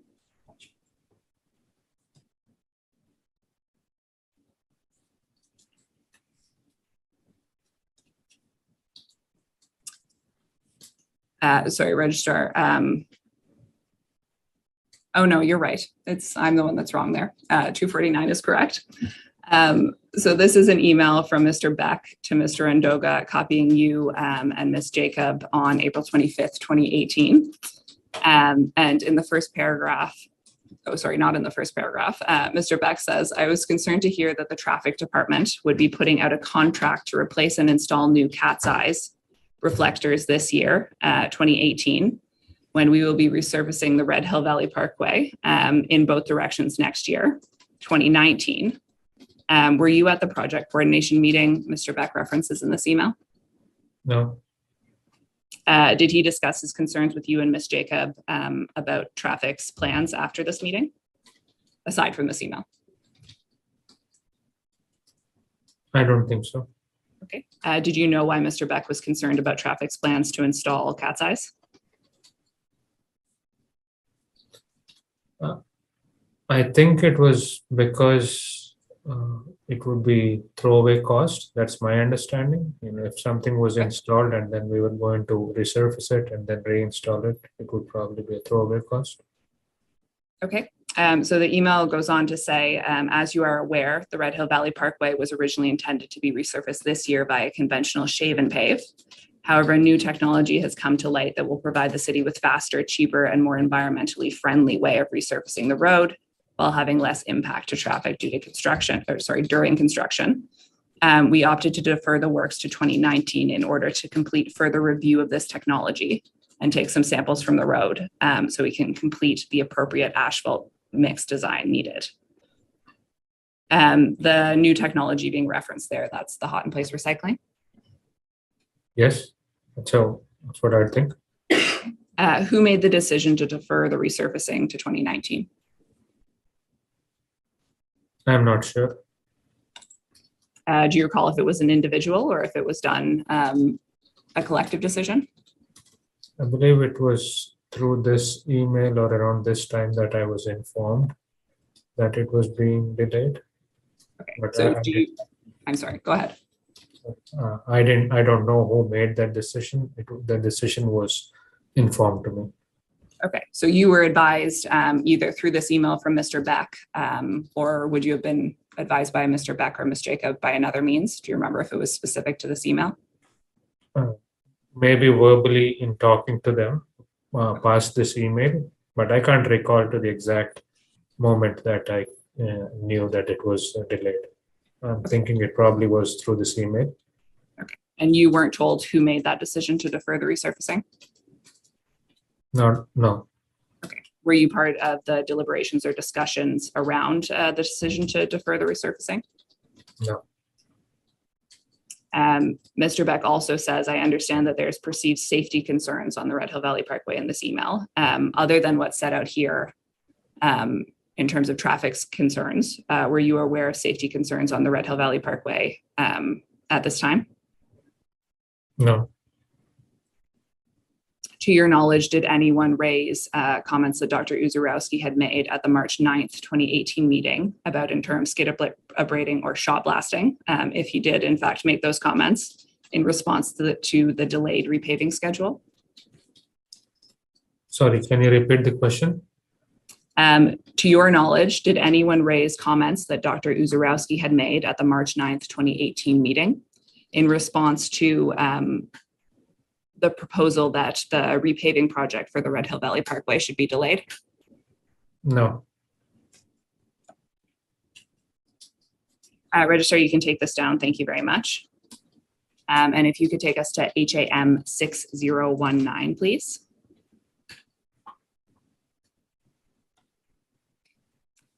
So Mr. Vala, these are notes from the November 1st, 2018 startup meeting for the Hamilton, Red Hill Valley Parkway and Link safety reviews, which we have been referring to as the roadside safety assessment. And you'll see that you're listed as an attendee at this meeting. What was your role in the roadside safety assessment? I was asked by Susan Jacob to attend these meetings to participate, to understand, if there is any. By this time, I was informed that the resurfacing for both directions needed to happen. So I was more involved in the design. The design had taken off. So I was asked to be involved, participate in these meetings to identify if any outcomes from this safety study could become the part of the scope for the project that was being delivered. Okay. Did you regularly attend meetings for this project? I think there were 2 meetings that happened and I attended both of them. Okay. At this point, in November 1st, 2018, was the city still pursuing hot in place recycling on the Red Hill Valley Parkway?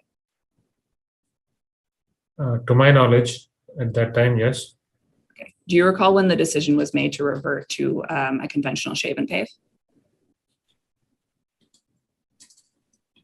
I don't think a definitive. What was conveyed to me at sometime late 2018 was that to take a conservative approach. And if I may elaborate a little bit, the conservative shave and pave would require preparing the tender documents as it would be tendered to contractors and drawings and preparing the specifications that go together with that. So that would take more time than if the decision was made to go with the hot in place recycling. So I was told to assume a conservative approach, and while additional testing was being done in determining the feasibility of hot in place recycling. So, at this point in time, to my knowledge, hot in place recycling, there was further testing going on to determine the feasibility, but I was operating under the conservative assumption of tendering the project using the conventional shave and pave. I think it was later after this, sometime in 2019, when I was informed that the testing results might have indicated that it was not suitable and we'd be going with the conventional shave and pave. So up until you learned that the hot in place recycling had been determined not to be feasible, I think you said there was a period of time where you were preparing a tender for a conventional shave and pave on the understanding that if hot in place recycling proved to be feasible on the Red Hill Valley Parkway, you would revert to that technology. Is that correct? Yes, and that would be an easy switch. Okay. And you were advised that that wouldn't happen sometime in 2019? That wouldn't happen? Sorry, that you wouldn't be reverting back to hot in place because it wasn't feasible on the Red Hill Valley Parkway sometime in 2019? Sometime in 2019, yes, I was informed that we are proceeding with the conventional shave and pave. Yes. Okay. And who communicated that to you? I think it was in discussions with Mike Beck. Okay.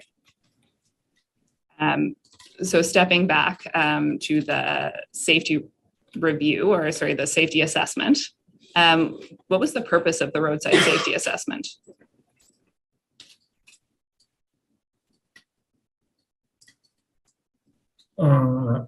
I believe this study was called for by the traffic group. So I was not entirely sure of what the scope of this study is. I didn't look at the terms of reference, but I mean, going by the title, it was probably to review the roadside safety of the Red Hill Valley Parkway. Okay. So SEMA had prepared prior safety reports on the Red Hill Valley Parkway in 2013 and in 2015. Do you recall if you reviewed those reports as part of your participation in the roadside safety review? Not around this time. I reviewed the draft report that came out of this assessment. Did you ever review the 2013 or 2015 SEMA reports for the Red Hill Valley Parkway? No. Were you aware that those safety studies had been done? No, I don't think so. Okay. I may be able to refresh your memory a little bit on that point. Registrar, can you take us to OD 9, image 141, paragraph 340?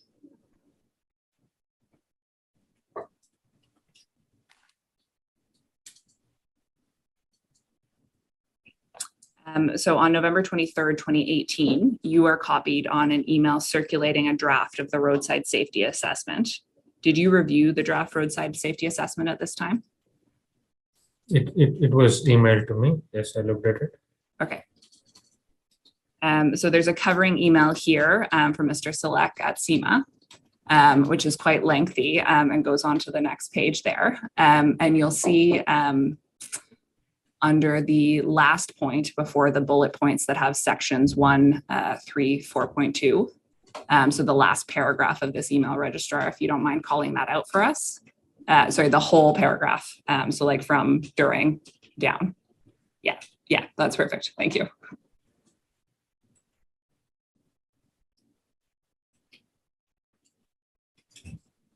So you'll see here at section 1.1, SEMA is looking for confirmation of which recommendations from the 2013 and 2015 studies were implemented by the city. And if you could take us this down, thank you, Registrar, and take us into HAM 35556 at image 7.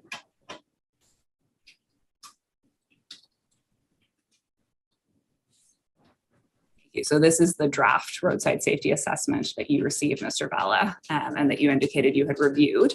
Registrar, if you can pull up the next image over as well. So you'll see here that at the bottom of image 1, so the last paragraph before the points there, SEMA lists the main findings from the 2013 and 2015 SEMA safety reviews. And then over onto the next page, Registrar, if you can pull out from some of the main recommendations in the previous studies on image 2. You'll see that SEMA also lists a number of their prior recommendations that had been made to the city.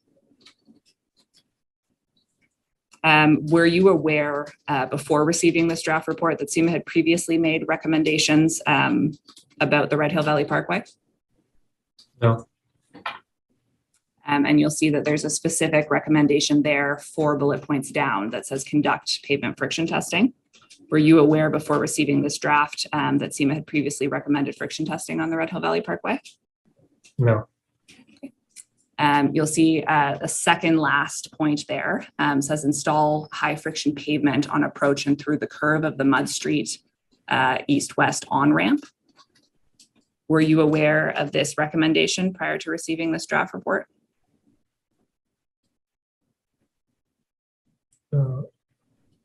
There was something in the scope statement that you had shown. I think that one's about the Stone Church ramp onto the upper Red Hill Valley Parkway, if that helps at all.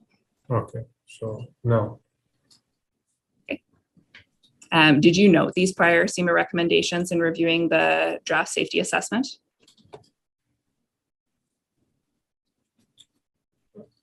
I saw them, but I didn't make any special notes about them because the traffic group, it was addressed to the traffic group who commissioned this study, and then both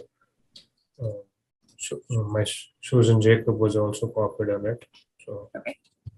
Were you responsible for taking steps to confirm for SEMA whether their prior recommendations had been implemented by the city? I didn't feel it was my responsibility. Okay. Did you, even if you didn't feel it was your responsibility, did you take any steps to determine if friction testing had been done on the Red Hill Valley Parkway?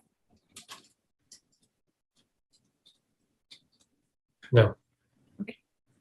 Did you take any steps to determine if a high friction surface had been applied on the Mud Street ramp? No.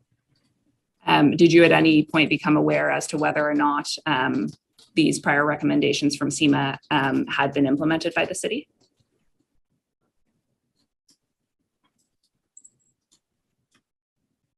Sorry, can you ask that question again? Did you become aware as to whether or not SEMA's prior recommendations listed here had been implemented by the city? No. In your view, who would have been responsible for taking steps to confirm for SEMA whether prior recommendations had been implemented? These were safety concerns, traffic concerns, and this was identified as part of a study that was commissioned by traffic. So I would assume whoever commissioned the study would make note of it and then bring it to the attention of the appropriate authorities within the city. Okay. Was information about whether or not prior SEMA recommendations listed here had been implemented relevant to your work in preparing the tender for the repaving project?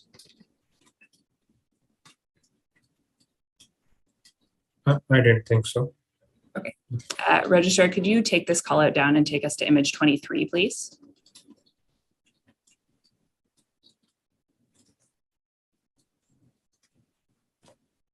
And if you could call out the section under overall findings in the summary of collision history review. So SEMA also does a collision history review as part of the roadside safety assessment. And there are overall findings, including that wet surface collisions are found to represent 64% of mainline collisions and 73% of ramp collisions. The proportion of wet surface collisions on the main line presented an increase compared to the 2015 study, 50% in brackets. Lost control and speed too fast for conditions, apparent driver actions were reported in 33% of mainline collisions, 44% for wet surface collisions, and 56% of ramp collisions, 68% for wet surface collisions. And then the last point there is these findings suggest that inadequate skid resistance, surface polishing, bleeding, contamination, and excessive speeds may be contributing factors to collisions. Did you note SEMA's conclusion there in the collision history that inadequate skid resistance might have been contributing factor to collisions on the Red Hill Valley Parkway? Yes. Did you discuss how to address that finding as part of the resurfacing project?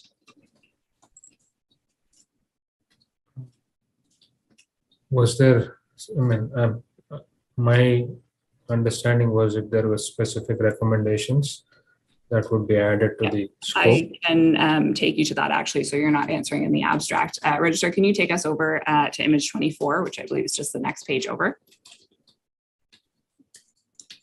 So you'll see here that SEMA under 3.4 lists recommendations to reduce collision frequency and severity. Registrar, could you call out section 3.4 for us? So I note that a number of these recommendations seem to me anyways, and you can correct me if I'm wrong, to relate to the resurfacing project. So the first one there is ensure the pavement design for the upcoming resurfacing considers the history of wet surface collisions and investigates the need for higher friction surfaces. Does that help to refresh your memory about what discussions you may have had with city staff about how to address SEMA's findings in this report? Okay. I read it, but not sure how it would become part of the design resurfacing project. Okay. Were steps taken to address this recommendation in the repaving project? We resurfaced it, which would improve the friction. Newly resurfaced, a newly resurfaced pavement would have better friction than the existing surface. Okay. And did you have discussions about that in connection with the history of wet surface collisions on the Red Hill Valley Parkway as flagged in this report? No. Did you take steps to investigate the need for a higher friction surface on the Red Hill Valley Parkway? No.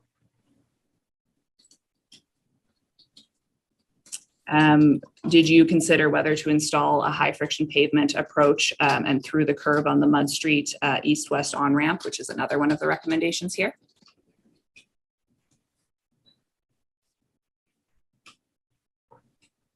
I'm not sure how it could be considered. What do you mean you're not sure how it could be considered? Like, in my role, it was delivering the set scope.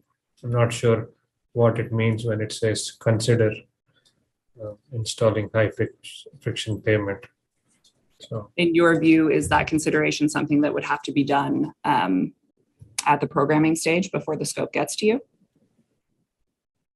Okay. I'd assume so. In your view, did anyone at the city take steps to address any of these recommendations from the safety assessment?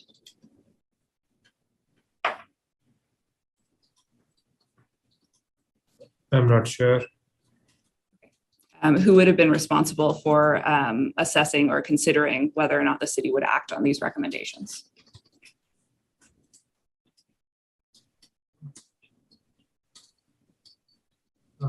Whoever has called for the study. Okay. Were any of these recommendations incorporated into the scope of the Red Hill Valley Parkway resurfacing project?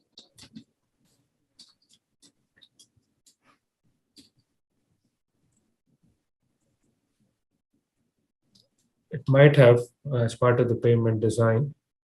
Okay. Pavement Which design. elements? Oh, I'm sorry, go ahead. So the pavement design was done by the consultant, so I can't speak for what exactly the scope involved and if this was shared with the pavement design consultant. Mm-hmm. I understand that AME ended up doing the pavement design for the Red Hill Valley Parkway resurfacing, which was, I think, different from the general practice for picking an asphalt mix that you had described earlier. Do you have any knowledge as to why AME was brought in to do the assessment for the mix on the Red Hill Valley Parkway resurfacing?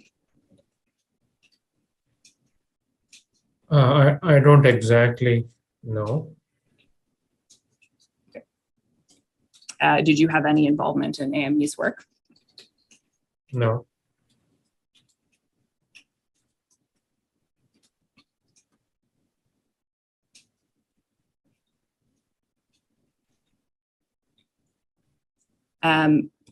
Were you aware that Mr. Beck received a copy of the Tradewind report on August 27th, 2018? No. Did Mr. Beck forward the Tradewind friction analysis to you when he received it in August 2018? No. Do you recall ever discussing the Tradewind report or analysis with Mike Beck at the end of August or early September 2018? No. Do you recall ever discussing it with Ms. Jacob at the end of August or early September 2018? No.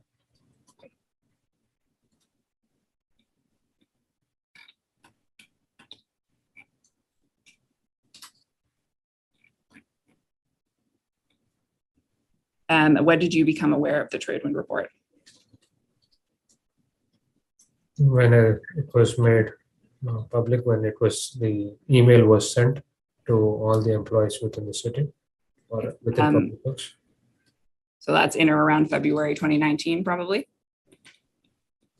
Probably. I don't remember the exact date. Ms. Jacob prepares a chronology in which she indicates that the decision to revert to a shave and pave over hot in place recycling for the Red Hill Valley Parkway was made on August 30th, 2018. Is that consistent with your recollection? No. Okay. And that's for the reasons that we talked about earlier. Yes.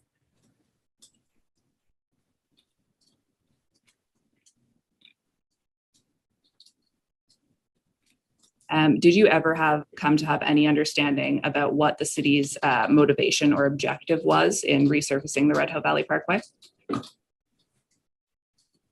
No. I believe it was programmed. Okay. You believed it was standard programming? Yes. Were you aware of top-down cracking on the Red Hill Valley Parkway prior at any point in connection with the resurfacing project?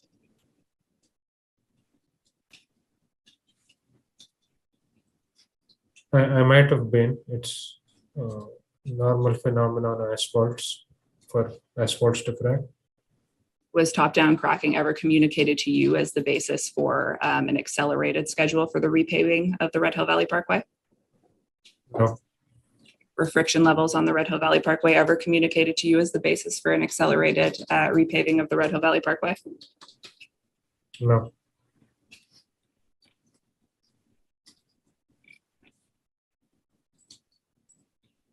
Registrar, could you take us to OD9 image 286, paragraph 699?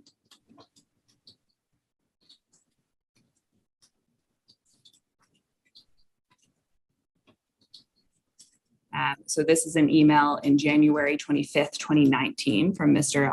Alswicki, and I'm sure that I have just pronounced that incorrectly, to Mr. Ferguson and Mr. White.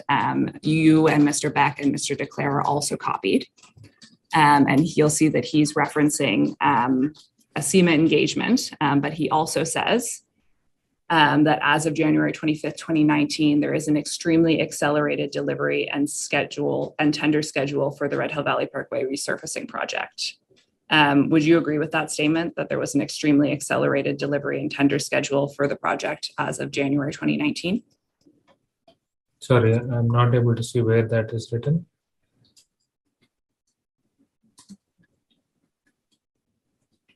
So it's the very first paragraph there. In discussion with Mike Beck and his design team for the Red Hill Valley Parkway yesterday, there is an extremely accelerated delivery and tender schedule for this project that needs immediate attention.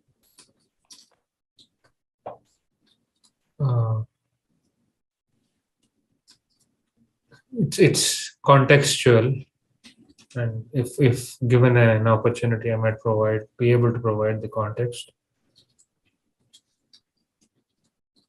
I'm sorry, I don't think I understand what you're saying. What's contextual? The extremely accelerated delivery, the phrase being used here, I feel is contextual, and I can provide the context if given the opportunity. Oh, if you'd like to provide context, please go ahead. Yeah. So around this time, the original intent, based on my understanding, was to have the Red Hill Valley Parkway paved in summer of 2019, but around this time, I believe, the decision, I was informed that the decision was to get the resurfacing done as soon as possible, and probably even in May, end of May 2019. So, that kind of accelerates the tender delivery by a couple of months, when it is moved from summer, which being end of June, early July, to May, as soon as the asphalt plants open. It kind of puts the pressure on the delivery of the contract. So I believe the accelerated delivery being referred to here is in reference to the tendering of the project. And since many aspects of the scope were still being confirmed, that kind of adds on to the other challenge of delivering this project. So which is what I feel was being referenced here. At this point in time, in your view, was there urgency around the completion of the repaving for the Red Hill Valley Parkway?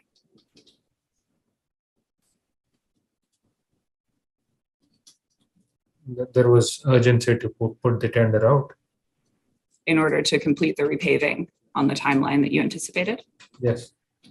Why did the repaving need to be completed on that timeline? I wasn't sure. I wasn't given a specific reason. Okay. Registrar, you can take this down. One final question for you, Mr. Valla. Audit services, the city auditor receives an anonymous letter in March 2019. Registrar, could you please take us to RHV 890?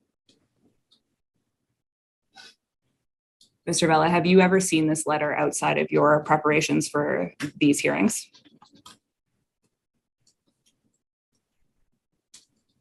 No. Do you have any knowledge as to who wrote it? No. Thank you. Subject to any questions from you, Mr. Commissioner, those are my questions for Mr. Valla. I know that I've taken us a little bit past our timeline. I understand that the city, that Golder has about 10 minutes of questioning for Mr. Valla, and that the city, that the MTO may need 5 minutes, and that the city needs approximately 15 to 20. And Mr. Valla has indicated that he's prepared to stay a little bit late with us today if he would be able to finish his evidence. Yep. Thank you, Mr. Valla. Then let's proceed with the remaining questioning. Thank you.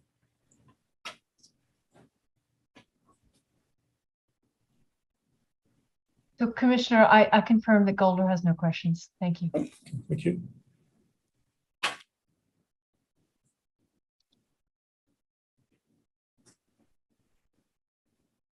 I believe the MTO had indicated that they would like to reserve 5 minutes.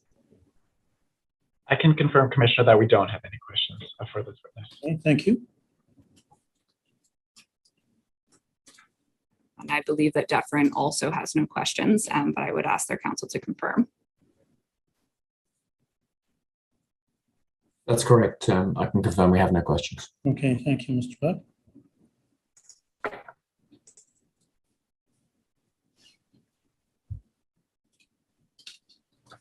Mr. Commissioner, may I proceed with questions? Please do, Mr. Mishra. Thank you. Thank you, Mr. Valla. I'll try to keep this as brief as possible, as I appreciate it's been a long day. I first want to ask you a couple of questions about the scope of the rehabilitation on the Red Hill Valley Parkway. This is back in the June 2017 timeline.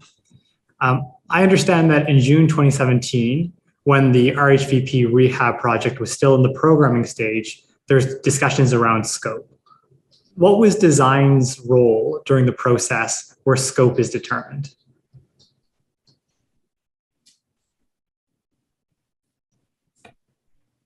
During that process? That's correct.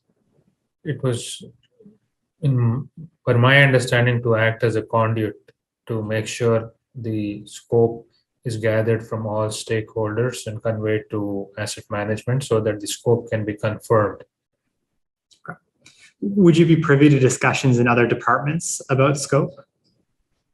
No. And did design have any particular input into the project scope? No. Okay. I'd like to take you to HAM 26073. If you can put up images 1 and 2, Mr. Registrar, that'd be much appreciated.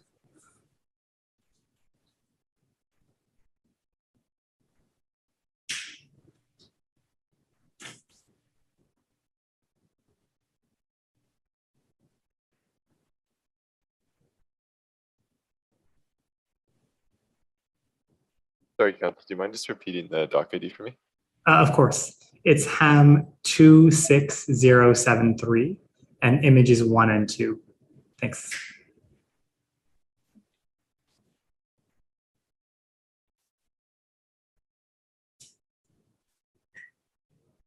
Thank you. And if you can call out Mr. Warren's email on image 2.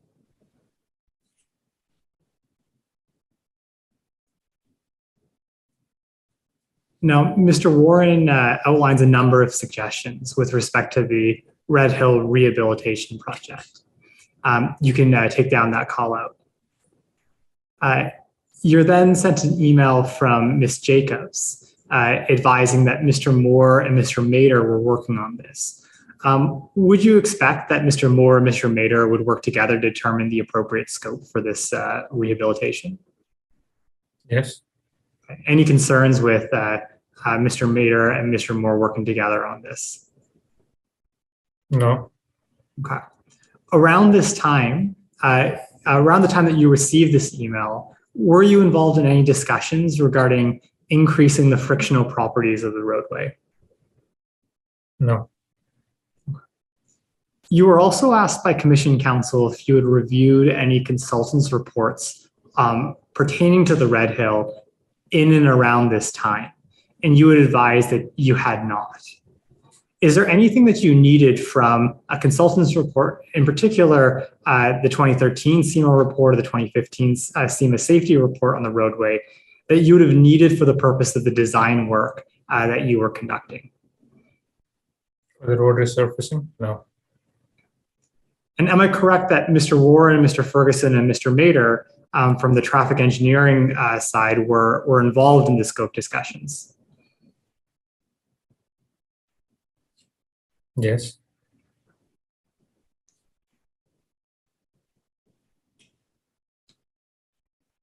Turning to the hot in place recycling discussions, can we take down this this image? Thank you. You were asked a number of questions about your involvement in the investigation into hot in place recycling for the resurfacing project. And in particular, why hot in place recycling was being pursued. What was your understanding as to why hot in place was being pursued? I wasn't aware of the any specific reasons of why hot in place was being considered. Commission Council had previously brought you to an email involving Mr. Beck and others from the engineering group, where hot in place was described as faster, cheaper, more environmentally friendly, with less impact to traffic during construction. Wait a second. I do think that's a bit of a leading question. I can take him to the email if that's preferred. You want to take him to an email and ask him to comment on it. That's another thing. Understood. Paula, just give me one second to pull up the email reference. I believe it's OD chapter 8, image 90.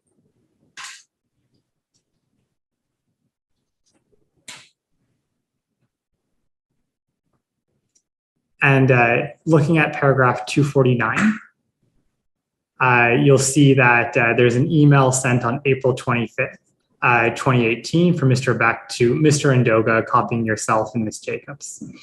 Could you call out the paragraph 249, including the section of the excerpted section of the email as well? Thank you, Mr. Registrar. And I'll give you a second to review this email. This was previously brought to you by Commission Counsel, and I believe they did bring your attention to the middle paragraph, but I'll let you read the entire email for context.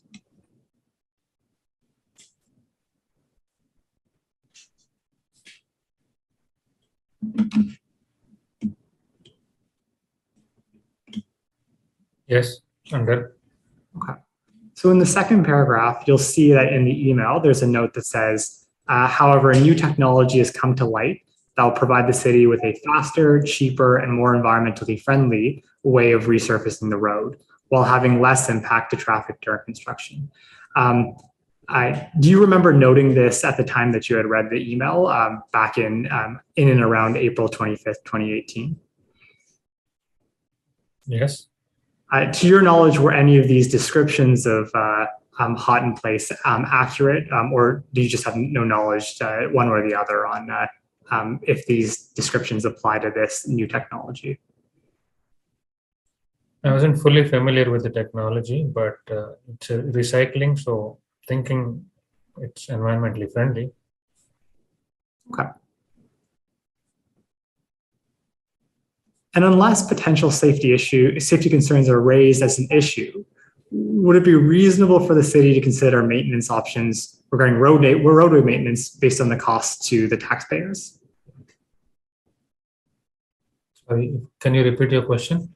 Sure. Unless there's potential safety concerns, would it be reasonable for the city to consider different maintenance options based on the cost of those roadway maintenance options? Yes.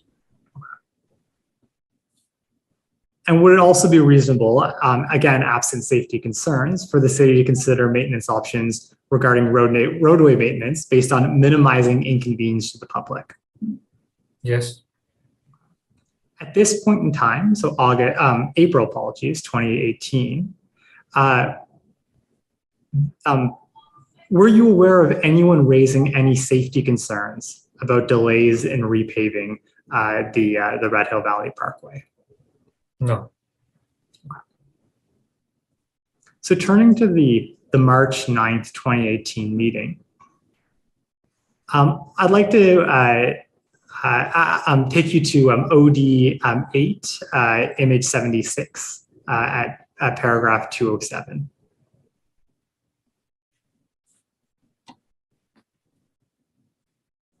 Thank you, Mr. Registrar. So these are the notes that Mr. Beck had taken of this meeting, and Commission Counsel had already talked you through these. I just have a couple of follow-up questions regarding this meeting.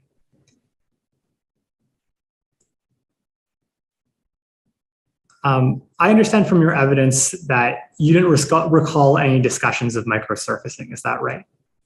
Yes. You didn't recall any discussions of skid abrading, is that correct? Yes.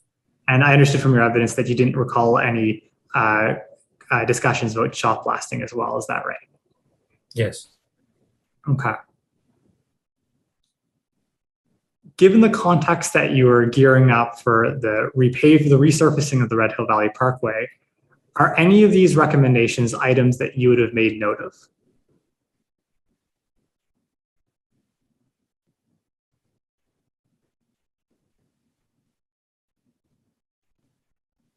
No. In the context, sorry? So given the context that you're gearing up for the Red Hill Valley Parkway resurfacing, are any of these recommendations, so microsurfacing, skid abrasion, or shot blasting, are any of these recommendations items that you would have made note of, or that you'd have paid any special attention to, given your role in the design work? If they were considered, yes. Now, you previously testified that you don't recall any discussions about the need to take interim safety measures if the Red Hill resurfacing project would be delayed. I understood from your evidence, you don't recall Dr. Yuzurowski saying anything along those lines. Is that right? Yes. And you don't recall any discussions along these lines at that meeting. Is that right? Yes, I can't recall.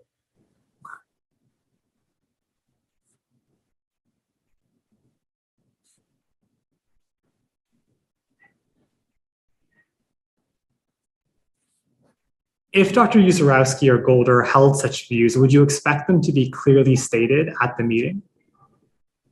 Yes. Would you expect them to be clearly identified in writing following the meeting as well? Yes. At any point during your work on the Red Hill resurfacing project, were you advised that Golder had any concerns about frictional characteristics of the Red Hill? Sorry, did you say was I concerned or was I made aware? So sorry, at any point during your work on the Red Hill resurfacing project, were you advised that Golder had any concerns about the frictional characteristics of the Red Hill? No. Okay. If at this March meeting, Dr. Yuzurowski advised the city of a need to take interim safety measures if the Red Hill resurfacing project would be delayed, to the best of your recollection and your best practices, is that something that you would have made a note of? Yes.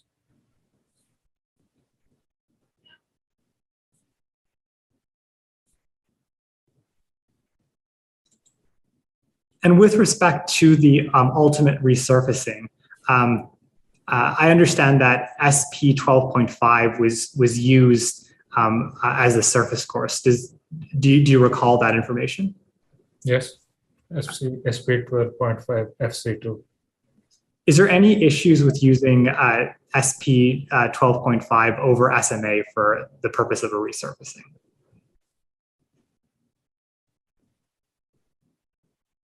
Not that I can recall reading anywhere. Okay. Mr. Commissioner, I'm just going to take a look at my notes to see if there's anything else. Thank you. Thank you, Mr. Commissioner. Thank you, Mr. Vala. Those are all of my questions. Okay. Ms. Bruckner? Thank you. I have a couple of quick follow-up questions on that image that we were just looking at. Registrar, could you take us back to paragraph 207 of OD8?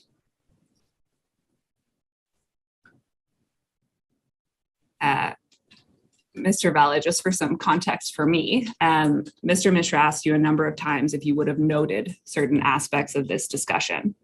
Did you take notes at the March 9th, 2018 meeting? No.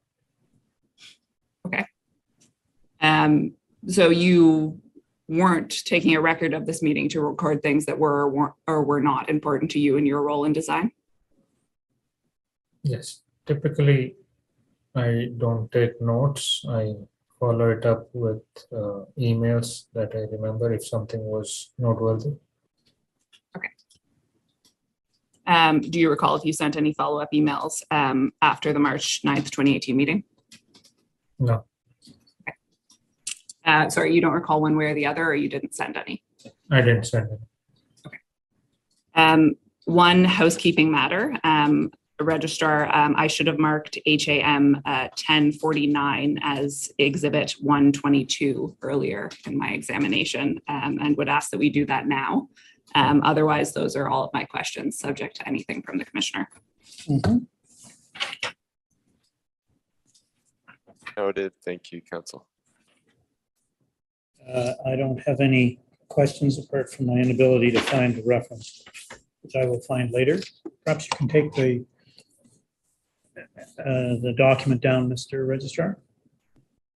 Okay, Mr. Valla, that completes the examination.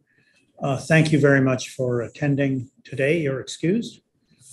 Thank you also to council for your indulgence in running over half an hour here. We'll stand adjourned until 9:30 tomorrow morning. Thank you.